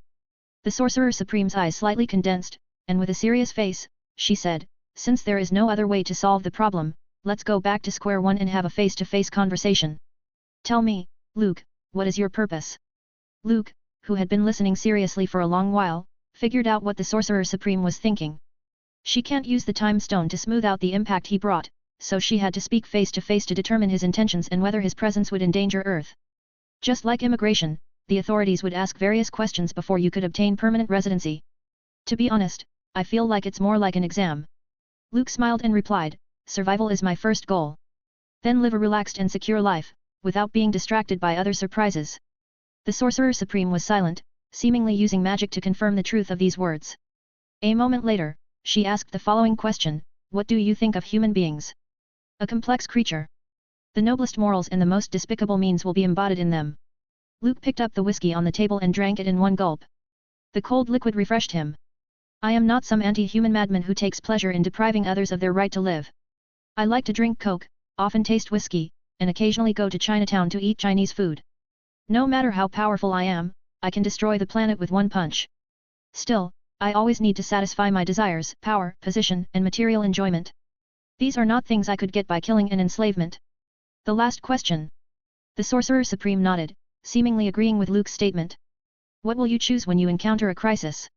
To protect the planet under your feet or to abandon it? 127, Chapter 124 The Price of Magic, Ancient One's Request. Get access to 40 privileged chapters only on Patreon. Visit patreon.com/binge-translations. Luke was silent for a moment. If he compared the Marvel world to a game, then he was deciding on his guild's dynamics right now. As he thought before, the sole purpose of the Temple of the Three and Sorcerer Supreme is to guard the Earth. To be more precise, it should be to defend against the alien creatures outside the main universe. For example, the Annihilation Wave bugs in the negative zone that once annihilated the Nova Corps are also a group of more than the usual 5 people. A bizarre group whose strength directly dropped by 90% at the time. Then there was Dormammu in the Dark Dimension, a miserable guy who suffered from Doctor Strange's time cycle and infinite negotiations. It was the same case with those ancient gods, such as the god of black magic, Thun, the Great Serpent, Set, and so on. They existed 4 billion years ago, as indigenous gods of the earth, were born in the early ancient comics period, and belonged to the background characters list, with very few appearances. They were plenty powerful, sometimes comparable to the 5 gods of the universe. Due to the defense system established by the Temple of the Three, it was difficult for this group of ancient giants to interfere with the main universe. Therefore, they either leave the Earth or go to other dimensions. The reason why the Sorcerer Supreme could fight against dimensional demons is mainly because of her excellent backing. The Temple of the Three Vishanti, composed of Oshtur, Agamotto, and Hoggoth, is worshipped by the many masters of Kamar-Taj. They were in charge of white magic. Among them, Oshtur is an ancient god and has family connections with Gaia, Mother of the Earth. Agamotto is the first Sorcerer Supreme that she nurtured. Therefore, in Luke's view, the Earth was simply one of the most dangerous places in the universe. There was Asgard. Odin, the king of the gods, is the pinnacle of the Heavenly Father class. There the Temple of the Three and the Ancient One, backed by ancient gods. Not to mention Thanos, even if Galactus came, he would still fall back. Why can't there be a third option? Faced with Sorcerer Supreme's last question, Luke's mind turned, and he quickly organized his words. The Ancient One must have a way to ascertain the truthfulness in his words, so deceitful lies wouldn't have any effect. But, truthfully answering, Luke suspects that the Sorcerer Supreme will directly enact a set of infinite time loops after hearing this, putting himself into a hellish state. Therefore, he shouldn't only give a reasonable answer, but also prove that his existence poses no threat to Earth. A third. The Ancient One was a little surprised and asked in a friendly way. Most of the time, she is a very good-tempered master of the mystic arts. Unlike the bunch in the temple who carry shackles, hammers, heavy axes, put all kinds of defense spells on themselves, and then yell and smash demons' heads with their muscles. The Ancient One belongs to the moderate faction, which will only start with reasoning. Physical violence is the communication solution used to deal with stubborn elements. From the good attitude shown by Luke, it seems that he could communicate normally. Therefore, the Sorcerer Supreme is willing to give a little more patience and listen to the other party's explanation. For example, unite as one, unite forces, end the war before it begins, and nip the disaster in the bud. Luke's eyes flashed, trying to look sincere, and said, the Temple of the Three's enemies are hell demons and dimensional demons. There are far more people behind the scenes who are interested in the Earth. Instead of waiting for the crisis to happen, why not take the initiative to develop and strengthen our strength until we have the confidence to face any storm? The Sorcerer Supreme shakes her head. As the owner of the Time Stone and having future foresight, she is more inclined to act conservatively. Excessive interference in the timeline will only lead to worse results. The threats among the stars, naturally, has Asgard and Odin to stand up to them. The task of Kamar-Taj and the temple is to hold our line of defense. The Ancient One replied with a smile. She has dealt with the Alfather several times. The strength of the other party, even in the multiverse, could also be called superior. With Asgard as the solid barrier of the 9 realms, those alien empires and cosmic overlords who dare to provoke should seriously consider the consequences. Centuries ago, Odin, his daughter Hela, and the great might of the Valkyrie army could be said to have swept through the 9 realms. But the twilight of the gods will come, won't it? Luke meaningfully reminded. Earth can't always rely on Odin and the Sorcerer Supreme, as the old powerhouses will have to retire sooner or later. When the time comes, Doctor Strange, who will take over the throne, may not be able to cope with the hidden crisis among the stars. General Cavill, you really know a lot. The Sorcerer Supreme's eyes gazed at him like a sharp blade sweeping through. She is now increasingly curious about Luke's origins. The ancient prophecy of the twilight of the gods was unknown to many, even most people of Asgard. So, what do you want to do? The Sorcerer Supreme asked with great interest. You can change your way of thinking. Luke said in a determined tone like a tireless interviewer trying to promote himself. First of all, Temple of the Three has limited power, you should acknowledge that. The Sorcerer Supreme nodded her head, the number of sorcerers in the groups is less than that of mutants. It's not that the conditions for becoming a sorcerer are harsh. But in modern society, with all the materialistic desires, there aren't many ordinary people who were willing to stay in Kamar-Taj to practice for that long. Usually, the purpose is to achieve a goal, such as a cure for a terminal illness, or to get out of a difficult situation and then return to modern society. For this, the Sorcerer Supreme wouldn't stand in the way. We can expand the number of masters, for example, by establishing a specialized educational institution to provide a living force for Temple of the Three. Luke came up with an idea. In this way, the pressure on Kamar-Taj would reduce, and so there would be enough people to deal with hell demons. The Sorcerer Supreme was silent for a moment, thinking about the possibilities. Major General Cavil, there is a price to pay for using magic. It may also cause great harm if that forbidden knowledge spreads. After a long time, the Ancient One shook her head and said so. The magic of the Marvel Universe requires the user to pay the price. The specific process can be seen as a loan. Each time the users use a high-level spell, it is like an additional charge on their bill. White magic allows payment in installments, and the cost wasn't so terrible, so many mages accepted it in Kamar-Taj. And black magic belongs to the loan shark kind, which is very cool when used, but very miserable when the payment is due. The cost of magic can be circumvented, right? There's no need to stick to the old rules. Luke was persuasive. He tried to convince the Sorcerer Supreme. Doom, the master of science and magic in Marvel, tried to pass on the cost of casting spells with machines. The Ancient One herself often gathers the power of Dormammu and secretly transfers the bills she needs to pay to the Dark Dimension. I'll think about it. This is the end of the question and answer game. The Sorcerer Supreme didn't reject it outright, nor did she nod in agreement. When it comes to difficult decisions, she prefers to be patient and wait for a while. General, for your arrival, I don't know whether it is good news or bad news. However, on my behalf, I welcome you. The Sorcerer Supreme stood up and gave a very modern handshake. Thank you, I hope one day I can set foot in Kamar-Taj. Luke also got up and stood. The Ancient One was the most talkative one amongst all the Sorcerer Supremes from previous dynasties. If the first-generation Sorcerer Supreme, Agamotto, replaced this, he would take him away in an instant. By the way, Ancient One, I have a question. Luke asked curiously, how can you tell if I'm lying or not? Is it some special spell? Because you answered the same question 420 times. The Sorcerer Supreme seemed to be smiling. The eye of Agamotto hanging down on her chest emitted emerald green light. She created a time loop when I wasn't aware of it. Luke was dumbfounded, but it was indeed the Sorcerer Supreme's style of doing things. However, the other party was too patient, and the single infinite cycle wasn't too dull. By the way, General Cavil, I just have one thing I want from you. Before leaving, the Supreme Master smiled mysteriously and faintly said, when foreign people settle permanently, they always have to pay a little something and do something good for the world.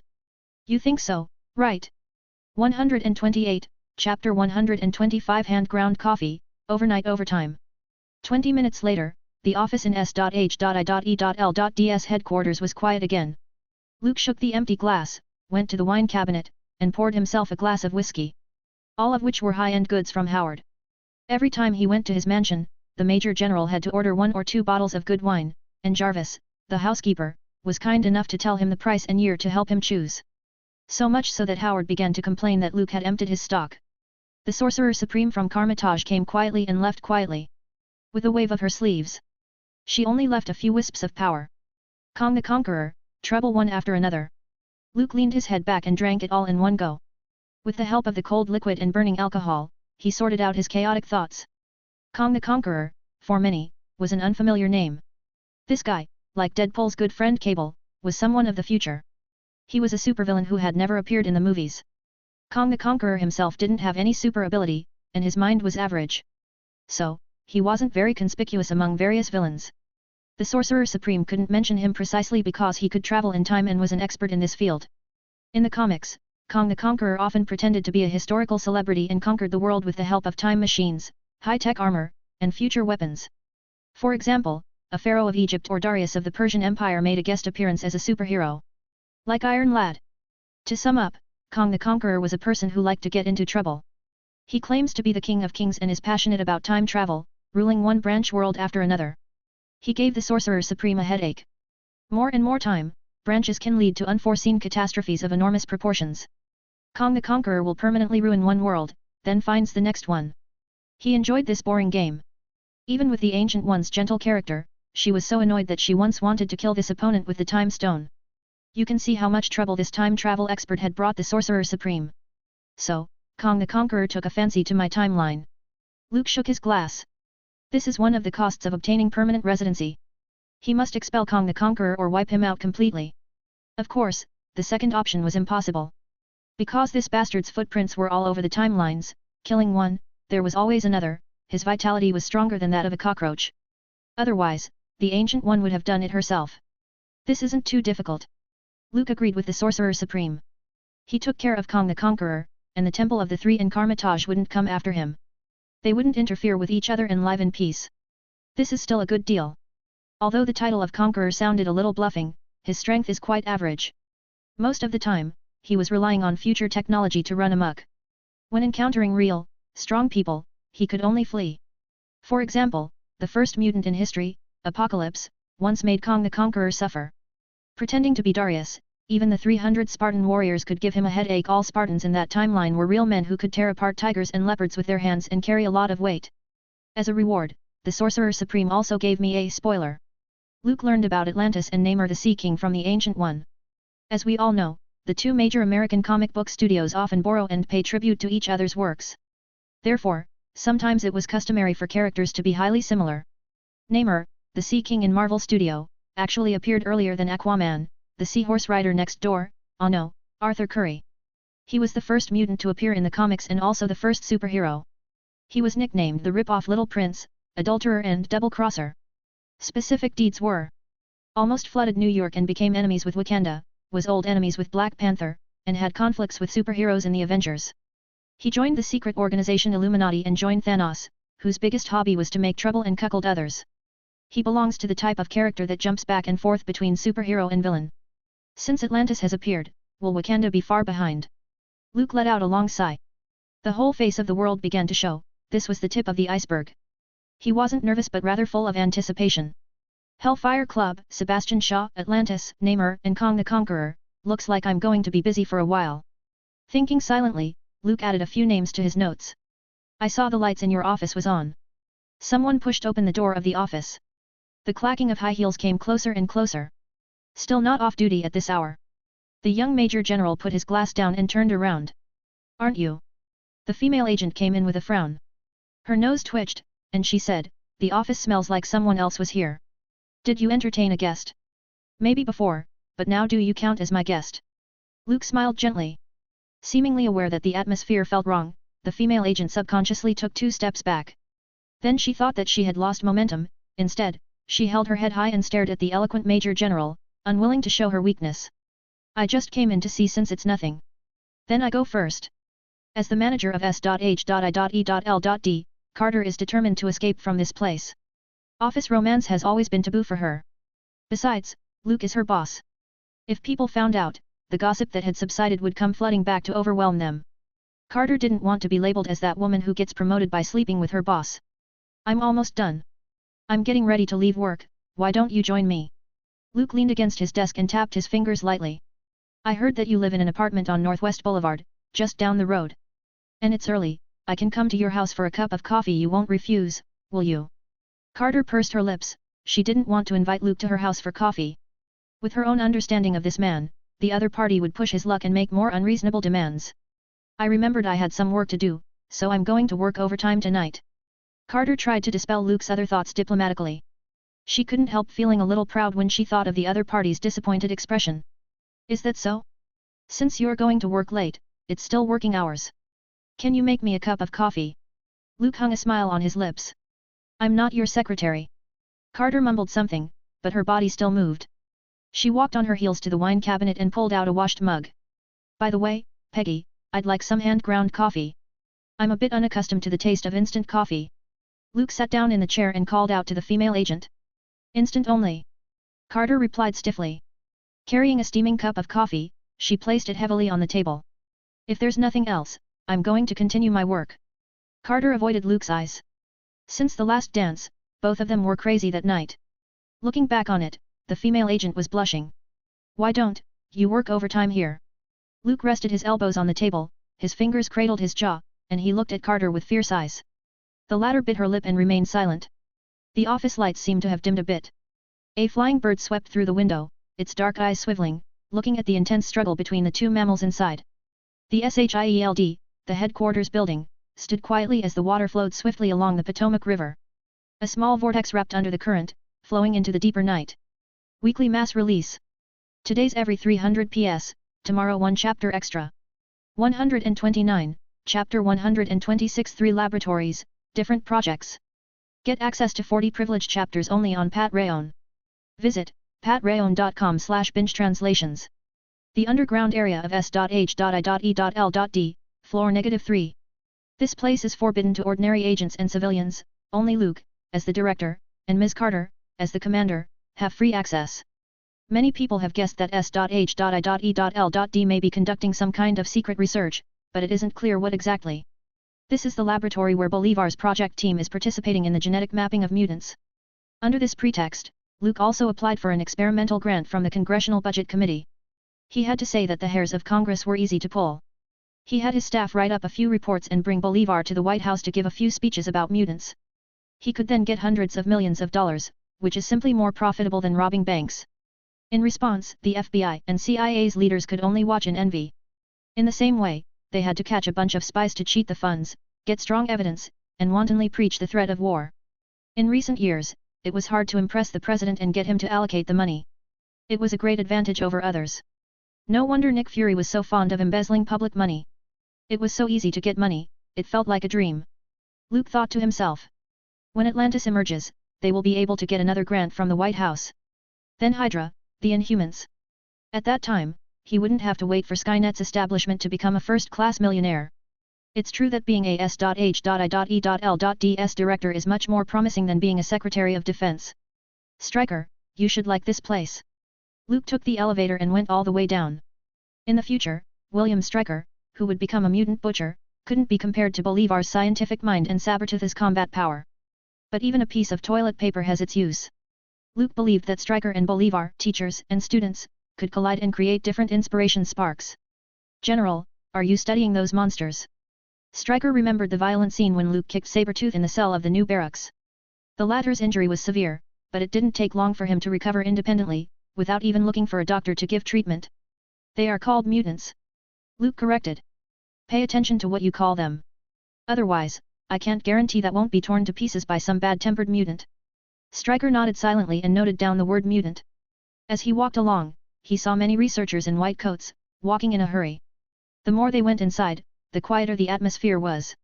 General, Dr. Trask is in Lab No.3. A person in charge stepped forward.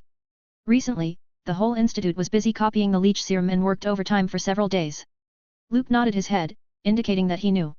After finding Sabretooth, he collected the gene fragments of 5 mutants and completed the main quest of opening the third camp. The leech serum that could suppress the ability of mutants was the reward. Not only that, but the next stage of the main quest has also been updated. Main quest, opening of the third camp, the Legion is back. Requirement, become the leader of either side of the mutant camp. Reward, Clark Kent's glasses. You mean I could become a big, strong, cheerful journalist at will? Luke saw this award at that time, thinking that he didn't need to disguise himself. He wasn't interested in applying to the Daily Bugle. That's Dr. Trask, who is in charge of everything in Lab 3 and is your supervisor. With Stryker looking left and right, full of curiosity, Luke pointed out Bolivar, who was having a fit of rage. Although he looks angry now, he's a very gentle person in private.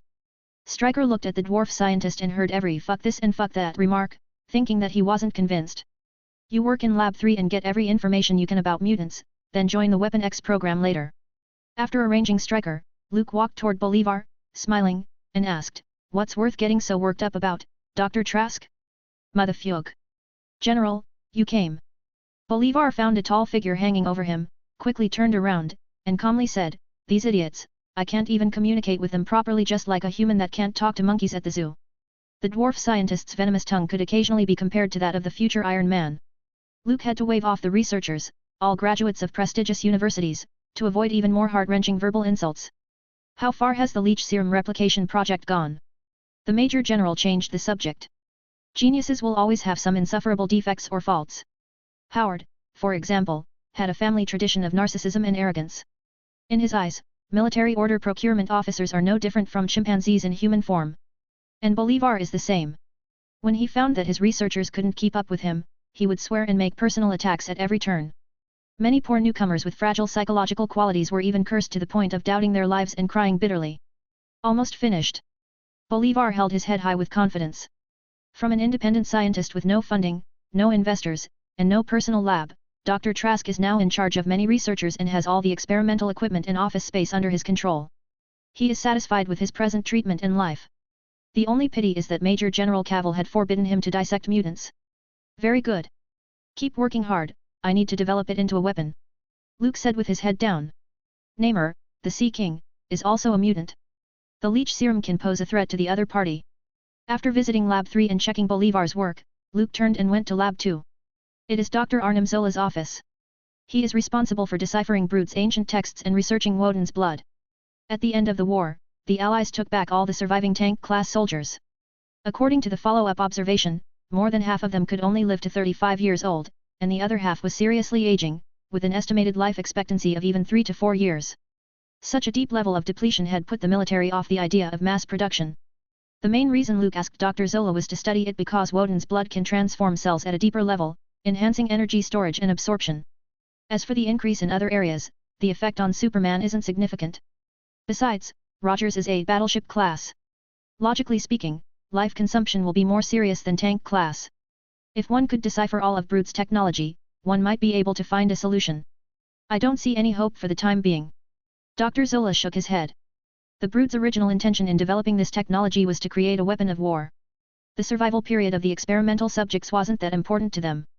Luke nodded and asked Dr. Zola to continue his research. Then he went to Lab 1, Howard's place. The main project is to extract the infinite energy of the Tesseract, about which Dr. Zola provided a lot of ideas. After all, Hydra's energy weapons came from him. The Tesseract seems to have run out of energy and doesn't respond to any external stimuli. Howard was a little upset when he saw Luke coming. He tried many methods, but they all failed. Even Dr. Zola's precious metal instruments that successfully extracted infinite energy are useless now. Luke averted his gaze. This might have had something to do with him. When he held the Tesseract, he had absorbed a lot of energy. Maybe that's why it's in an indefinite standby mode. What's new? Luke, change the subject. I'm starting to think about building a fusion reactor. Is that a new discovery? Howard scratched his head and said, create a circular vacuum chamber with coils wrapped around the outside and then electrify it. In this way, a huge spiral magnetic field could be generated inside. If I heat the plasma to a very high temperature, I can achieve nuclear fusion. If it does, it will be enough to solve a future energy crisis. Then keep up the good work. When you succeed, I'll give you a gift. Luke smiled meaningfully. He did not expect Howard to have the fantastic idea of building a large arc reactor right now. If it can be scaled down, then Iron Man will be able to appear in advance. 130, Chapter 127 Brothers Reunion, Human Sandbag. Bonus chapter for weekly mass release Power Stones.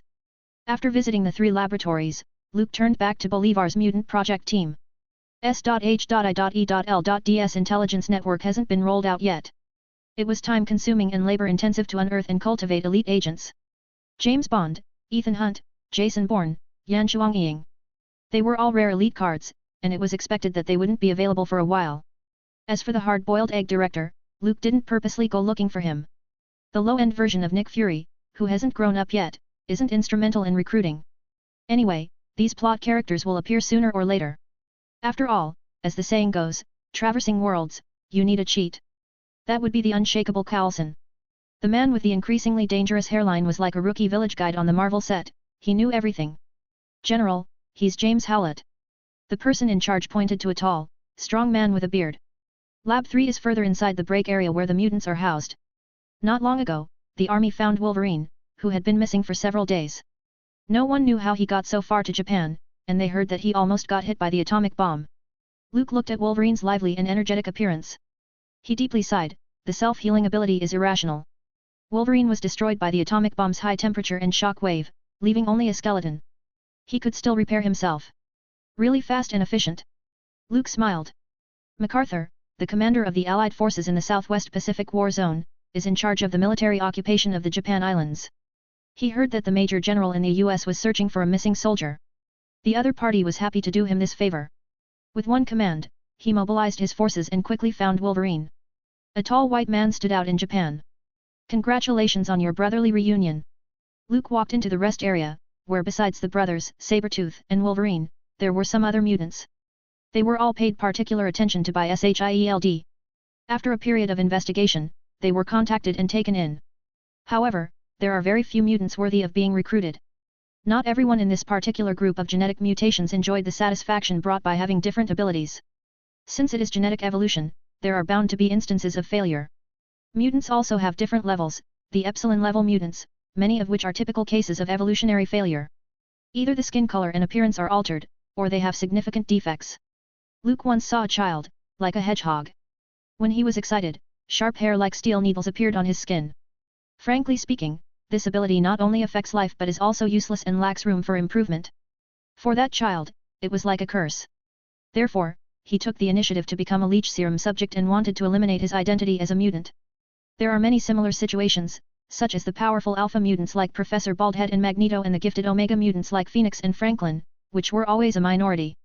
More and more people are suffering from genetic mutations, and in their view, mutants were a disease that deserved to die, not a gift from God.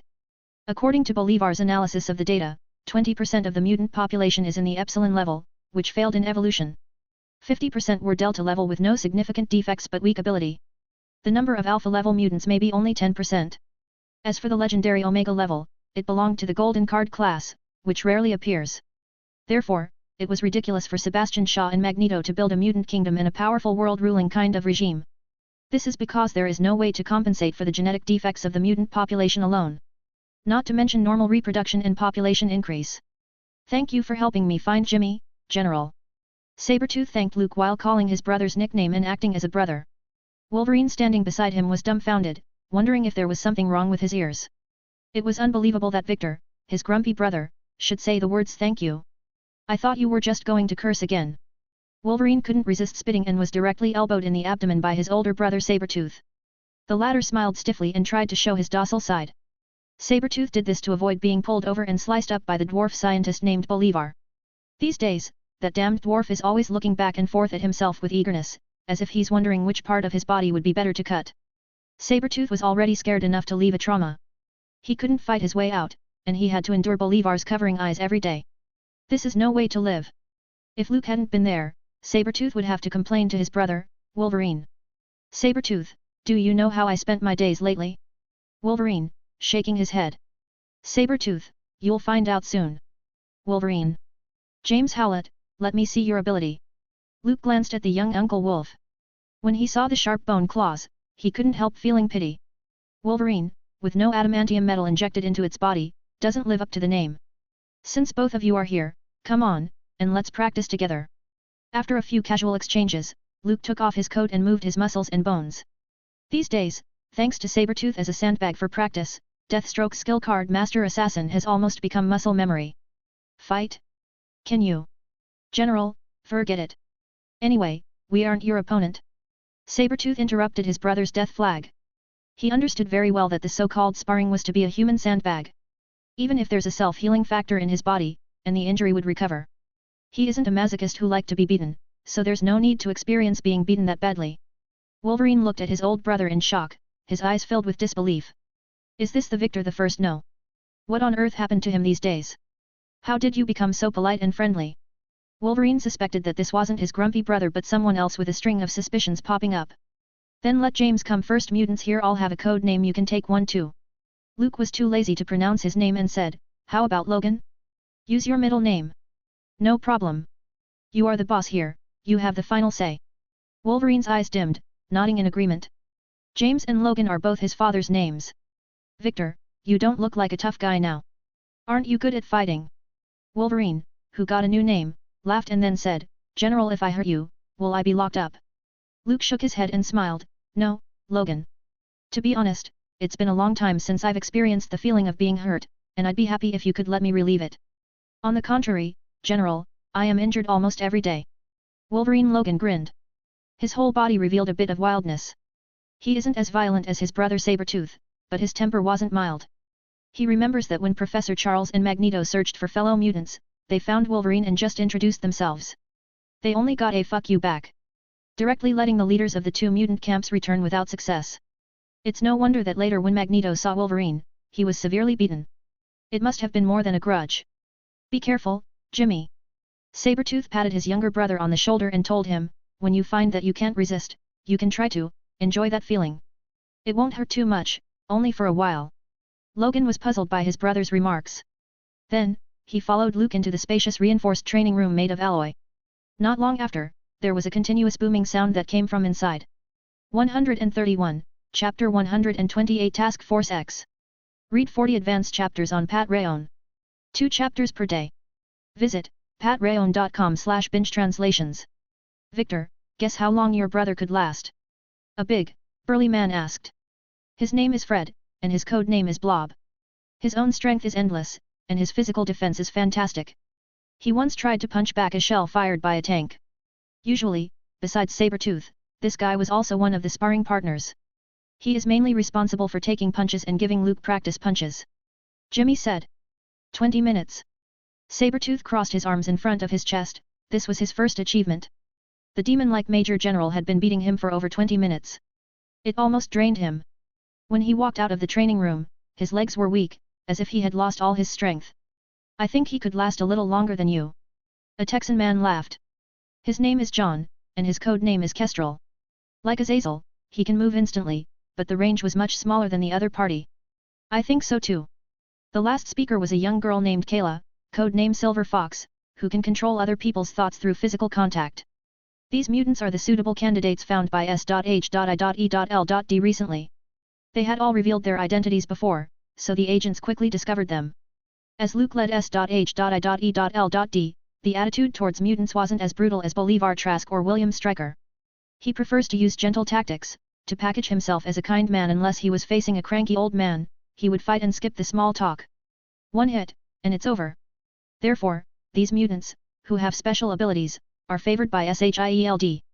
They completed their recruitment without much resistance. Of course, this is also related to the fact that Bolivar had been taken under Luke's wing. Mutants in the 20th century encountered two crises. First, they were captured by Bolivar as the material for studying Sentinel robots.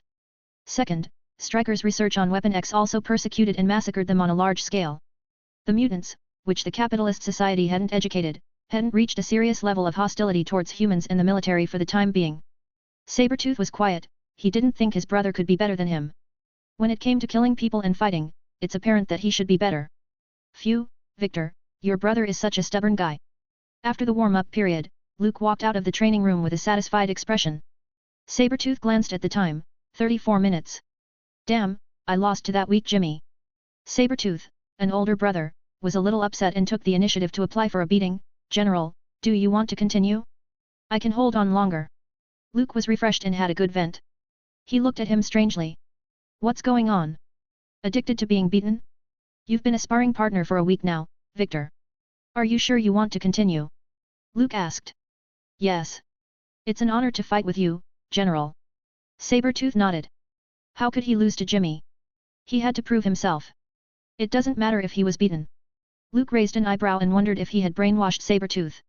Considering the positive attitude of the other party, the Major General, who had just completed his warm-up, couldn't reject him.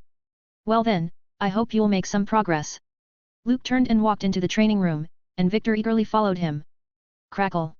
Rumble. The violent sounds penetrated through the training room, even with its excellent sound insulation, it transmitted outside. The rest of them looked at each other.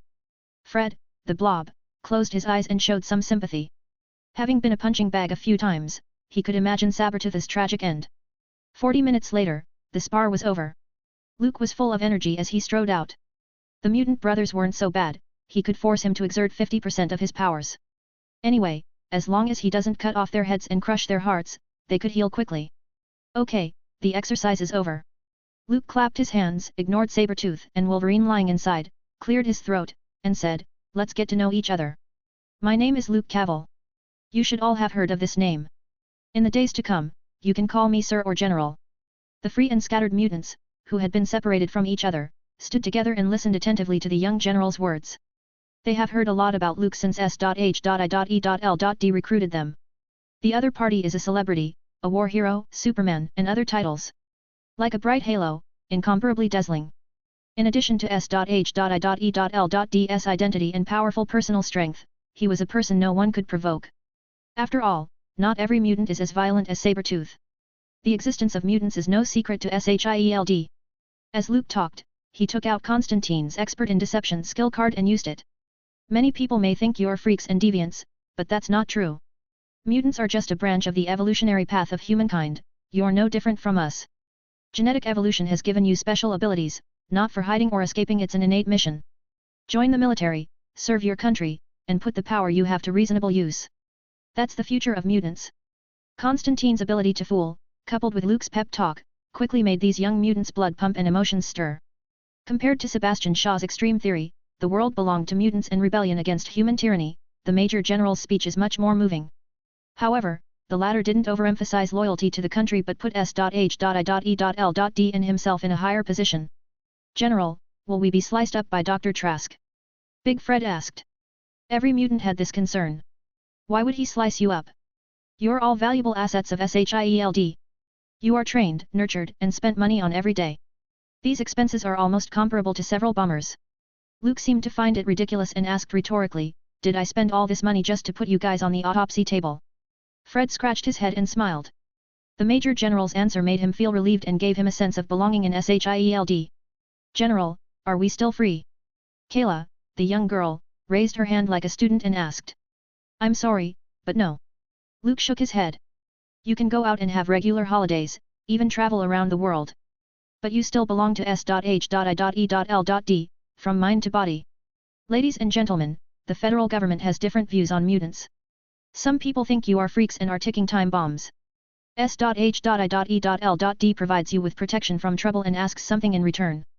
Obey orders and never betray until retirement. This is the price. Luke didn't just take a gentle tone. He was hard when he needed to be hard, soft when he needed to be soft. Both go hand in hand. This is the basic quality of a leader. Understood, General. Kayla silently put down her hand.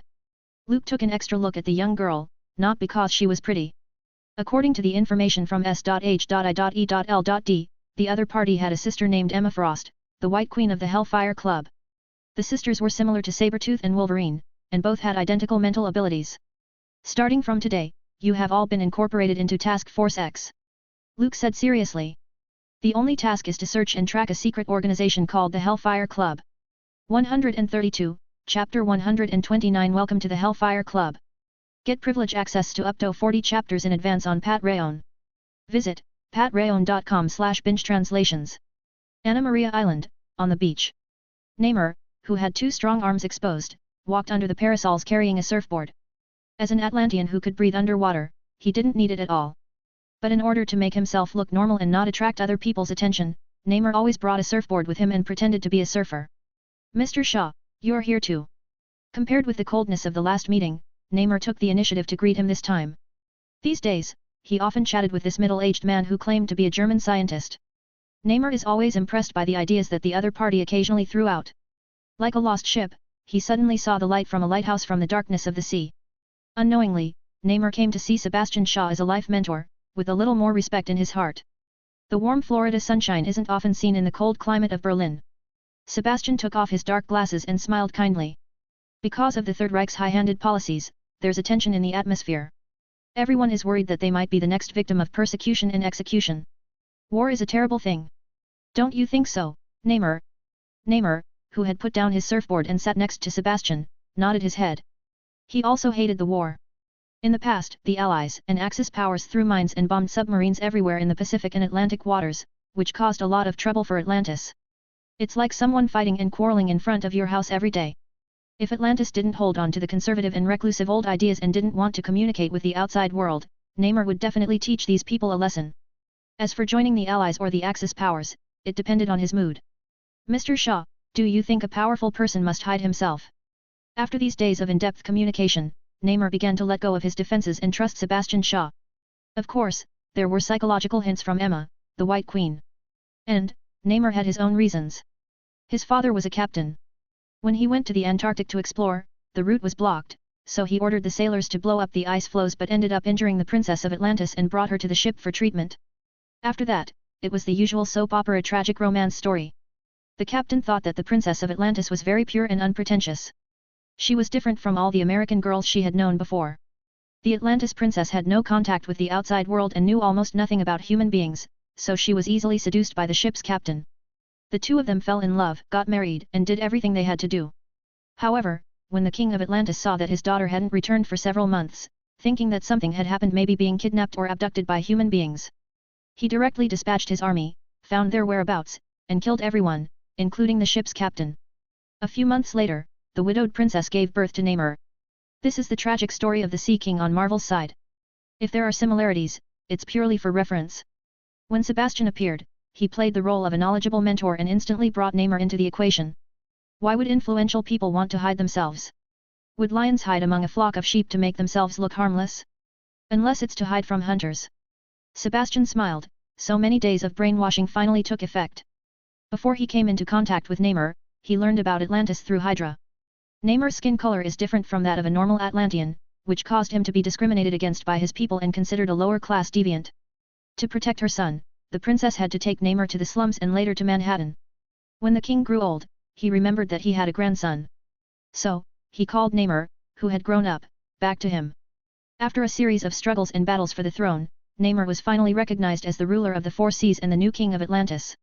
Some of this information is the information held by Hydra, and some are the intelligence that Emma, the White Queen, heard by going deep into his mind.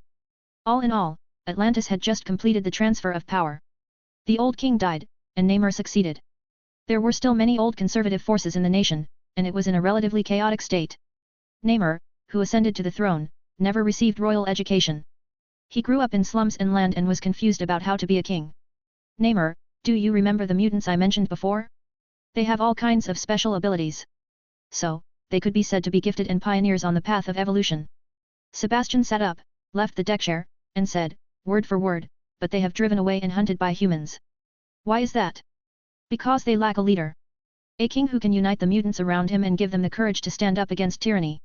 Feeling Sebastian's expectant eyes, Namor couldn't help but feel the illusion of I'm that guy. The fierce emotions were like roaring waves, one after another, washing away what little sanity he had. Mr. Shaw. Namor hesitated to disclose his status as a mutant. He had no sense of belonging to Atlantis for the time being, and he knew nothing about being a good king. Hearing Sebastian talk about the plight of his fellow mutants, Namor felt compassionate and wanted to be the one in a million leader. Namor, if I'm not mistaken, you're a mutant, right? Sebastian struck while the iron was hot and sincerely said, when I saw you at the beach bar before, I had a subtle hunch. Namor, you're the one I'm looking for. We are compatriots. Genes are far more reliable than the bonds of blood. Namor, who just wanted to tell him about his identity, looked shocked and asked in surprise, Mr. Shaw, are you a mutant, too? The latter nodded and smiled, not only me but also Miss Frost, whom you met before. We formed the Hellfire Club together. The purpose is to save the suffering compatriots, resist the tyranny of mankind, and build a beautiful world belonging to mutants. Namor frowned as he remembered the conversations he'd had with Sebastian over the past few days. It was mostly about race, genetics, evolution, and other issues. Maybe Mr. Shaw had been testing him. Was he testing him? That's right. Sebastian affirmed. His sharp eyes pierced Namor's heart as if he could see through people's hearts. You are the leader the mutants have been waiting for. The king who will save his people and lead us to a new future. Although Stanislavski hasn't written an actor prepares yet at this time, Sebastian Shaw thoroughly explained what superb acting was with determined eyes and a sincere tone in his voice. He was almost convinced by himself, let alone Namor. Why me? Namor, who no one had ever recognized since he was a child, seemed flattered and asked back. You're both an Atlantean and a mutant. You are the only bridge connecting the two worlds underwater and on land. Sebastian replied, selectively ignoring the fact that Namor still has some human blood in his body. Join us, Namor. When the time comes, the Atlantean civilization could rule the world together with the mutants. You occupy the four oceans, and we would own land. When faced with this invitation, a strange voice deep inside Namor's heart kept urging him to say yes. Mr. Shaw, I am willing to participate in the great cause of saving our compatriots. The fooled Sea King pursed his lips, nodded, and replied. Very well. The welcome to the Hellfire Club. Sebastian held out his hand. His downcast eyes flashed with a hint of light. Finally, Atlantis was tied to his ship. The next step was to seek revenge from Superman. Before that, the account in Rome hasn't been settled yet. 133, Chapter 130 Dam Base, Alkali Lake. Get access to up to 40 privileged chapters on Patreon. 2 chapters every day guaranteed. Visit patreon.com/bingetranslations. Luke, who is staying in Washington, D.C., is still unaware of the news that the Hellfire Club had added a new member. An Atlantean and the mutants have allied. Although he had started searching for Sebastian Shaw's whereabouts, it's difficult to accurately locate a mutant without Professor Charles and the brainwave amplification device. The artificial satellites wouldn't be launched until the two superpowers start their arms race. What Project Insight? What global surveillance? In this era, even science fiction writers wouldn't think that up. As for contacting Atlantis, it was even more impractical. It has been almost 9 years since the first nuclear submarine, the USS Nautilus, was launched. Currently, the maximum depth to which humans could dive didn't exceed 1,000 meters. For an underwater civilization, this was still far away from their front door.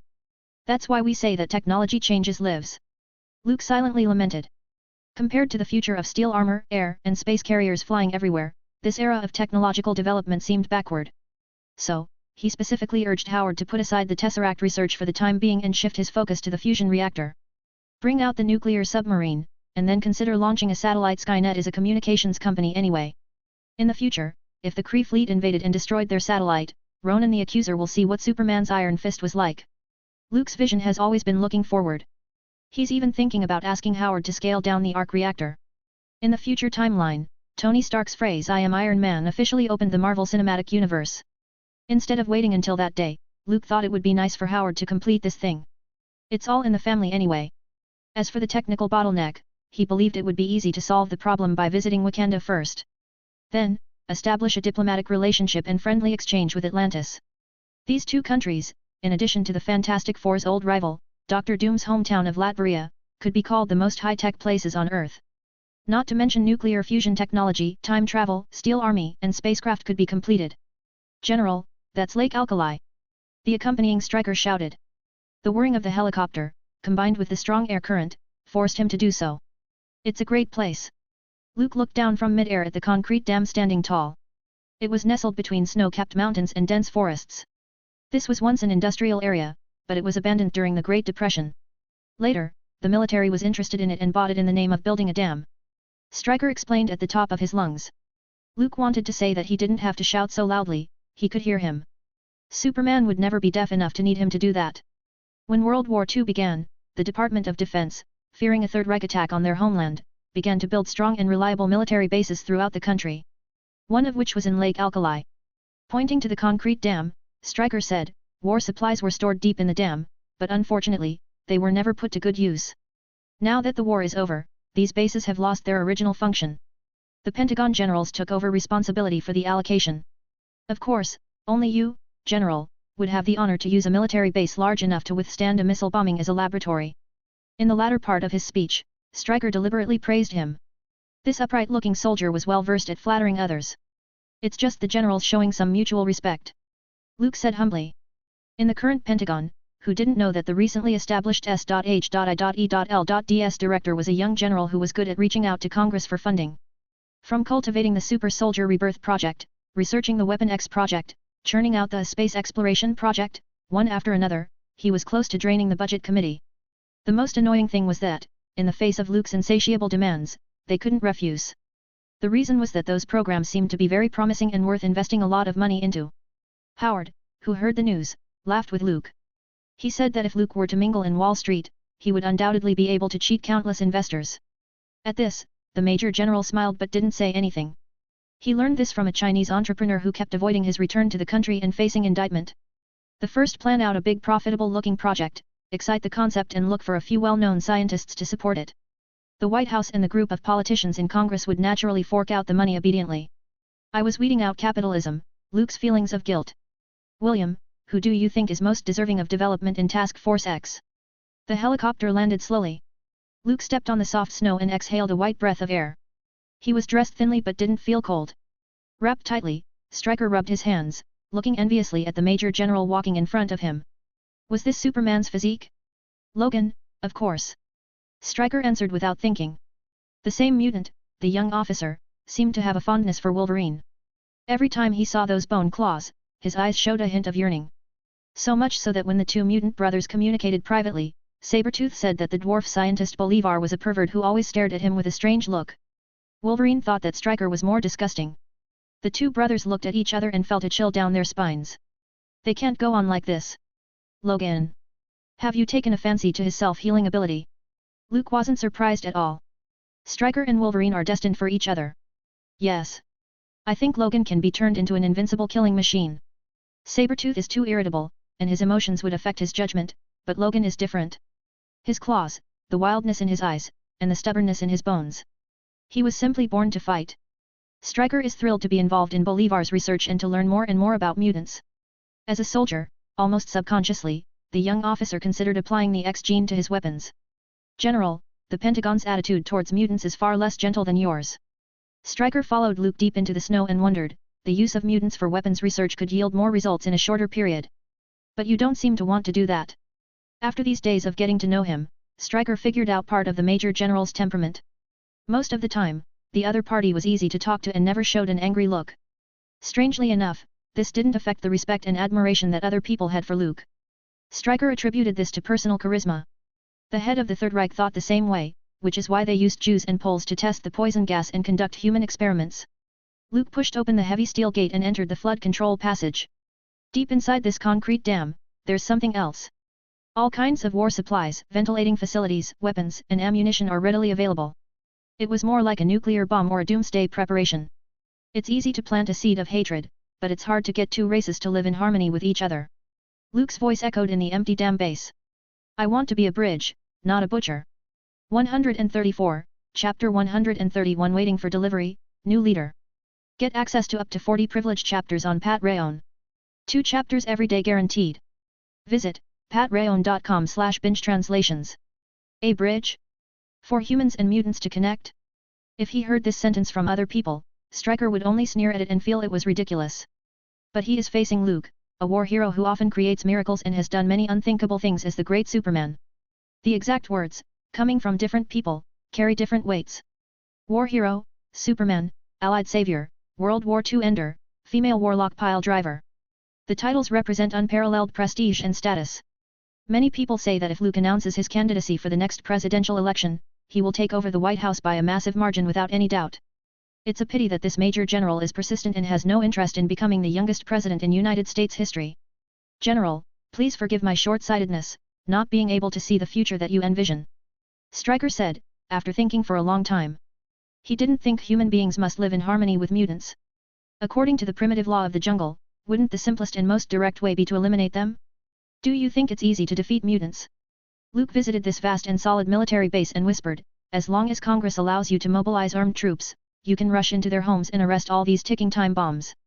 Put electric shock collars on their necks, throw them into metal cages, inject leech serum regularly, dissect, abuse, and conduct inhuman and cruel experiments just like livestock. Stryker was silent. He thought so. The concepts that Dr. Trask taught you might not necessarily be correct. Luke sneered. Of course, he knew that the dwarf scientist would prefer to use the mutant as a tool to create a sophisticated weapon. But what good can this do for oneself? Let the bald eagle rule the world? It would be more interesting to establish a Superman regime similar to the Third Reich. Your perception is limited by your mindset. Stryker, you have been with Dr. Trask for so long. Have you ever thought about the true question? Luke was thinking about how to use the military base while he was talking to Stryker. Where do mutants come from? Do they appear regularly? Must a child born between a mutant couple be a mutant? Or what are the circumstances under which mutants are more likely to be born? Stryker frowned and whispered, Sorry, General, I don't know. Dr. Trask's current research is limited to the mapping of genetic profiles for the time being and hasn't reached that stage. Let me tell you something, Stryker. Luke stopped and opened the door of the control room. The damp, musty air poured in. There is no rule for the birth of a mutant, they are simply a divergence from the human species. Even bolder assumptions, every person in the world may carry the X gene in their body, once it's activated, then will turn into a mutant. Do you have a girlfriend? Stryker was listening intently when he was caught off guard by one of the biggest headaches for singles. He shook his head and explained, cough. I'm from Arizona, where the culture is a bit more conservative. Stryker tried to save a single dog's last shred of dignity. Imagine if you were to get married and have lovable little children. But he or she is a mutant, what would you do? Luke's mouth quirked up in a smile, you want to put that cute little one in a cage too? Stryker had nothing to say. After a long while, he said, I was wrong, General. You are the one who sees the farthest. You're the first to realize the contradiction between the two races and the essence of interdependence. At this moment, it can be said that the young general convinced him in front of him. What started as idolatry became firm devotion. Well, the visit is over. Tell Dr. Trask that I found him a better place to live. Luke gently touched the complex buttons on the console, and an idea came to mind. If Sebastian Shaw took the initiative to look for him and raided the dam base in Lake Alkali, could he directly open the floodgate and destroy this guy without effort? The talent of absorbing and transforming energy will not affect the face of a terrible water torrent like a tsunami. I hope Sebastian Shaw will take the initiative and deliver himself to my door. Luke chuckled lightly at the thought. Anna Maria Island, a waterfront hotel. Namor, who just joined the Hellfire Club, met his compatriots for the first time. Not only Sebastian Shaw, Emma Frost, the White Queen, but also various other mutants. This is Namor Mackenzie, the King of Atlantis and a leader worth following. Sebastian acted like a White House spokesman, introducing himself instead of Namor. In his view, Namor, who had just ascended the throne, was young and green. There is no charisma or leadership aura to speak of, but he could be a good tool nonetheless. But, this is just what I wanted, an easy-to-control puppet. Sebastian smiled, his eyes flashed with pride. By virtue of Namor's identity as a mutant, he gradually approached the other party. After gaining trust, he began to manufacture violent conflicts between mutants and human beings that couldn't be reconciled. Making Namor hostile towards human beings, and then striving to start a war between the underwater civilization and the people on land. This is his plan. As for being a hero who saved his kin, a leader who will lead the mutants to create a future. Those were all false lies designed to coax a child. It's like when your parents put away those cash gifts for you during Christmas and say they'll return them to you later.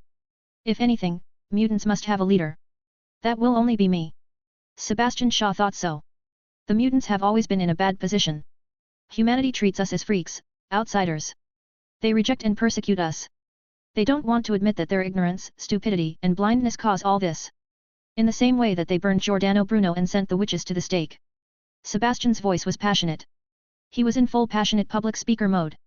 Because they are just a bunch of short-sighted, inferior creatures who are scared, panicked, and can't sleep at night once they find something they couldn't understand or accept. They must be completely stifled before they would stop. My fellow mutants, we are pioneers on the road of evolution, but now we are forced to hide like rats in a sewer. Is this fair? There was silence in the hotel suite, but everyone's faces were full of hatred, and their eyes were bursting with anger. You have to give it to Sebastian Shaw, his remarks are very provocative to mutants who have been treated unequally. Even Namor beside him was reminded of his painful childhood experiences, and anger filled his chest. Crack! A silver bolt of lightning struck down, tearing apart the thick dark clouds. At some point, the sea was surging with fury, as if echoing everyone's mood. Now, it's time to stand up and resist. Sebastian looked at Namor, who was standing tall, and said, we have a new leader, and we are no longer scattered. If you want to be the leader of the mutants, you have to prove yourself. A young man in a suit and tie came forward. He is Riptide, with the natural ability to spin at high speed and create tornadoes. He belongs to the inner circle of Hellfire Club.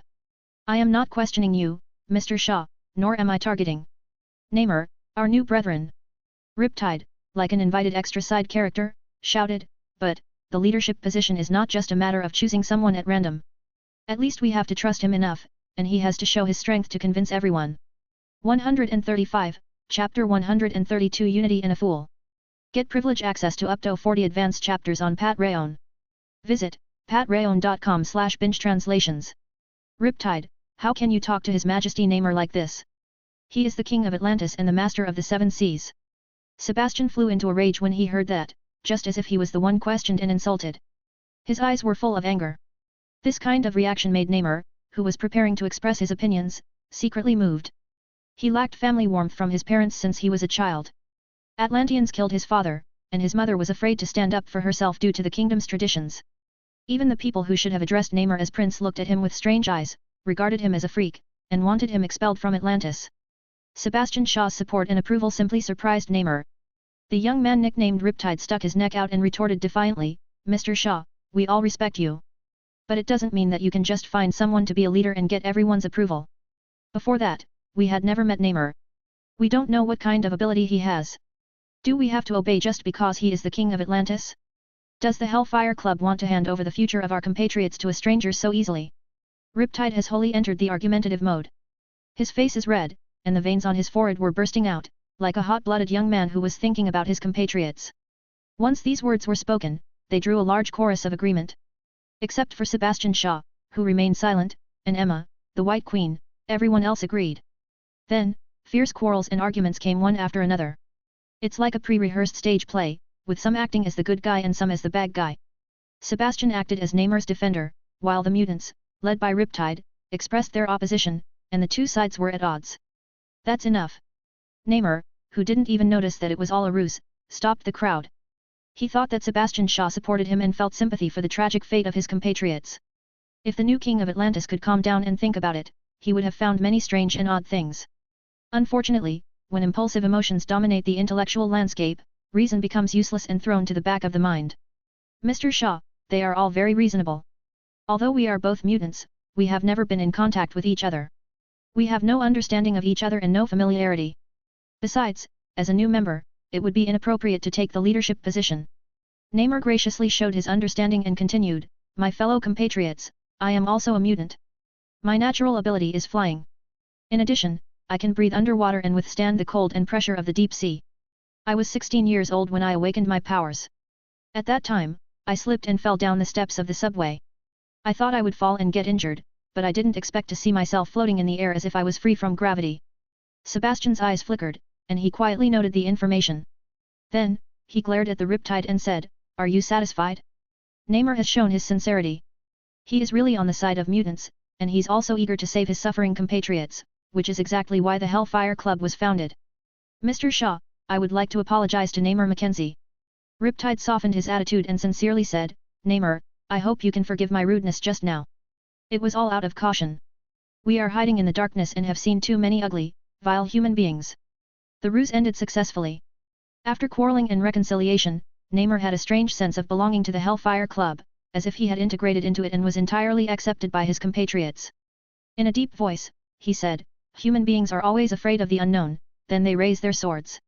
I can understand your feelings. In those years, when I lived in Manhattan, I was often oppressed. After awakening my ability, I was regarded as a freak. I didn't find my true self until I returned to Atlantis, won the affirmation of my people, and succeeded the throne. So, I'm willing to do something for my compatriots.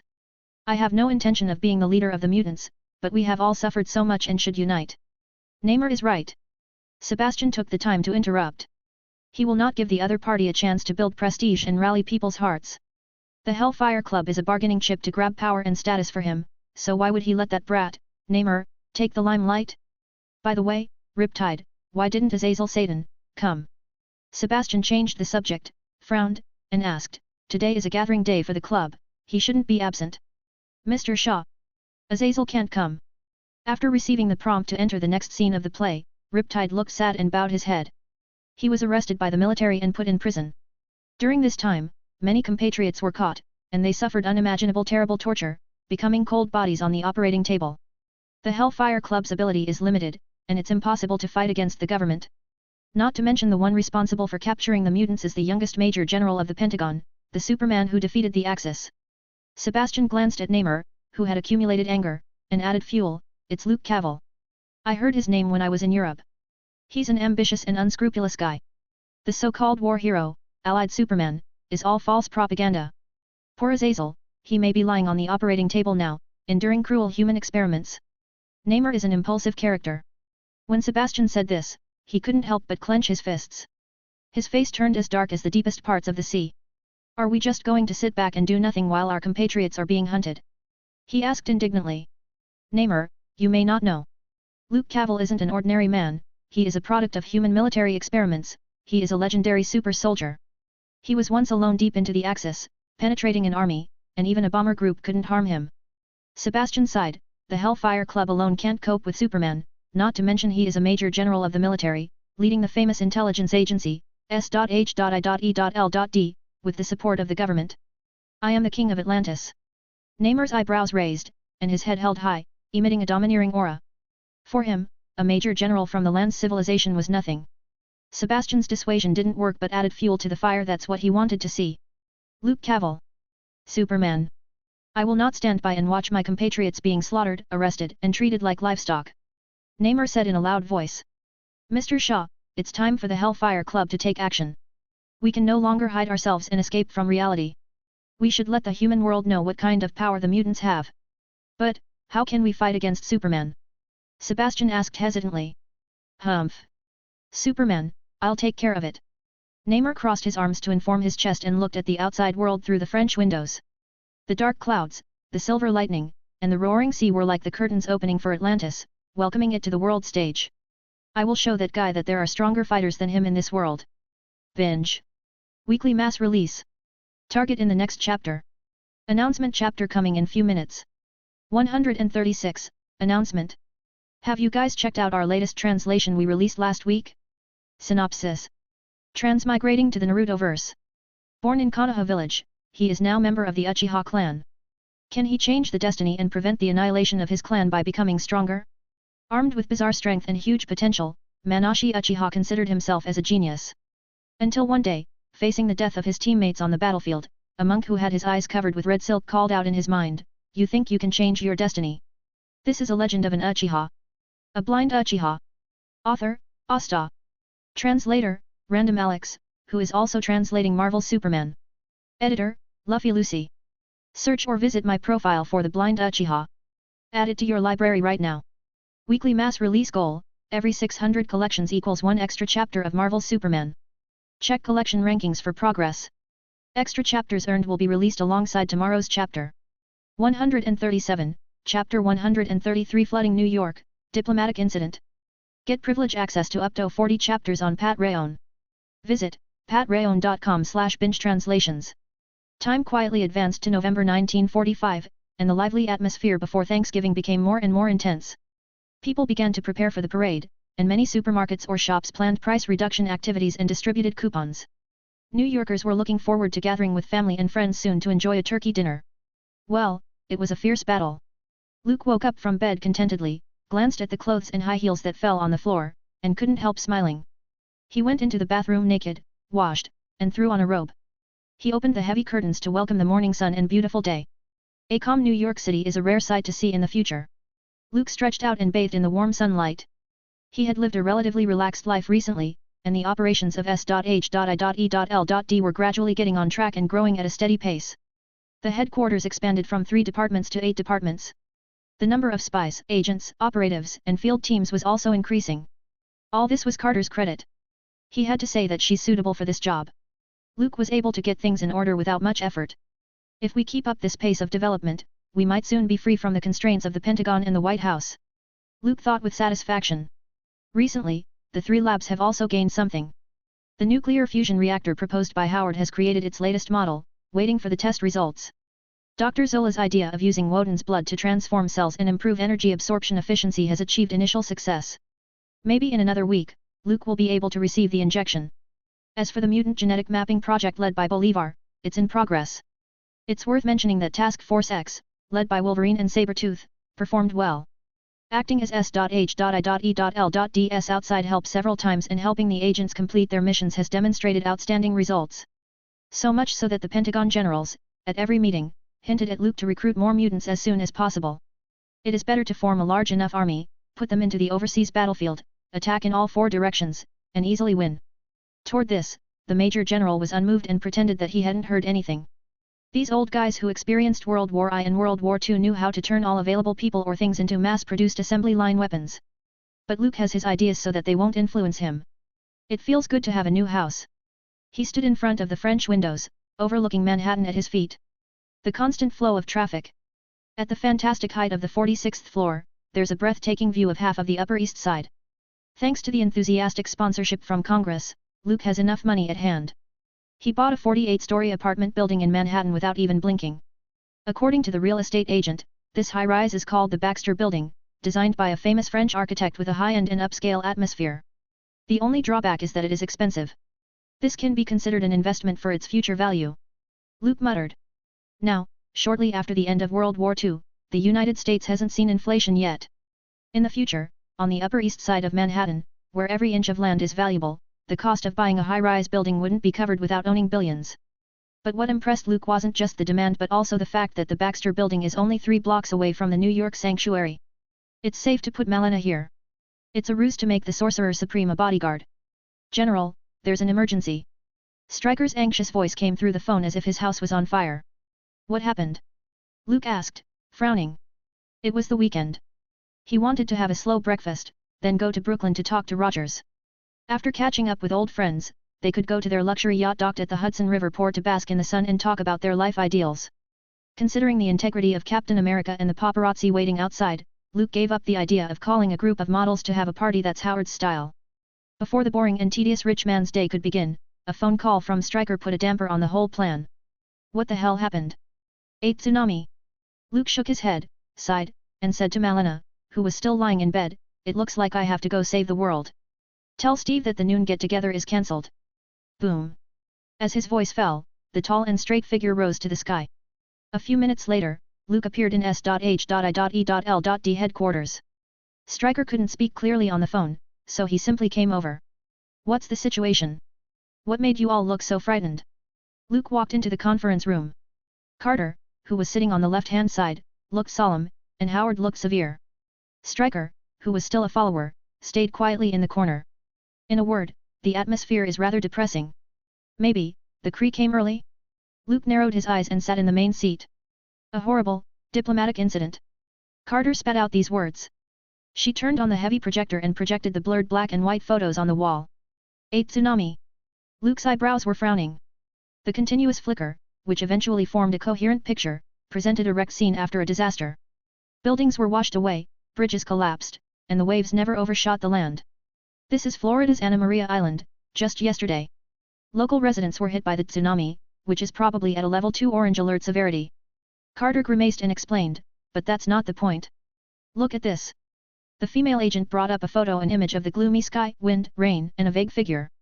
His hands open, like a sorcerer casting a spell, manipulating the changes in the weather. The man claimed to be Namor Mackenzie, the king of Atlantis.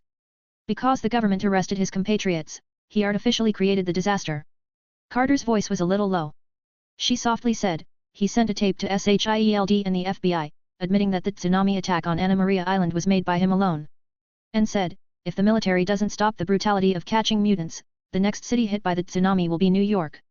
Finally, Namor Mackenzie warned SHIELD, and, you in the name of the King of Atlantis. Luke listened quietly, tapping his fingers on the table, his face unreadable. He didn't expect the one to take the lead in getting himself into trouble, was Namor, the Sea King. The rip-off Little Prince reputation is true to his name. Before he provoked the other party, the guy came to the door himself. Has SHIELD collected a lot of mutants recently? Luke asked subconsciously. Namor is a mutant. Yes, but why did he suddenly care about his compatriots?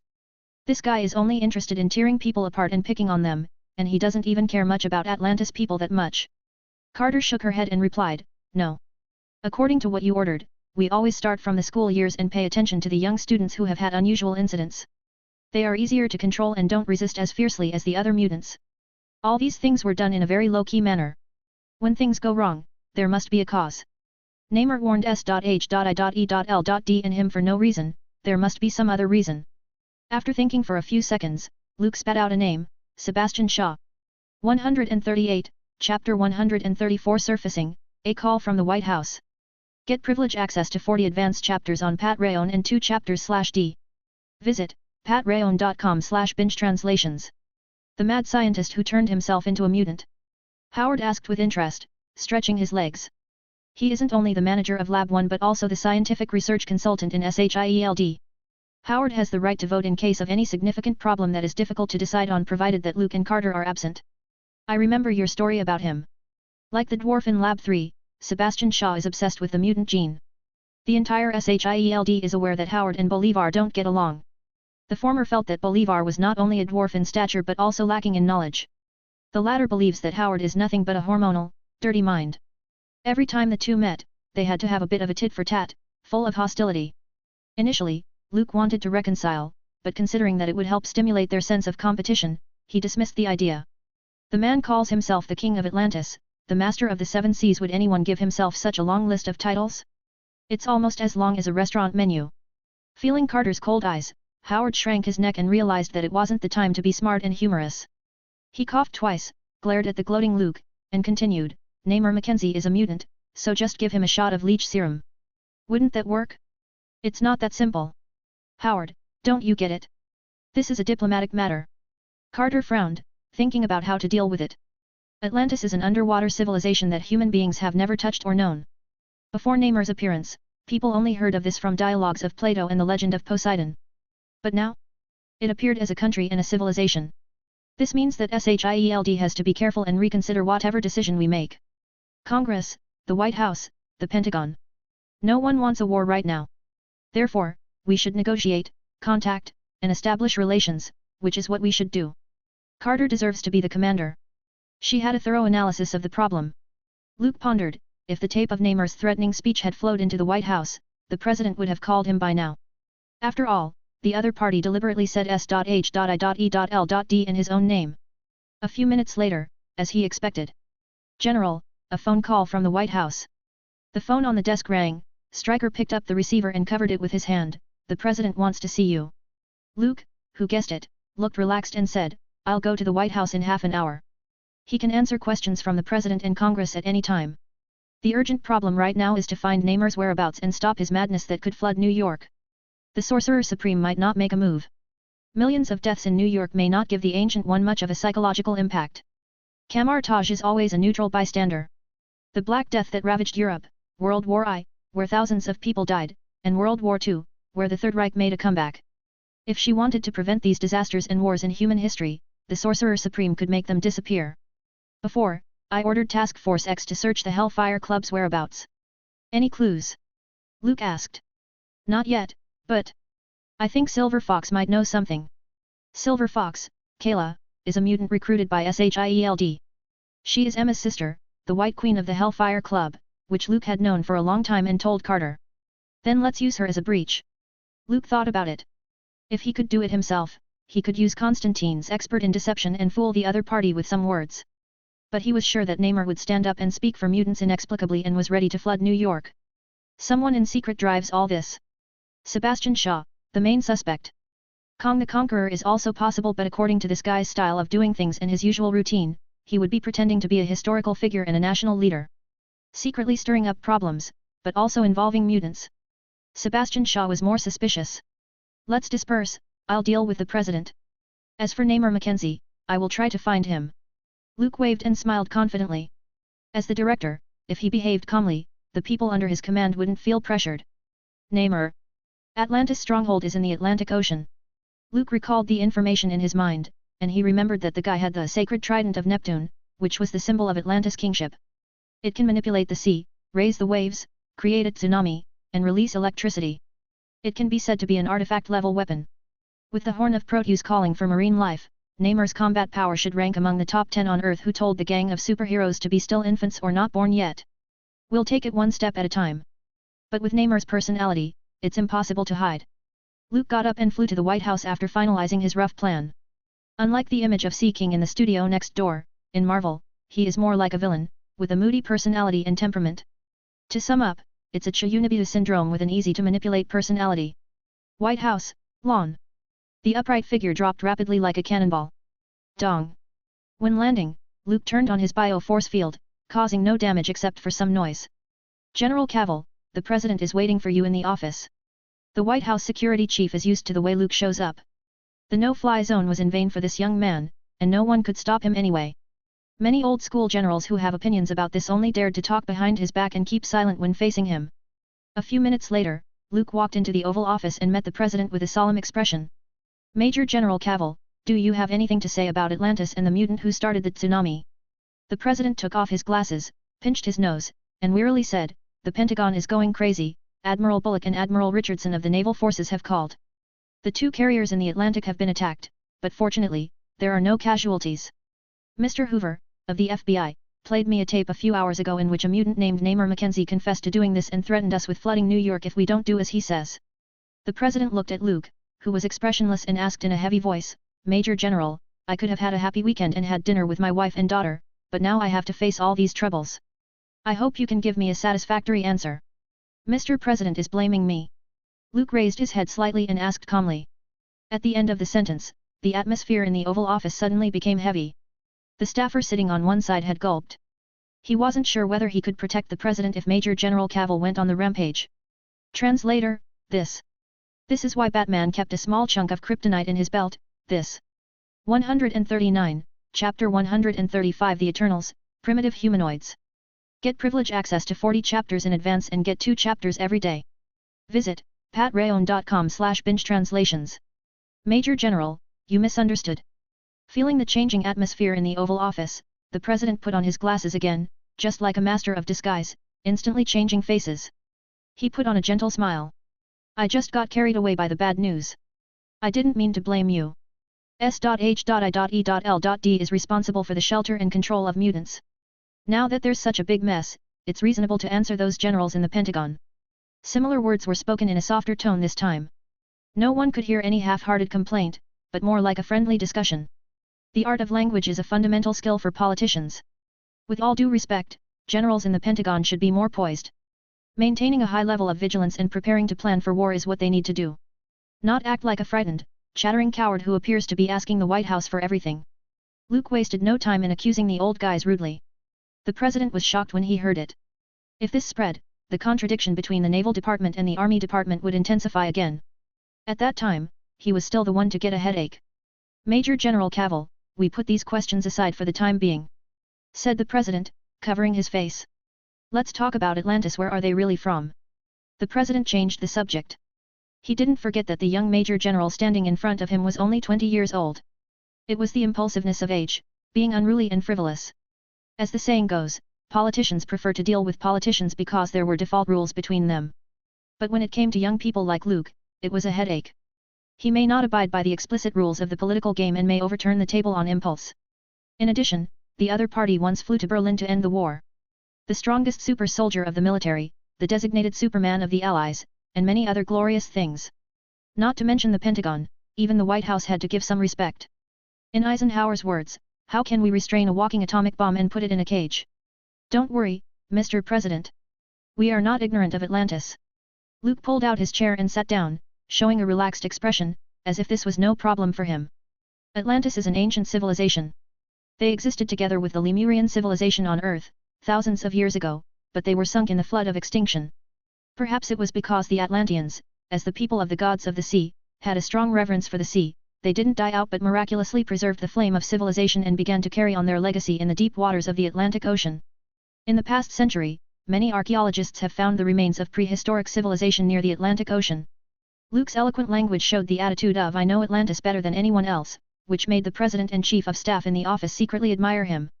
Most of this information came from the residual memory deep in his mind. About the real history of Atlantis, we have to start with the group of Celestials. The universe bosses came to Earth for the second time, the first time was 4 billion years ago. They transformed some primitive humans, from which modern mutants evolved. Those primitive humans transformed by the Celestials are divided into 3 camps, the Eternals, the Deviants, and the Humans. Eternal beings are new gods, who study the absorption and transformation of cosmic energy, and have a long life, seldom getting old or dying. They once established 3 cities on the Earth, the Polaria city in Siberia, the underwater city Oceania the Pacific Ocean, and Olympia in Greece where they once were regarded as gods by the Greeks. After several migrations, there was a conflict in the middle. Zuras, the leader of the Eternals, exiled his brother Elars to space. The latter is Thanos' father. He relied on his natural ability and vitality to rebuild his home on Titanos and form the Eternal race. If we go back to our roots and investigate our family tree, we can see that human beings on Earth are more or less related to Thanos. As for the opposite of the Eternals are the Deviants. They built cities on land, developed genetic engineering, took Lemuria as the capital, attempted to dominate the whole planet, and formed Lemuria civilization, which existed simultaneously as Atlantis. Deviants have a high probability of gene mutation, and their offspring have no similarities with their parents. The only thing they have in common is that they were different from each other. Deviants have intense hostility towards all species, which also led to the aggression of the Lemurian civilization and provoked many enemies. They ushered in destruction Indiana 16000 BC. The Celestials descended to Earth for the second time, destroying Lemuria, the capital of Deviants. At the same time, the continental plate moved. Atlantis was affected and sank into the Atlantic Ocean. This incredibly ancient history is probably only preserved in a few words in Kamar-Taj. Luke didn't bother to say much, so he just skipped the front and got down to business. Namor Mackenzie is the new king of Atlantis and a mutant at the same time.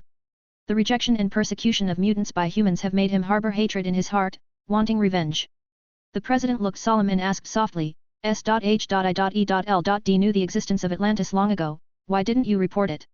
Because we had no conclusive evidence, how could we convince the Pentagon and members of Congress that an ancient civilization of tens of thousands of years was hiding in the depths of the Atlantic Ocean? Luke shrugged his shoulders and pouted, Mr. President, you didn't forget how the generals reacted when Dr. Trask first told them about mutants, right? Everyone's face was full of contempt and disdain, and Director Hoover of the FBI even laughed out loud.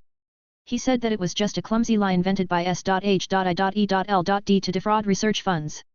So sometimes, weakness and ignorance aren't the obstacles on the road to survival, but arrogance is. The president's face showed a trace of embarrassment. He coughed twice and selectively ignored the bitter satire on Director Hoover. He knew that the FBI and S.H.I.E.L.D had never been on good terms, especially the relationship between the two directors. Edgar Hoover is a man who bears grudges. This wasn't a good thing for Luke, who's youthful and unruly. Major General Cavill, since S.H.I.E.L.D knows something about Atlantis, have you made a plan to deal with it? The Chief of Staff, who listened silently, asked a timely question. As far as the current situation is concerned, no one wants another war. Once the sea civilization and the land world create a fierce conflict that can't be solved, it will probably turn into the beginning of World War III. Luke remained calm and calmly replied, war will not come, this is my guarantee to all of you. Although Namor Mackenzie is a king, his pedigree isn't pure, and he was never fully recognized by the Atlanteans. It's not that simple to set off a war between two civilizations.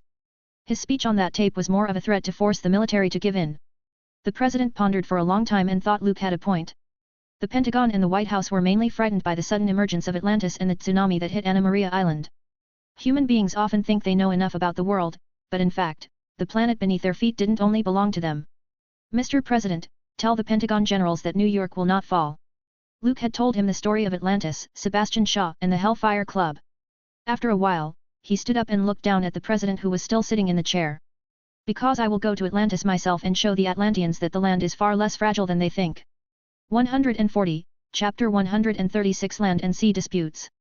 Get privilege access to 40 advanced chapters on Pat Rayon. Visit patreon.com/binge-translations. As the helicopter slowly lifted off, Luke put on his sunglasses and sat in the cockpit, overlooking the shrinking White House. He would have preferred to fly over, but he chose to abandon it, considering his overly aggressive appearance. He might be mistaken as a hostile attack by the Atlantic Fleet and cause unnecessary panic. Think of it as a rest period after the 500M sprint. The Major General thought so. Just now, in the Oval Office, what the President and the Pentagon meant was that they wanted S.H.I.E.L.D to compromise temporarily and suspend the mutant housing program.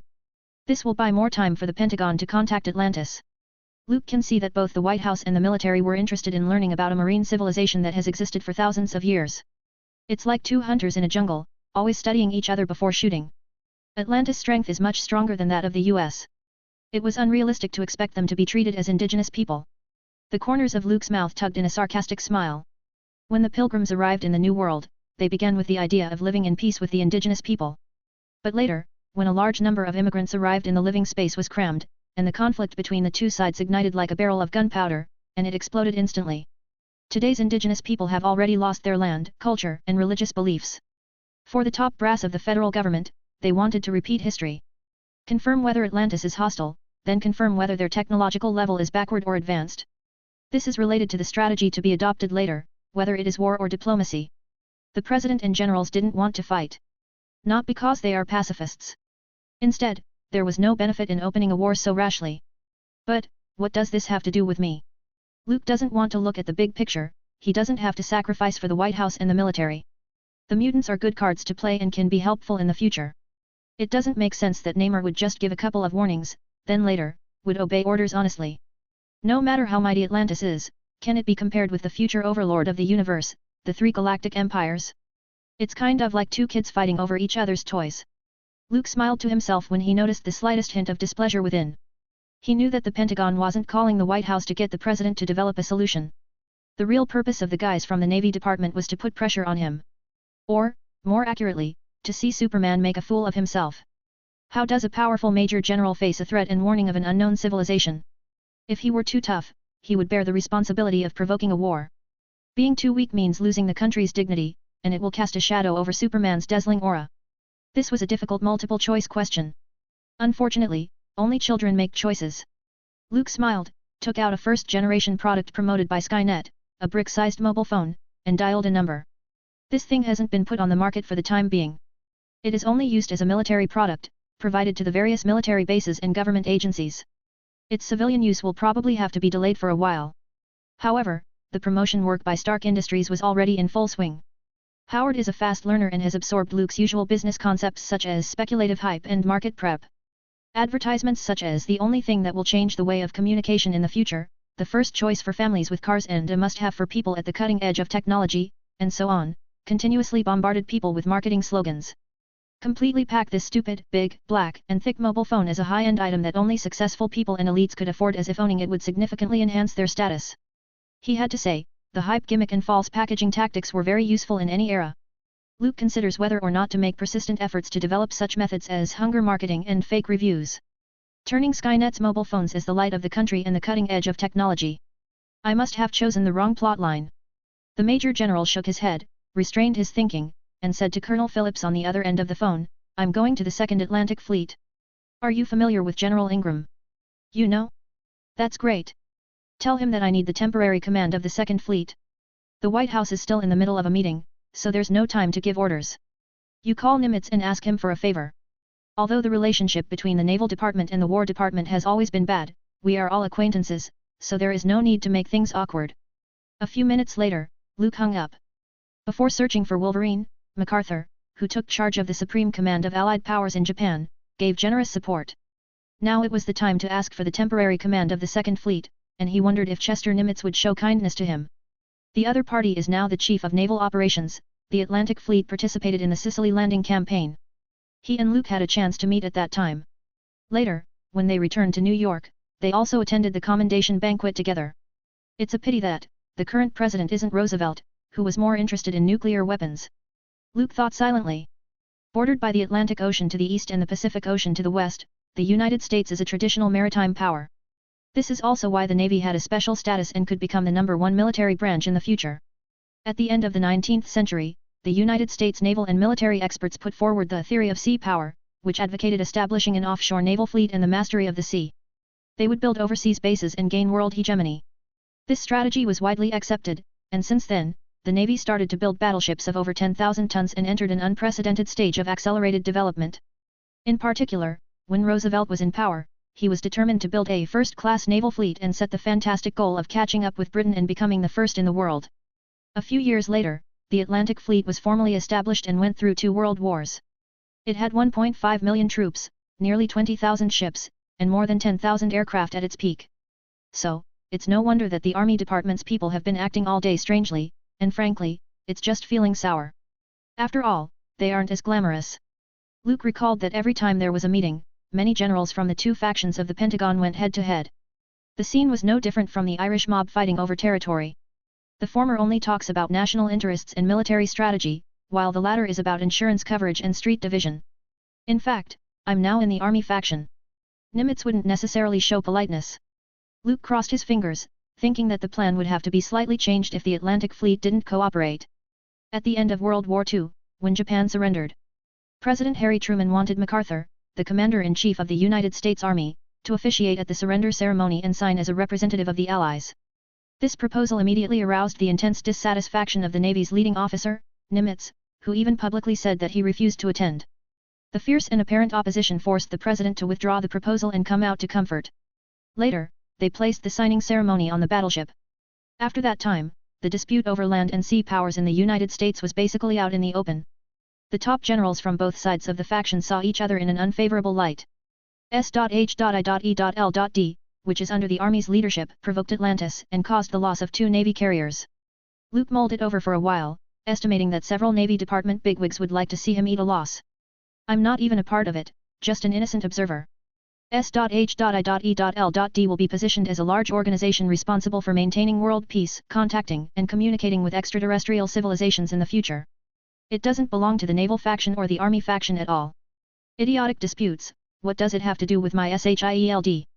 Luke grimaced, thinking that he could take this opportunity to separate SHIELD from the Pentagon and save himself from being pulled back and forth and forced to side with one.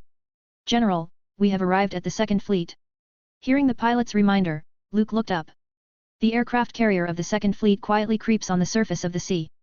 141, Chapter 137 Namor Come Out, I Know You're Home. Get advance access to 40 privileged chapters on Patreon with release rate of 2 chapter every day.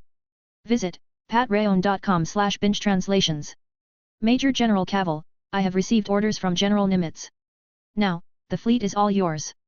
The helicopter landed on the empty deck, and Captain Bullock of the Second Fleet walked up against the strong whines from the propellers. The Navy's Chief of Operations didn't disrespect Superman. Even if the other party belonged to the Army Department, it was an excellent opportunity to make trouble. Show respect, can be my mantra from now on. Luke took off his sunglasses and was satisfied with his relationships. This is also a manifestation of charisma. The two carriers raided by the Atlanteans yesterday were the USS Lincoln and the USS Stennis. After receiving the order, Captain Bullock cooperated with Luke's inquiry. According to the sailor's report, it was at 4:20 p.m. The weather on the sea suddenly became terrible. Lightning and thunder, dark clouds swept over, raising tens of meters of waves.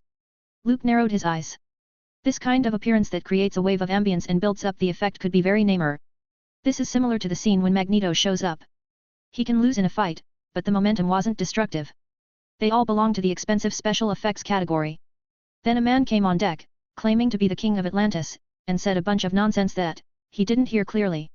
Captain Bullock scratched his head. At that time, the wind was blowing, and the sailors were busy taking the aircraft on the deck back to the hangar, so they ignored it. Then, the man got angry, and a group of tall soldiers with blue skin appeared from underwater. Their weapons were more advanced than ours. They could emit light and freeze people into ice. And our carbine bullets couldn't penetrate their armor. Luke nodded. Atlantis is ahead of the current Earth in science and technology, at least for this era. However, although it is a high-tech civilization, the government system is almost as backward as Wakanda's, with a clear-cut hierarchy. The criteria for choosing a king are, first of all, pedigree, followed by strength.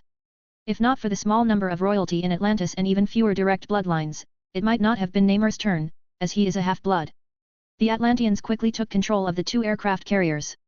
Many sailors tried to resist but to no avail. The first man who went on deck, his name was Namor Mackenzie. He was simply like a super soldier, he had immense strength. Captain Bullock thought back to the sailors' horrified expressions and couldn't help but glance at Luke. The young Major General was a super soldier and the best one at that. He paused and continued, the man threw a bomber into the sea with his bare hands and destroyed the rest of the aircraft and the engines of the two aircraft carriers with a trident. As a result, the USS Lincoln and USS Stennis are still stranded on the surface and can't return to the shipyard for repairs. Luke waved his hand, indicating that it was a trivial matter, and lightly said, Captain Bullock, I will bring back the two carriers later. An aircraft carrier is about tens of thousands of tons, so it may be a little challenging to carry it, but it wasn't a big problem to push it back as a human tugboat. Luke's current peak strength is about 500 tons. With full efforts, it can reach 1,000 tons. And, this wasn't the limit. Theoretically speaking, he grows every day. The incredible physical data once broke Howard, who tested him. He couldn't imagine that human beings could evolve to such an extent. Luke always remembered the shocked look in Iron Man's father's eyes. He then said to him, you must have lived a tough life, doing everything carefully for fear of damaging those concrete walls and buildings supported by reinforced concrete. However, he quickly broke Howard's imagination and replied, no. The bio-force field covers everything. Then the conversation was over. Thank you very much, Major General Cavill. Captain Bullock's eyebrows were knitted together. He was a little confused. Does the young Major General standing in front of him know how to fix aircraft carrier engines? Or is the other party prepared to fly directly to the dockyard and bring back a repair team for them? Even if he broke his brain from thinking, this captain wouldn't be able to guess that Luke was taking a more simple and straightforward approach. Captain, how many carriers are still available in the Second Fleet? Luke stood on the deck and instantly became the center of attention. Sailors and pilots who heard the news stared at him with admiration and awe. There are 3 ships that can be put into service immediately. Captain Bullock said hesitantly. He didn't know what Luke wanted to do, but easily giving the aircraft carrier combat power to an Army Major General would always feel too risky.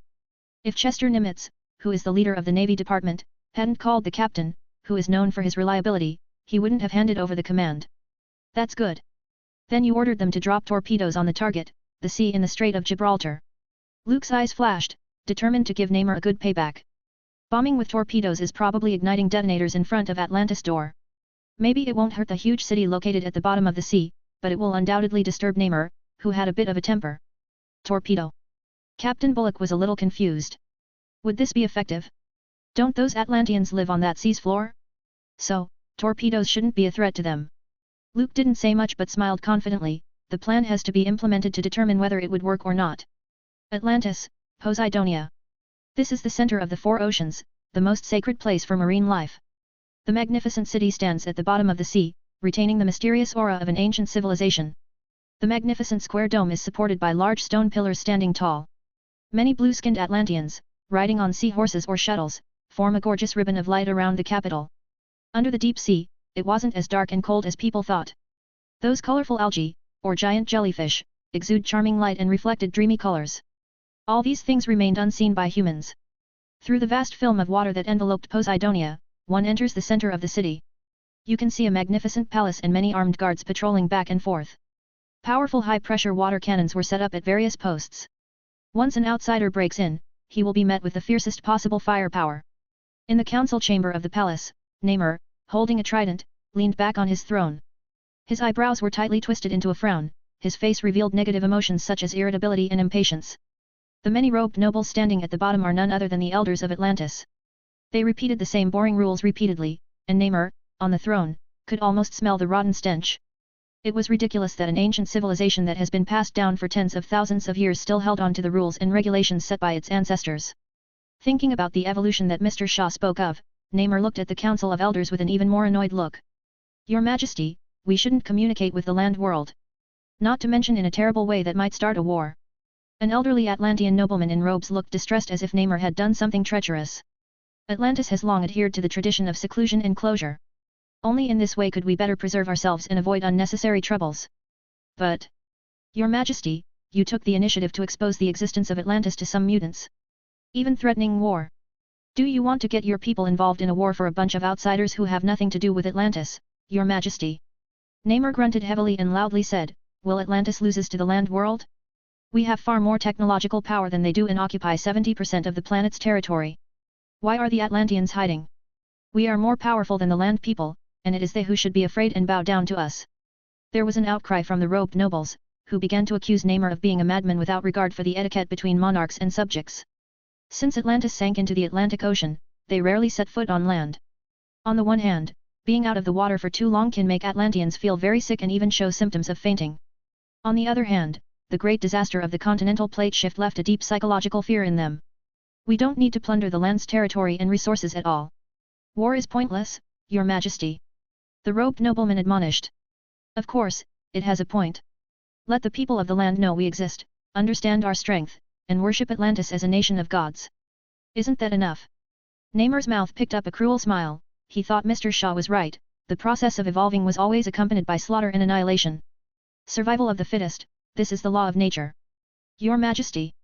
The robed nobleman wanted to say something else, but he heard a continuous explosion. Namor, who had better hearing, frowned, and with a slight push of his legs, like a sharp arrow, rushed straight out of the palace. He didn't want to listen to a bunch of old guys for a long time, so he just took the opportunity to leave. Breaking through the vast film of water that protects and hides the city, Namor made his way up. The explosion became more apparent, and the turbulent water flow formed tiny swirls of different sizes. Damn land people! Namor's anger surged up as he saw fish carcasses floating on the surface. Boom! Swinging his leg, he accelerated in an instant. Namor, holding a trident, broke the surface of the water and stood in mid-air like a god. 142, Chapter 138 Don't struggle, since ancient times, your side has always lost. Get advance access to 40 privileged chapters on Patreon with release rate of 2 chapter every day. Visit patreon.com/bingetranslations. I've been waiting for you for a long time. Before Namor figured out the situation and vented his anger, a deep voice full of mockery sounded like thunder. Boom! The atmosphere shook with an ear-splitting bang. Namor's pupils contracted, condensed into a needlepoint, capturing the instantaneous arrival of a tall figure. One moment the other party is still standing on the deck, the next second, like a supersonic aircraft, a boom makes a sound of tearing the air. Boom! Poor Namor had just broken the surface of the water when he was smashed in the face with a powerful swinging punch. He has never felt this way since he awakened his natural abilities and the Atlantean bloodline features in his body came to the surface. Pain. Numb. As if countless barrels of explosives burst open, a mouth full of blood mixed with teeth, thrown out in a beautiful arc. Namor himself was like a cannonball, hitting the sea with a fantastic splash and making a big wave. You. Angry, Namor forgot the pain and tried to spit out a few nasty words when the tall figure approached again. The air surged. Luke arrived in an instant, wearing a steel armor suit. He saw his hands clenched into a fist, like a heavy hammer. The hammer slammed down. The sticky wave of air was so loud that it seemed to pierce the eardrums. On the chaotic sea, a water column ruptured as high as 10 meters. The beaten Namor was pushed down in a straight line, sinking into the deep sea and disappearing. Whew! I feel much better. Luke, who was standing in mid-air, rubbed his fist with a smile at the corner of his mouth. He didn't have any habit of starting a fight right after greeting. No matter who the enemy is, beat them up before talking. On the deck of the aircraft carrier, Captain Bullock's eyelids twitched. Even he, who is known for his composure, can't help but show a shocked expression of is he still human. Superman's reputation is well known, and everyone has heard of his many exploits. For example, one man fights hundreds of Aryan demons alone in Paris, flies to Berlin, ends the war, and so on. But listening to people and seeing with his own eyes were two different things. At least Captain Bullock was still shocked when he saw Luke, who shot out from the ship like a supersonic aircraft and knocked Namor into the sea with one punch. I finally understand why General Nimitz should give an Army Major General some respect. The captain said with a bitter smile. If the Navy Department is a giant aircraft carrier, then the Army Department is a Gundam with Luke's presence. Brock did not doubt that he could dismantle an aircraft carrier with his bare hands. That's Superman? He's like a fighter plane. Good heavens! The super soldier. Do you think Captain America is that strong? Should be. I often read his comics. He beat up Hitler so many times. Sailors and pilots watched the battlefield from a distance while discussing Superman and Captain America's combat power with great interest. They are veterans who have experienced World War II and have seen the big show. But this was the first time for them to see in person this kind of explosive scene where Superman was fighting. Namor, that's the bastard's name, right? I think he's dead. Who can withstand a punch like that? Major General Cavill's punch could have pierced an aircraft carrier. I'll bet you $5 and a week of deck cleaning that guy's not dead. He hasn't even taken out his trident yet. A group of popcorn eaters was chatting when they noticed that the sky was getting dark. Large dark clouds covered the clear sky, and the calm sea seemed to rage, rolling up the turbulent waves. Boom! A figure broke through the sea surface. Namor is back. You damn land people! I'll kill you! With a swollen nose and a swollen face, Namor is holding Neptune's trident, and a blue electric current, like a small snake, lingered around his right arm. The muscles on his strong arms swelled, revealing terrible strength. At this moment, he seems to be the ruler of the seas. His anger affected the sea.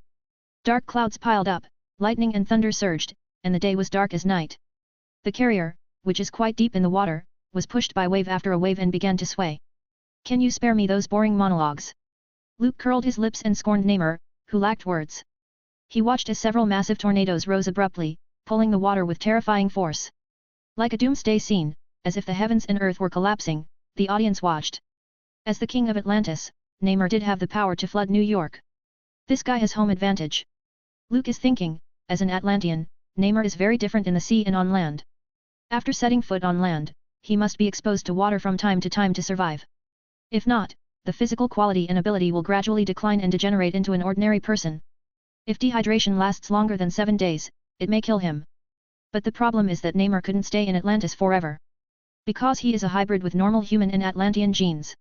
Double the physical characteristics, double the fun. Therefore, staying in the water or anywhere on land for too long may cause an imbalance of oxygen supply and demand in Namor, resulting in emotional mania and extreme rage. This is why he often goes looking for trouble and fights with superheroes and makes enemies, which is why he is known as the Little Prince. Generally speaking, his head wasn't screwed on the right, especially when he lacked water. You're Superman? Humph, people on land regard you as a war hero and super soldier. They'll soon learn they're wrong. Namor gripped Neptune's trident and mobilized its power. Dazzling lightning blasted out in a straight line. The condensed crystal water droplets evaporated in a few moments, leaving only a faint scorching smell. Since ancient times, your side has always lost. Luke's eyes stared, slightly glowing. The yellow sun energy surging in his body turned into a crimson light. Boom! The lighting and heat vision collided violently, sending out a powerful wave of air. Namor's tall body, standing steadily in mid-air, suddenly shook. He couldn't help retreating. His forehead was bursting with veins. He grasped the trident and thrust it forward. The dazzling electric light changed from something like a boa constrictor to a roaring dragon.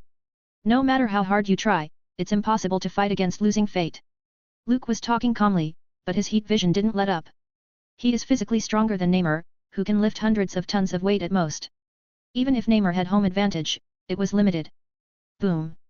There was a heavy stomp, creating a heavy burst of air. Instead of retreating, Luke moved forward. The high-temperature energy that could evaporate flesh and blood, like a sharp sword, penetrated forward and directly knocked down Namor, who held the trident toward the air. Silvery white electric light, like winding cracks, struck the dark sky. Namor was thrown into the sea again, with resentment written all over his face. With his defeat, the raging storm and the accumulation of torrential rain seemed to be stagnant. Luke tore through the massive tornado, his right arm swung out. Thousands of tons of power condensed into a single point, breaking the majestic current of the high-speed rotation. Namor, who broke through the surface of the sea, looked as if he was torn apart. He couldn't even hold the exclusive weapon of the King of Atlantis, Neptune's trident. This guy is strong. The arrogant Namor finally came to his senses. Clutching his trident in both hands, a strong sense of defiance rose in his eyes. He is the King of Atlantis, and this battle is sure to be an important one. I must not lose. 143, Chapter 139. There are many ways to eat Kraken's tentacles. Get advance access to 40 privileged chapters on Patreon with release rate of 2 chapter every day. Visit patreon.com/binge-translations. Atlantis was conservative, rarely communicating with the outside world and resisted new things. Especially things from the land world. What soda water, popcorn movies, all contraband. They think it corrupts people's minds and has no value whatsoever. This is one of the reasons why the system and traditions they uphold seem to be relatively backward. The set of rules that have been passed down for thousands of years will always be out of date. No matter how powerful civilization is, it will be weakened sooner or later if it's self-enclosed for too long. Wakanda is the most obvious example. As one of the most technologically advanced countries on the planet, they chose their leaders not by popular vote or by parliamentary judgment but by a brutal and straightforward challenge. Is it impossible to say that a Wakandan who couldn't fight couldn't be a qualified king? There is no connection between personal strength and one's own ability. Through this, we can see that the long isolation allowed the Wakanda people, who were sitting on vibranium veins and didn't have to worry about developing resources, to remain in the tribal period in terms of their knowledge of governing. Namor, who grew up in a slum and went to live on land, hated the rules and regulations of Atlantis. In his view, a nation that judged superiority and inferiority by clothing and lineage was essentially no different from the slavery dynasties in history books. Backward, brutal, ignorant of progress. When Namor became king, he wanted to lead his people into the future, abolish ancient traditions, and make Atlantis great again. Unfortunately, the noblemen of the Council of Elders constantly interfered and obstructed him. I will pass Neptune's test and prove my bravery. At that time, no one will oppose my opinion. Namor raised the trident, and the dazzling surrounded his whole body, like wearing mighty armor. His low momentum rose again. Thunder rumbled through the dark clouds, emitting an ear-splitting roar. I will once again prove to the people of Atlantis that the king is powerful. Namor seemed to hear the warm cheers from Poseidonia, the capital of Atlantis. That was a chant for the warriors. Blue-skinned Atlanteans respected the strong and believed that only brave warriors could conquer the ocean and gain the gods' favor. This was also part of why Namor was able to rise to the throne above all others. Otherwise, the mere fact that his bloodline wasn't pure and that his skin color differed significantly from his people would have wholly disqualified him from competing for the throne. The black people in Wakanda would never choose a white person as king unless royal blood flowed in him. From a genetic point of view, the probability is minimal. He can fly and is more powerful than me. The only way to gain victory is to summon a more powerful helper. Namor, who accepted the defeat, took out another artifact belonging to the king. Horn of Proteus. This heavy horn wrapped in pure white gold ornaments can summon ancient creatures deep in the ocean. Holru! Holru! Loud and desolate trumpets resounded through the sea. The invisible waves spread out, releasing some kind of unique signal that immediately woke up the vast sea monster sleeping in the deep sea. Whoosh! Whoosh! Whoosh! In the Atlantic Ocean, giant tentacles, tens of meters long, set off huge waves. It's the Kraken! Deep in Poseidonia Palace, the capital of Atlantis, the nobles were watching the battle. It seems that Namor has been driven to desperation by the land dweller. He didn't hesitate to use the Horn of Proteus to awaken the sleeping Kraken. Every time the Kraken wakes up, it would look for food. We'll have to prepare for another sacrifice day. Humph, not even a land dweller could beat it. This is the great king of Atlantis, our noble-hearted king. The robed nobleman deliberated and continued to watch the battle through a mirrored layer of water. Kraken, also known as the deep sea monster, is a giant sea monster that dwells off the coasts of Greenland. Typically lurking at the bottom of the deep sea, it will occasionally come to the surface to attack passing ships and prey on large marine animals such as whales. Many sailors used the Kraken's body as a small island to rest and lived on in ancient times.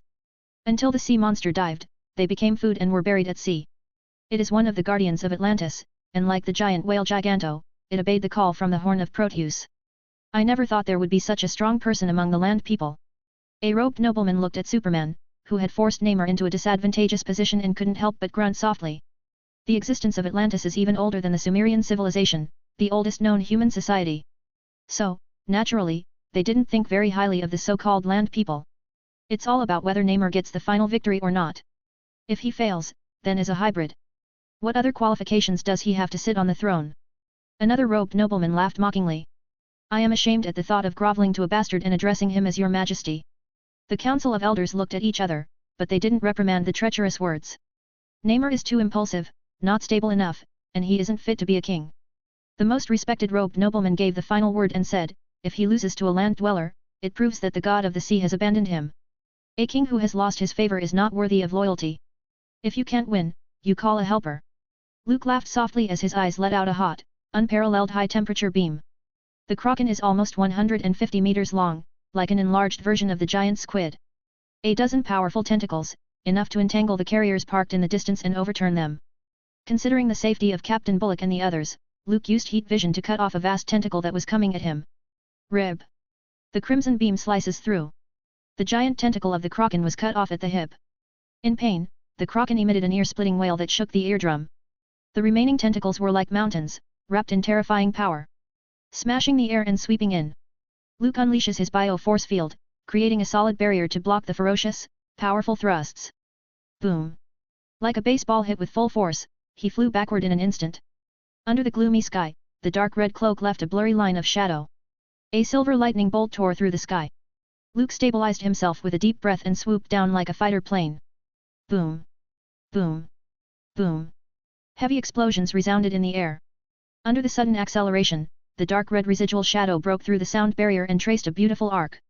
A fist slammed into the huge, soft head of the Kraken, sending the sea monster underwater. Immediately afterward, strong arms bursting with power wrapped around a tentacle and pulled hard. Grilled, sashimi, or baked? Let's just grill it. Luke wondered about how to cook it while looking down and releasing heat vision.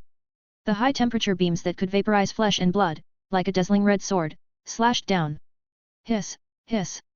The waves lapping at the sea surface instantly evaporated and dried up, emitting a large cloud of white mist. The frantic struggle of a dozen giant tentacles, as if its strength was suddenly taken away, went limp and slippery. Do you have any other tricks? He opened his arms and let the tentacle go. Luke's indifferent eyes swept over the colossal corpse floating on the surface of the sea. Then, he looked at the dumbfounded Namor. He had to say that the strength of the opposition was strong enough to rank among the top powers of the Earth. Especially when there was home advantage and the artifact bonus. But it's a pity that he met Superman. 144, Chapter 140 The man who beat the king and took his equipment by force was found. Get privilege access to up to 40 advanced chapters on Patreon. Release rate, 2ch/d. Visit, patreon.com/binge-translations. In a U-shaped submarine hidden underwater, the people of the Hellfire Club watched the battlefield through a periscope. Shaw, what should we do next? Namor is not Superman's opponent. The young White Queen asked, clasping her hands to her chest and turning her head sideways. At this point, we have to acknowledge the fact. Luke Cavill, the Army's Major General, is stronger than the mutant Atlantean.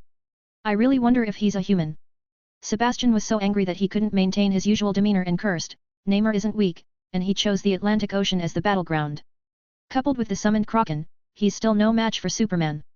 The more he talks, the angrier he gets. He wants to smash his fist through the periscope and completely erase the dark red cloak from his sight. Does it mean that this guy is unbeatable? Sebastian's face was blue, unwilling to accept the reality. If Superman is without weakness, he will be the most powerful humanoid being on Earth. So, what are mutants? The perfect race theory that he believes in has turned into nothing more than empty words. Shaw, are we going to give up on him? Riptide asked suspiciously. Hellfire Club and Atlantis weren't completely tied to the same boat yet. If he wanted to get out this time, he could still do it. No, no. Namor is a very useful chess piece. Emma was able to implant the psychological suggestion of trusting the mutant in him, so I can't just throw him away. Sebastian waved his hand and said seriously, Riptide, you go and protect Namor. Emma, you tell him to withdraw as soon as possible. If we can't beat Superman, then let's go to war. Let Atlantis and the land world consume each other. The White Queen nodded and placed her finger near her temple as if activating a switch, communicating with Namor in the distance. Run away? The King of Atlantis will never be a coward who runs away. Namor's answer was straightforward and frank, A foolhardy idiotic man. The White Queen was speechless for a while and relayed the message to Sebastian Shaw. Forget it. Take him away by force. Sebastian clenched his teeth. He had seen how Superman killed the 3 battleship class from Berlin in Paris. The young Major General didn't hesitate to kill his enemies. Apart from the Black King Sebastian Shaw, the White Queen, and Riptide, there was a new face in the command cabin. Riptide, you stay here and create a storm. Kenneth, you take me up there and get Namor out of here in the chaos. If only there were no Superman in this world. Sebastian's eyes gleamed with hatred. Yes, Mr. Shaw. Kenneth, the new face, nodded his head. Like the Azazel, he is a mutant with obvious traits. He has a pair of white wings on his back. He can soar in the sky, just like an angel. Kenneth, who is known as Angel, is stronger than Namor. When his body changed, not only did he grow wings, but his bones also became hollow, and his eyes had the dynamic vision of birds of prey. On the surface of the sea. The battle continues. After exhausting all means, Namor still failed to recover from the disadvantage and refused the White Queen's suggestion to escape. His right hand swung the trident, and his body accelerated violently, rushing high into the air. The blazing electric light was like a cannonball. Luke didn't dodge and directly smashed that mass of high-temperature lightning. Ready to fight in close quarters? He asked with a grin. With Sabretooth and Wolverine as human sandbags, Luke had already incorporated Deathstroke's master assassin skills into his consciousness. To be honest, all kinds of combat skills and firearms knowledge could be memorized by only trying a couple of times for him, who had a super brain. But for the experience in battle and slaying from Deathstroke, the rich experience accumulated is a valuable treasure that needs to be digested slowly. Completely mastering and absorbing all of this allowed Luke to earn the equivalent of 6 skill cards. Now, it's time to test the results. A heavy fist that rips through the airwaves, smashing the trident into a halt. Buzz. Buzz. Neptune's trident, made by the hands of the best craftsmen in Atlantis and using the strongest materials, shook so violently that it almost flew out of Namor's hands. I am the holder of 100 consecutive victories in the Atlantis arena. Namor gripped the trident. 2 majestic streams of water spinning at high speed, like a tangled Naga serpent, bombarded the unarmed Luke. The huge impact knocked Superman back a distance. Well, then I'm the winner with the highest rating, the most damage dealt, and the most headcount and probably the most casualties of any World War II battle. Luke curled his mouth and replied in Namor's own tone. He stomped heavily in the air. The air violently rippled in a circle, visible to the naked eye. Concentrating on capturing the moving trajectory of the dark red shadow, Namor waved his trident and swayed like the wind. The transparent water that swirled at high speed turned into a solid wall. He tried to block Luke's attack. Unfortunately, it had no effect. Luke hit the wall of the water with a hard flying kick. Boom!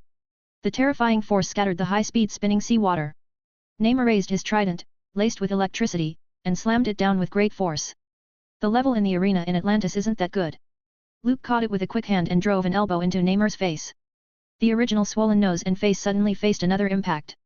My! Before Namor could react, Luke snatched the trident, the symbol of Atlantis kingship, with his bare hands. It's my turn.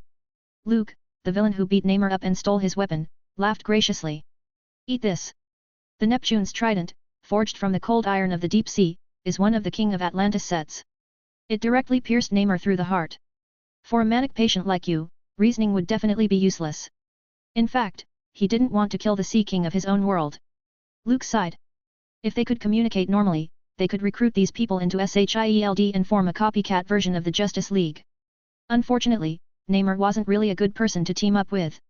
He was more like an annoying person who never grew up and loved to go around, robbing people of their weapons and finances and speak big words in public, opening his mouth to trap himself. So, there's someone else. Seeing that the sea suddenly rolled up with a storm, Luke pulled out the trident running through Namor's chest and carried the other person by the neck in his other hand. Atlantean's strong life force allowed him to continue to breathe and retain a glimmer of life. Sebastian Shaw, I've got you. Luke swept his supervision across the sea and caught a glimpse of a white figure rising to the sky. A flying mutant? A middle-aged man was also held below him. Luke, who had seen a photo, immediately recognized that it was Sebastian Shaw. Watch out for his attacks. Sebastian warned. Kenneth, flying at high speed with open wings, was like a speeding glider, approaching Superman in mid-air. You want to take Namor away? Luke chuckled. Red beams of light burst out from his eyes. Boom! The high-temperature energy that evaporated everything hit the bird in mid-air. In the nick of time, Kenneth followed instructions and raised Mr. Shaw, who held onto him with both hands as a shield, to deflect the terrifying heat vision. Back at you! Sebastian, unharmed, raised his hand to release the absorbed energy. Luke, who swooped down at an amazing speed, was directly hit by heat vision, which bounced back. His right hand released the dying Namor and left him behind. Quickly. After catching Namor and achieving his goal, Sebastian decisively ran away. 145, Chapter 141. The same side turned against each other, give them war. Get privilege access to 40 chapters on Patreon. Release rate, 2ch/d. Visit, patreon.com/binge translations. Namor, forget it, you can get the weapon back later. Sebastian dragged Namor, who was dying and kept mumbling Trident, back to the submarine. Get the Atlanteans on the line. We can't stop Superman. He shook Namor, who had a sad look in his eyes, and told the boy to wake up and stop thinking about Neptune's trident. The depth limit of the submarine is 320 meters, so it might not be able to escape Superman's eyesight. When the time came, if he caught up, members of the Hellfire Club, who had no natural ability to breathe underwater, may face the end of the group. Mr. Shaw, you're right. Realizing the threat of death, Namor temporarily puts aside his beloved trident. The weapon means as much to him as the Mjolnir hammer does to Thor, and it carries with it an inseparable feeling. I'll get it back to Atlantis first. Covering his bleeding chest, the young king obeyed his inner will and emitted a special sound that called out to the creatures of the deep. You seem to have been left behind, my friend. Luke, caught off guard by the heat vision, looked at the tornadoes rotating at high speed on the sea and stirred up a smile on his lips. Sebastian Shaw had escaped with Namor. Riptide, who had somehow been left behind, froze for a moment and found the submarine had disappeared. This is wrong. Isn't my task to interfere with Superman's vision and create chaos? Where is everyone? All of them ran away? How could such an obvious submarine disappear so quickly? A series of question marks emerged from Riptide's head. His high-speed rotating body suddenly stopped. The young mutant, who just reacted, directly manipulated the airflow to form a whirlwind that carried him away quickly. It would be a fool's errand to stay and fight Superman. You want to leave now? Too late. Luke held the trident in his hand and narrowed his eyes to confirm the target.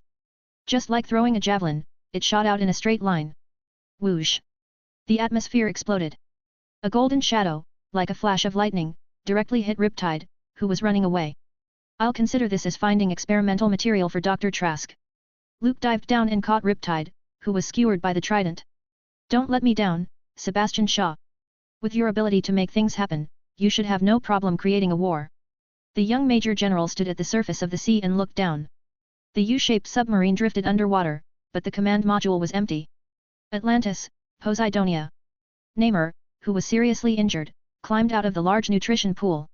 He had been in a coma for 4 hours, and his naked body was covered in the sticky nano-dissolving solution. The ferocious wound on his chest healed initially, with only a slight feeling of dull pain. The thought of his beloved trident falling into the hands of a landlubber, being played with, touched, and used, made Namor angry. Your Majesty, your injury hasn't fully healed, don't get agitated. The medical officer advised. Neptune's trident is an artifact from Atlantis and a symbol of kingship. The surface is engraved with magical runes that influence the weather and will cause electric shock damage when it strikes a person. Even Namor, who is far superior in physical quality and extremely strong in vitality, was almost killed instantly. Where are my invited guests? Namor ignored the medical officer, frowned, and asked. They are staying in the water prisons. The medical officer replied hesitantly. Elder Raman said that they were land people and had to be watched as they entered Atlantis as intruders. Namor grimaced and said nothing. With anger rising, there was also an obvious pain in his chest. Take me to the water prisons. He squeezed the words out between his gritting teeth. 20 minutes later, the Hellfire Club, wearing breathing equipment, appeared in the assembly hall. Namor leaned back on his throne and looked down on the robed nobles from above. You imprisoned my compatriots, my guests, and claimed that it was for the safety of Atlantis. His tone was cold, tinged with a trace of anger. Yes, your Majesty. Over the years, no land people had ever set foot in our country, let alone entered the capital Poseidonia and stood in the assembly hall. A robed nobleman raised his head and spoke without fear. This is a violation of tradition and an overreach. The elders couldn't just stand by and watch you make a mistake, so they stopped it. It was our duty as well. Namor pursed his lips. His eyes became even colder. He lost Neptune's trident, which shook his unstable throne. Namor, whose emotions fluctuate violently, suppressed his inner anger and slowly said, I am the king of Atlantis. And yet my subjects don't give half the respect I deserve. Is that not a kind of overreach? Your Majesty, in the history of Atlantis, there has never been a mixed-race king, and there has never been a king who lost his trident and escaped a battle. Another noble stood up. When the layer of respect between ruler and subject was removed, all that remained was naked contempt and rejection. Very good. The angry Namor stood up and loudly said. Because I don't have blue skin like yours, I am regarded as a bastard and an outsider. Even the teachers in charge of royal education were unwilling to talk to me, and the high priest even advised my grandfather to expel me. My mother, a royal princess, lived a luxurious life since childhood. To protect me, she had to hide in the slum, suffering from the environment and cruel life. I have been ridiculed and bullied more than any of you since I was a child. They have taught me to keep my distance from other people to avoid getting hurt, and they have shown me that humanity is terrible, which has nothing to do with color and race. You're not noble. Atlanteans are no different from land dwellers, they are as narrow and selfish. Oh no, land dwellers at least know how to study. When they were still drilling for fire, Atlantis was already studying the use of ocean resources, but now they are learning to control nuclear energy, and you are still stuck in the tradition of 10,000 years ago, clinging to it. What ancestral rules? You're just scared by the gods and immortals, so we hide at the bottom of the sea and dare not go out. Namor walked down the steps as he spoke. Your Majesty, do you know what you are talking about? A robe aristocrat asked angrily. Of course, I know. Namor covered his chest and coughed twice. His other hand quickly reached out and lifted the other person. You may not know, but the color I hate most is blue. Crack. His 5 fingers closed together, and his arm swelled with power. The robed aristocrat's neck tilted to one side and his eyes wide open. At his dying breath, he still couldn't believe that Namor would take action against him. Look how stupid it is. Kings can't execute nobles. Take these rules with you to the god of the sea. Namor laughed sarcastically and began an unprecedented slaughter. Those guards outside heard the sound and broke into the council chamber, but they could only stare in disbelief. Because according to the rules, any actions against the king were equivalent to rebellion. Sebastian, as a bystander, had a satisfied smile on his face while wearing the breathing device. He glanced quietly at the White Queen and spoke in a voice only she could hear, well done. The latter was calm as if she hadn't done anything. Hatred blinded Namor's eyes. If he could calm down and think carefully. With the strength of the Hellfire Club, could Atlantis soldiers put them in jail? Moreover, if the robed noblemen of the Council of Elders wanted to turn against them, they should have created a public outcry to draw a public opinion. Instead of provoking the king without any preparation. A few minutes later, when the massacre was over, the bodies of aristocrats and nobles were lying in the hall. Sebastian asked in a deep voice, Your Majesty, what should we do next? Wiping the blood from his hands, Namor felt like he had laid down a big stone weighing on his heart, and his whole body became much lighter. He went up the steps and took the throne, saying a word for word, war. Give the land world a war. 146, Chapter 142 The existence of the magical world, the secretary who made a fool of himself. Get access to 40 privileged chapters on Patreon.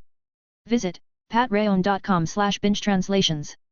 Washington, D.C. S.H.I.E.L.D. Headquarters Building. This is the trident that can manipulate the weather and set off a tsunami. Like a curious baby, Howard stared at the golden trident on the table, his eyes full of interest. Its energy readings fluctuate greatly and are very unstable. It seems like a bomb that could detonate at any time. About the change in readings, the trident's energy source. It should be relying on the strange words inscribed on the surface. Like solar panels, they absorb energy. Then, guided by complex circuits to the top. Howard took a self-made energy reading machine and scanned the trident isolated in a solid glass layer. If Luke hadn't specifically told him not to touch it before he left, he would have set out to study it. The weapons tycoon is always enthusiastic about new things. The temporary silence of the Tesseract has left Howard without a target in the short term. Namor's golden trident is a great new option. Luke said it was attached with magic power. It's very dangerous. Carter reminded him. Magic, haha, that's just another manifestation of science. As a gifted scientist, Howard is undoubtedly a staunch materialist.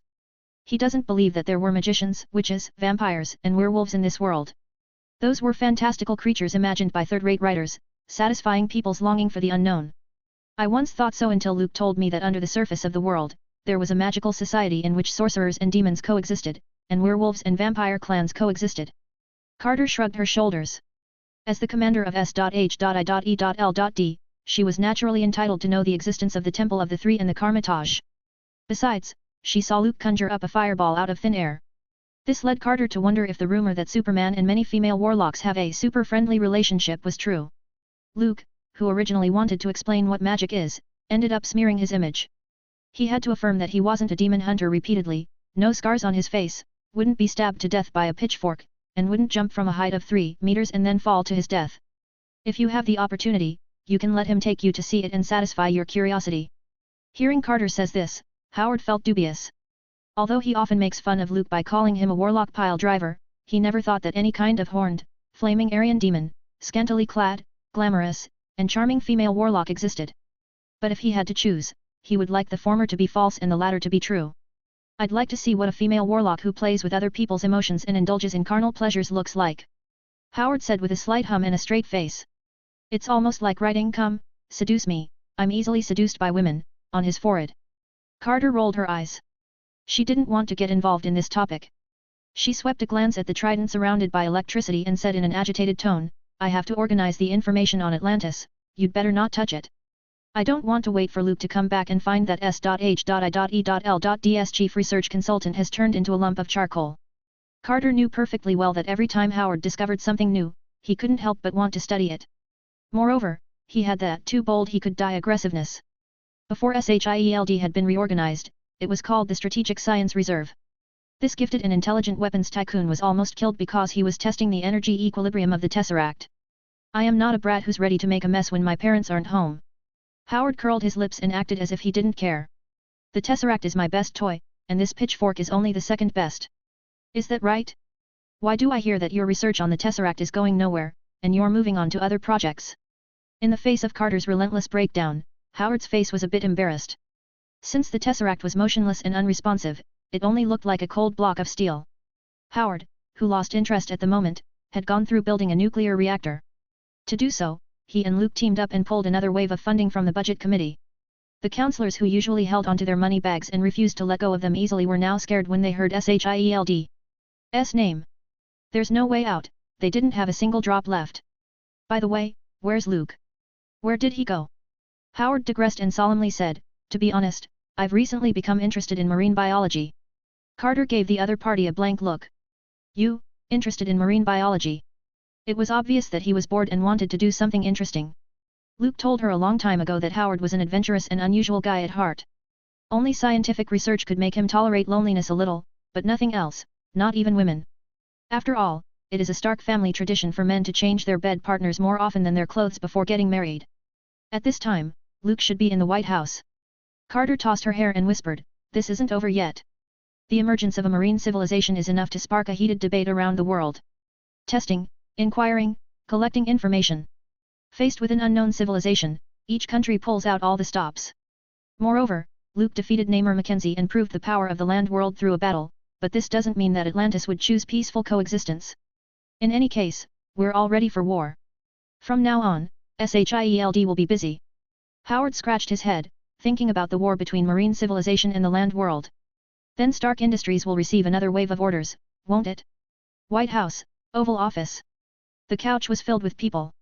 The President, the Chief of Staff, the generals from the Pentagon, the head of the FBI. If a missile fell from the sky and destroyed everyone here, the country would be instantly paralyzed. This mess was caused by SHIELD. They searched everywhere for mutant freaks and also made a Weapon X program to pull in those dangerous elements to perform various tasks, which led to the later events. Edgar Hoover of the FBI took the lead in speaking out. The President called them here to discuss how to deal with Atlantis. The king of that marine civilization, Namor Mackenzie, a mutant, is doing this to get justice for his compatriots. This is a legitimate reason and nothing to be condemned. So, I think we can compromise appropriately, for example, by ending the SHIELD recruitment and housing program for mutants, which will give the United States a chance to breathe. I'm sure no one here wants another war. Hoover's analysis was clear-headed. He looked at the frowning president and continued, we won't get any benefits in this war. First of all, there will be resistance among the people. World War II had just ended. Who would want to carry a gun and fight a bunch of marine people? Secondly, we still don't know Atlantis' military strength. However, judging from the strength demonstrated by Namor Mackenzie, it shouldn't be any worse. They can live underwater, make tsunamis and hurricanes. If the battlefield is on the sea surface, the carrier fleet would naturally be in a weaker position and could only be beaten passively. The admirals of the Navy Department nodded their heads. The two carriers of the Atlantic Fleet were defenseless against the surprise attack from Atlantis. The blue-skinned undersea people were like smaller, stealthier micro-submarines, unpredictable and hard to look out for. The vast expanse of the sea is their territory. However, Major General Cavill defeated Namor Mackenzie, the Atlantean who had threatened the lives of more than 7 million people in New York with a tsunami, and was defeated. A senior officer of the Army Department said. Since ancient times, there has never been a compromise by the victor. I am opposed to any idea put forward by people wanting to surrender. Hoover looked sullen and said coldly, General, no one said to surrender. Before a war begins, you want to settle the conflict by compromise. This is surrendering. If we take a step back, there will be a second step. Do we have to raise the white flag directly in the face of threats and aggression like the French? A senior military officer belonging to the Army Department spoke without mercy. This serious accusation made the office a little more heated. Seeing the FBI boss being blasted, the Navy Department stepped up to the plate and began choosing sides. Anyway, Director Hoover is right. S.H.I.E.L.D. causes trouble with Atlantis. The Atlantic Fleet lost 2 aircraft carriers, Anna Maria Island was hit by a tsunami, and we suffered heavy losses, and someone needs to take responsibility for that. Haha, you must have forgotten who pushed the USS Lincoln and the USS Stennis back to the dock. A bigwig from the Army Department said sarcastically, without Major General Cavill, the Atlantic Fleet would have lost more than just the 2 carriers, and we might even have lost our sea position and been forced to retreat home. At that time, your Navy will have to face disbandment in the end. What a joke! If the Navy is disbanded, what future does the country have? What can your army do to expand the country and fight for its interests and influence? A big man in a white uniform retorted. Motherfucker! When I was in World War I, your Navy was still following behind the Brits' ass. The number of opposing people continued to grow, with a clear line between white and green uniforms, pushing Hoover directly to one side. The quarrel in the office was getting louder and louder. Seeing that the Navy Department and the War Department were rolling up their sleeves, ready to fight with their fists, the President coughed twice while covering his face and banged on the table. You are all soldiers of the United States, how could you have no regard for decency and act like street thugs? The issue of accountability for the Atlantis incident has passed. The President acted as a mediator to stop the confrontation from continuing. Major General Cavill prevented Namor's plan of flooding New York, which wasn't only without fault, but also with credit. According to him, Atlantis could set off a tsunami with the trident held by the king. The weapon has been seized and kept in S.H.I.E.L.D., which is not a threat for the time being. What we are talking about now is how to deal with the existence of Atlantis. The Pentagon knows nothing about it, and the only information it has is from SHIELD. Whether it's war or peace, there should be a plan. Hoover, who was scolded before, sprang up, and said with a twinkle in his eye, Mr. President, with all due respect, to improve the efficiency of intelligence work, SHIELD should share information with the FBI and the CIA, only through sincere cooperation can information errors be reduced. Haha, Director Hoover, to improve the fertility rate of Americans, why don't you share your mistress with everyone, and cooperate sincerely? The vulgar words of the Army Department caused a great burst of laughter, even the Navy Department didn't hold back. In the Oval Office, there was a lively atmosphere. Thus, when quarreling, speaking cheekily was generally effective. Hoover turned red with anger and resisted the urge to swear, saying, "This is the White House. General, you should pay attention to your words. When did the head of the FBI suffer such injustice? Yes, gentlemen, keep your manners." The President, who was holding back his laughter, stepped forward to intervene. Director Hoover is also committed to public service and wants to increase access to intelligence, so there's nothing wrong with that. It's just that S.H.I.E.L.D. is responsible for unusual events, mutants, Atlantis, and so on and must ensure confidentiality. S.H.I.E.L.D., as well as the director, have proven their value. Faced with the threat of Atlantis, the United States relies more on Superman. As for the FBI, they should just go to a safer place and just stay there. Mr. President, Major General Cavill has arrived. The ivory phone on the table rang when the group couldn't come up with anything yet. The President sat up straight and wiped his glasses.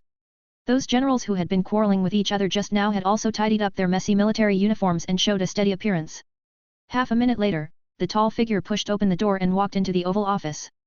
"Gentlemen, there's a war coming," he said.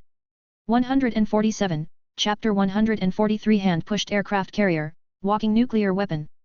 Patreon.com/binge translations. 40 Advanced Chapters 2ch/d. Major General, you have worked hard. When Luke pushed the door in and stepped on the blue carpet in the Oval Office, the President's face was filled with a kind smile. The intimate greeting, as if Luke is his own son, reveals a doting father-like tone. A few hours earlier, the young man with the title of SHIELD Director, and Major General of the Army, pushed 2 damaged carriers back to the large dock at Norfolk Naval Base with his bare hands. The scene was spectacular. The sailors who witnessed it called it a miracle. Before that, no one had ever thought that a flesh-and-blood body could move an aircraft carrier weighing tens of thousands of tons. It's like an ant trying to push a big tree, an impossible fantasy. Captain Bullock, who has always been famous for his composure, was stunned. If the Allies have such super soldiers, how did those bastards in the Axis survive? The massive Starrier and the small figure formed a huge contrast.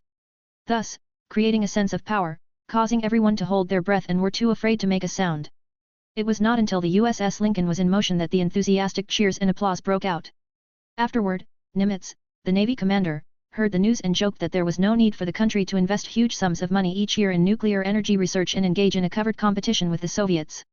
Compared with the atomic bomb, Superman, who can strike accurately and cause extensive damage, is more suitable as a strategic weapon with deterrent power. The president agreed with this. Unfortunately for him, the launch button for Superman, unlike the atomic bomb, wasn't in his own hands. I only made a modest contribution.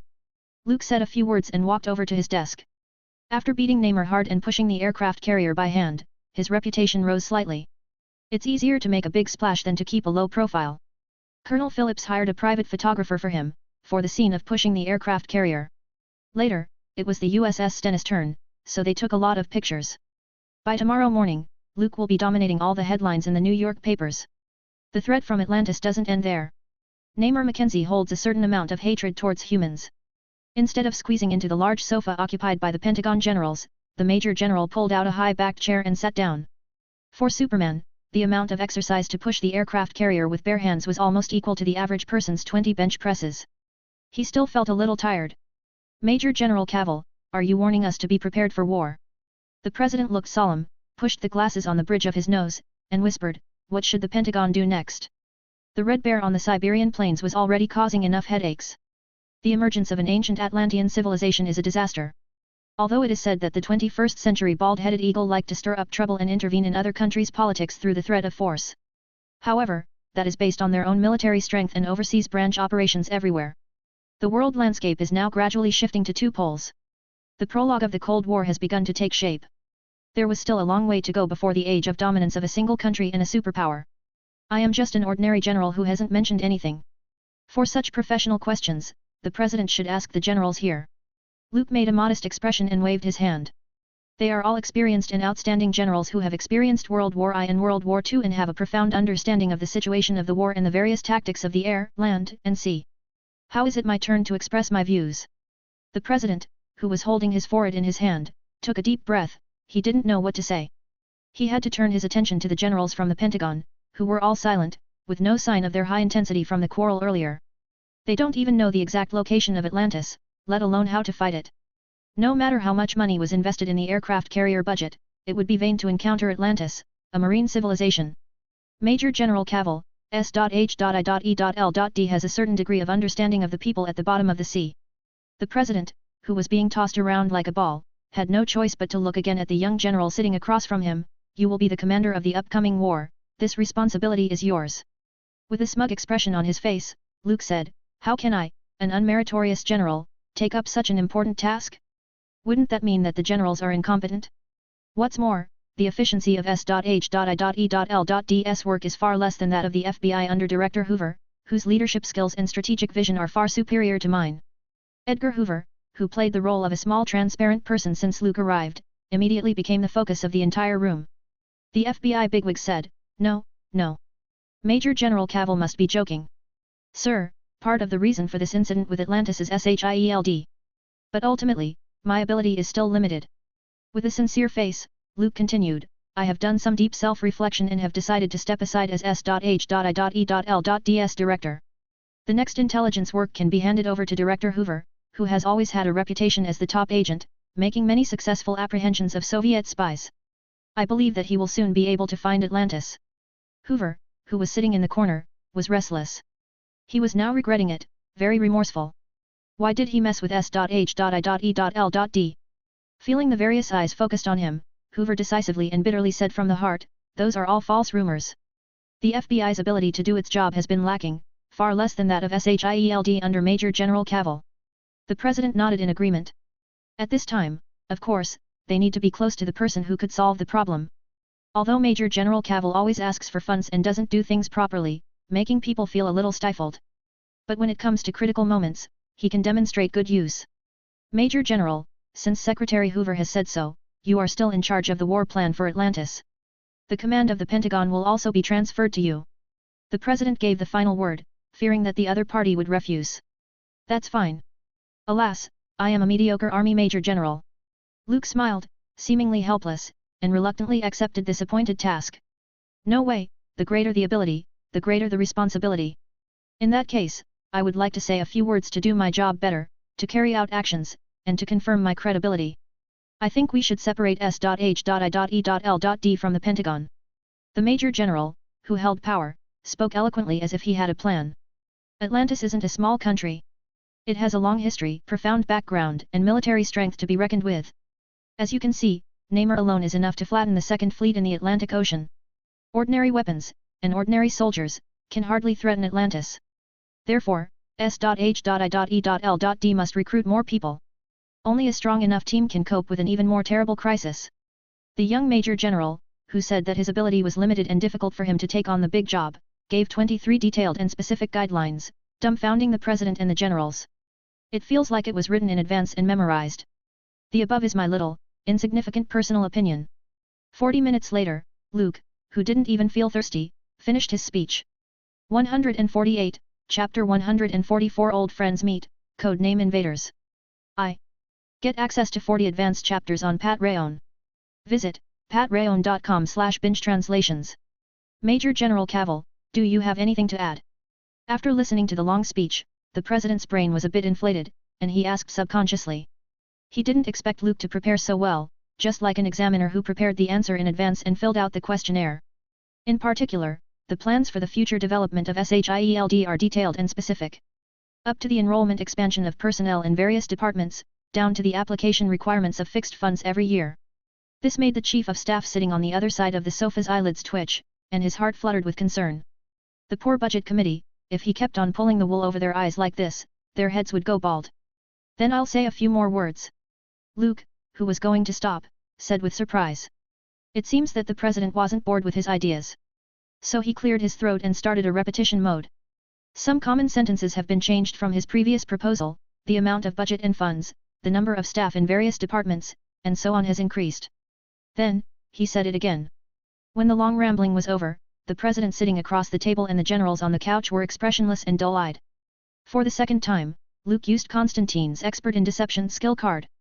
To everyone in the Oval Office, every word that popped out of Luke's mouth converged into a blast of sound similar to a mental attack. It's worthless nonsense, but it's burned into their mind, and they couldn't help but want to listen to it. This is my personal, immature opinion. Luke concluded with this sentence. In the Oval Office, it suddenly went quiet. No one said anything, even the sound of breathing was very faint. The president sitting across from him and the generals on the sofa was as lifeless as wooden statues. This is a perfect plan. After a while, the president nodded in agreement with a bitter look on his face. He didn't want to be mentally bombarded again, and the rest of the group echoed the sentiment, fearing that Major General Cavill would go on and on. S.H.I.E.L.D. will surely live up to the trust of the president and the generals. Luke looked touched and appreciated his language skills. Those requirements sound harsh, such as the director's free working hours, generous salary subsidies, and the right to obtain any information from the intelligence agencies under the Pentagon at will. Have been successfully passed. The world's greatest con man is amazing. Luke sighed. Unfortunately, Constantine in the studio next door was too metaphysical, otherwise, he would brush up on this ability. After all, eloquence is a necessary skill for every protagonist. In this case, he could nominate a certain blonde guy to become something similar to Naruto, with the setting of love and justice, swaying people with eloquent talk about peace, so that countless strong people would be defeated at his feet. If there is nothing else, today's meeting is over. The president looked exhausted, listening to Luke's speech had consumed most of his energy. This was like facing 4 or 5 beautiful girls with hot bodies all at once. After having a good time, you suddenly feel overwhelmed. You wouldn't be interested in sex even when you see another beautiful body. The Pentagon generals also got up one after another, one by one, as if they had stayed up all night, their eyes red and their feet staggering as they pushed the door and left. They had all been drained of every ounce of energy by Major General Cavill, and their minds were still reverberating with his long-winded ramblings. Then, it's time to meet an old friend. Luke, who achieved his goal, flew up and headed for the next stop. Old Joseph's Tavern, Brooklyn. Rogers, who returned to ordinary life, sat in a corner seat with a glass of lager on the table. He is waiting for a friend. They made an appointment for lunch. And Luke stood himself up. Ding ding. A crisp copper bell rang. Someone pushed in the door of the tavern that was closed for a short break. Hey! Old Joseph, long time no see. You're still as sturdy as ever. Luke, who entered the pub, greeted the old man standing behind the bar. They were all old familiar customers. 149, Chapter 145 Old Friends Meet, Codename Invaders. 2. Get access to 40 advanced chapters on Patreon. Visit patreon.com/bingetranslations. In the past, when he was still a spirited young boy in Brooklyn, he used to help old Joseph to look after the store, also cleaning tables and washing up, to earn some pocket money. The other party was once a truck driver. Unfortunately, he was unlucky. Every time he delivered goods, he always encountered inexplicable accidents such as overturning, flat tires, and engine problems. Not only that, but even bicycles have accidents, either hitting people or being hit by people. In old Joseph's own words, he had a lifelong feud with the cargo, and once he came into contact with them, he would get bad luck. In desperation, he could only change careers and open a tavern, barely making a living. However, since Luke became a war hero, this tavern's business flourished, and many New Yorkers came here to check it out. Luke, you little bastard. Now a general, Frank probably never thought that his nephew could become a war hero in his life. Old Joseph said with a smile, poured a glass of beer, and handed it over. I wonder if Mr. Major General would accept a malt beer from Brooklyn when he's used to high-end red wine. Luke shrugged his shoulders and lifted his mug of beer. Glug glug. Glug glug. I'll have another one. Luke, who finished his drink in a single go, chuckled. Old Joseph nodded with satisfaction and filled his glass. How does it feel to be back in Brooklyn? Seeing Luke come and sit down with his beer, Rogers asked with a smile. Since the end of the war, he has entered a semi-retired state. Not bad. On the way to the tavern, I met several familiar faces. Luke leaned back in his chair, lifted his head, and said, there was Jamie, who we used to fight. He's now a truck driver, following in his father's footsteps. And Uncle Frank, who used to sell fruit on the opposite street, gave Bucky a bread bag for free.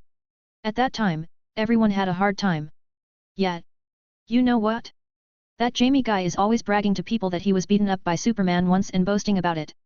Rogers took a sip of his beer, his face showed a bit of nostalgia. Luke, I've been dreaming these days. In the dream, you, and Bucky were running through the streets of Brooklyn. There was no Captain America, Superman, or Sergeant Barnes. Then we jumped back into the battlefield. I saw Bucky fall off a cliff. To stop Red Skull, I boarded the plane carrying Valkyrie missiles. I don't know why you weren't in this story. I fell into a cold place, and no one woke me up until a long time later. They said that the war was over. I lived alone, with no friends, no family, and no destination to run to.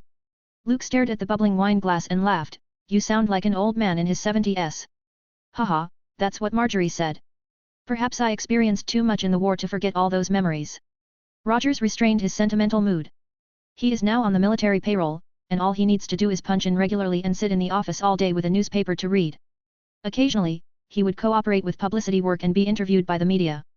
When peace came, heroes seemed to be useless. Do you have an answer to the last question?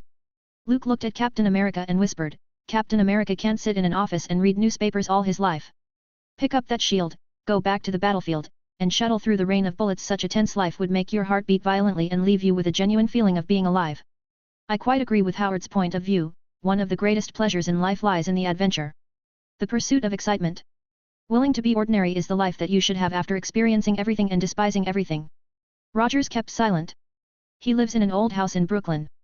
The walls were repainted, the furniture such as sofas and big beds were replaced with new ones, and the bedroom was covered with soft carpets.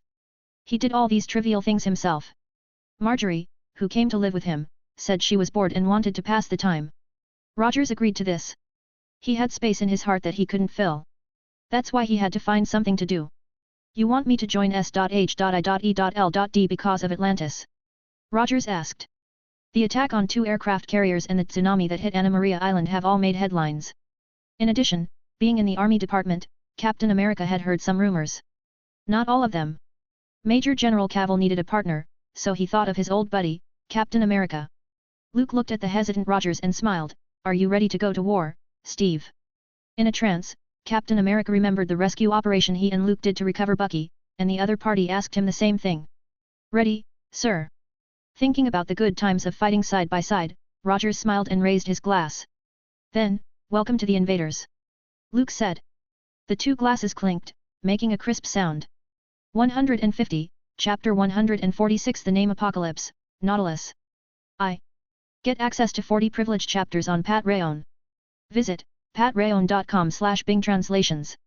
A few days later, the name of Atlantis appeared on the newspaper's front page, causing a sudden sensation.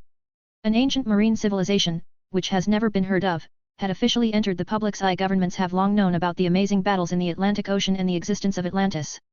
Thus, no matter what news, the public would always be the last group to know. The response to marine civilization varies from country to country. As usual, the Red Bear of Siberia is vigorously developing the nuclear industry on the one hand and is secretly wary of Superman on the other. As for the threat of Atlantis? That's a question that Americans should consider. Anyway, they won't be able to attack Siberia for a while.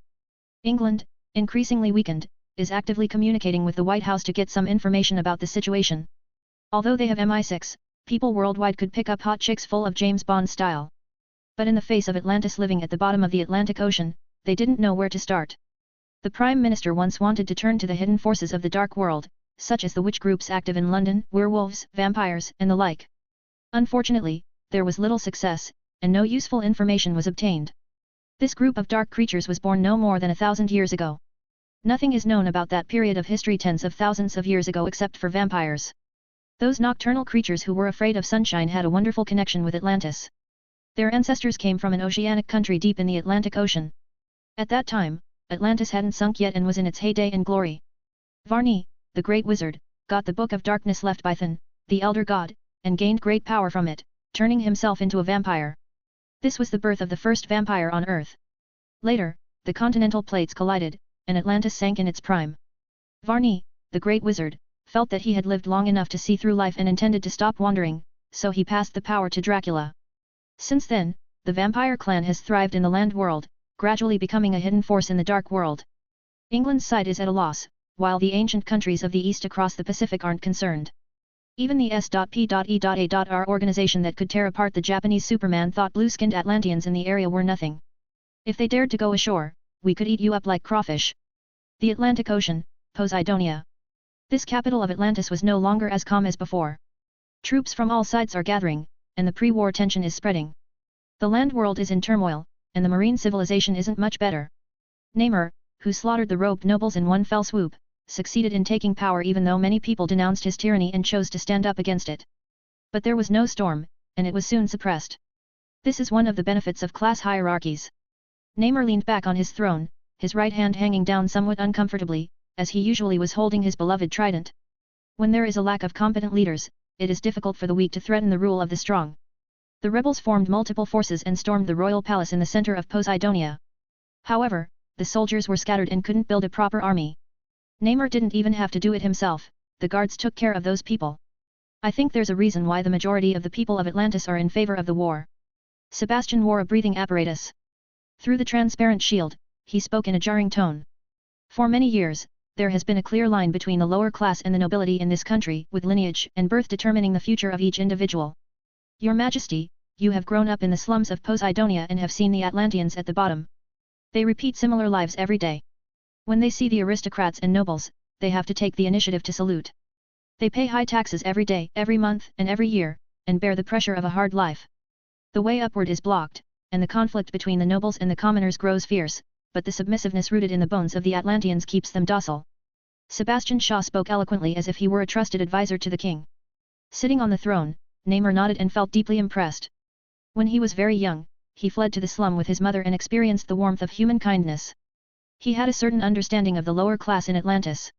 A foreign war is the best way to shift the conflict. It can provide military merit so that civilians could see the hope of further promotion across the hierarchy. It can also help consolidate your Majesty's authority by winning one victory after another. Sebastian looked loyal and sincere on the surface, with a dim light in his eyes. As long as we can get rid of Superman, the Atlantis army will be invincible and can conquer the whole land world. When it came to Superman, Namor's chest ached a little. Then, he thought of Neptune's trident that had been taken away. For a moment, the pleasant mood turned bad. Mr. Shaw, you have a strong talent for absorbing energy.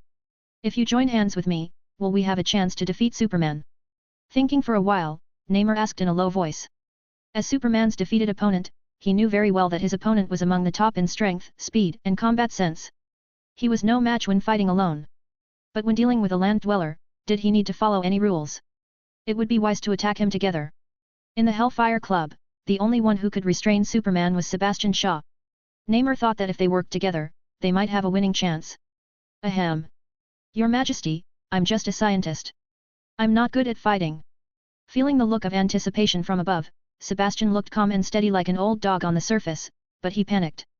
Having seen Luke crush Berlin's battleship class unilaterally and then beat Namor to the ground to the point of nearly dying, how could he still have the will to fight? The previous threat to teach Superman a lesson was just inflated inner rhetoric. Sebastian preferred to work hard to improve and wait until his abilities were further advanced before taking action to destroy the enemy himself in a sober state.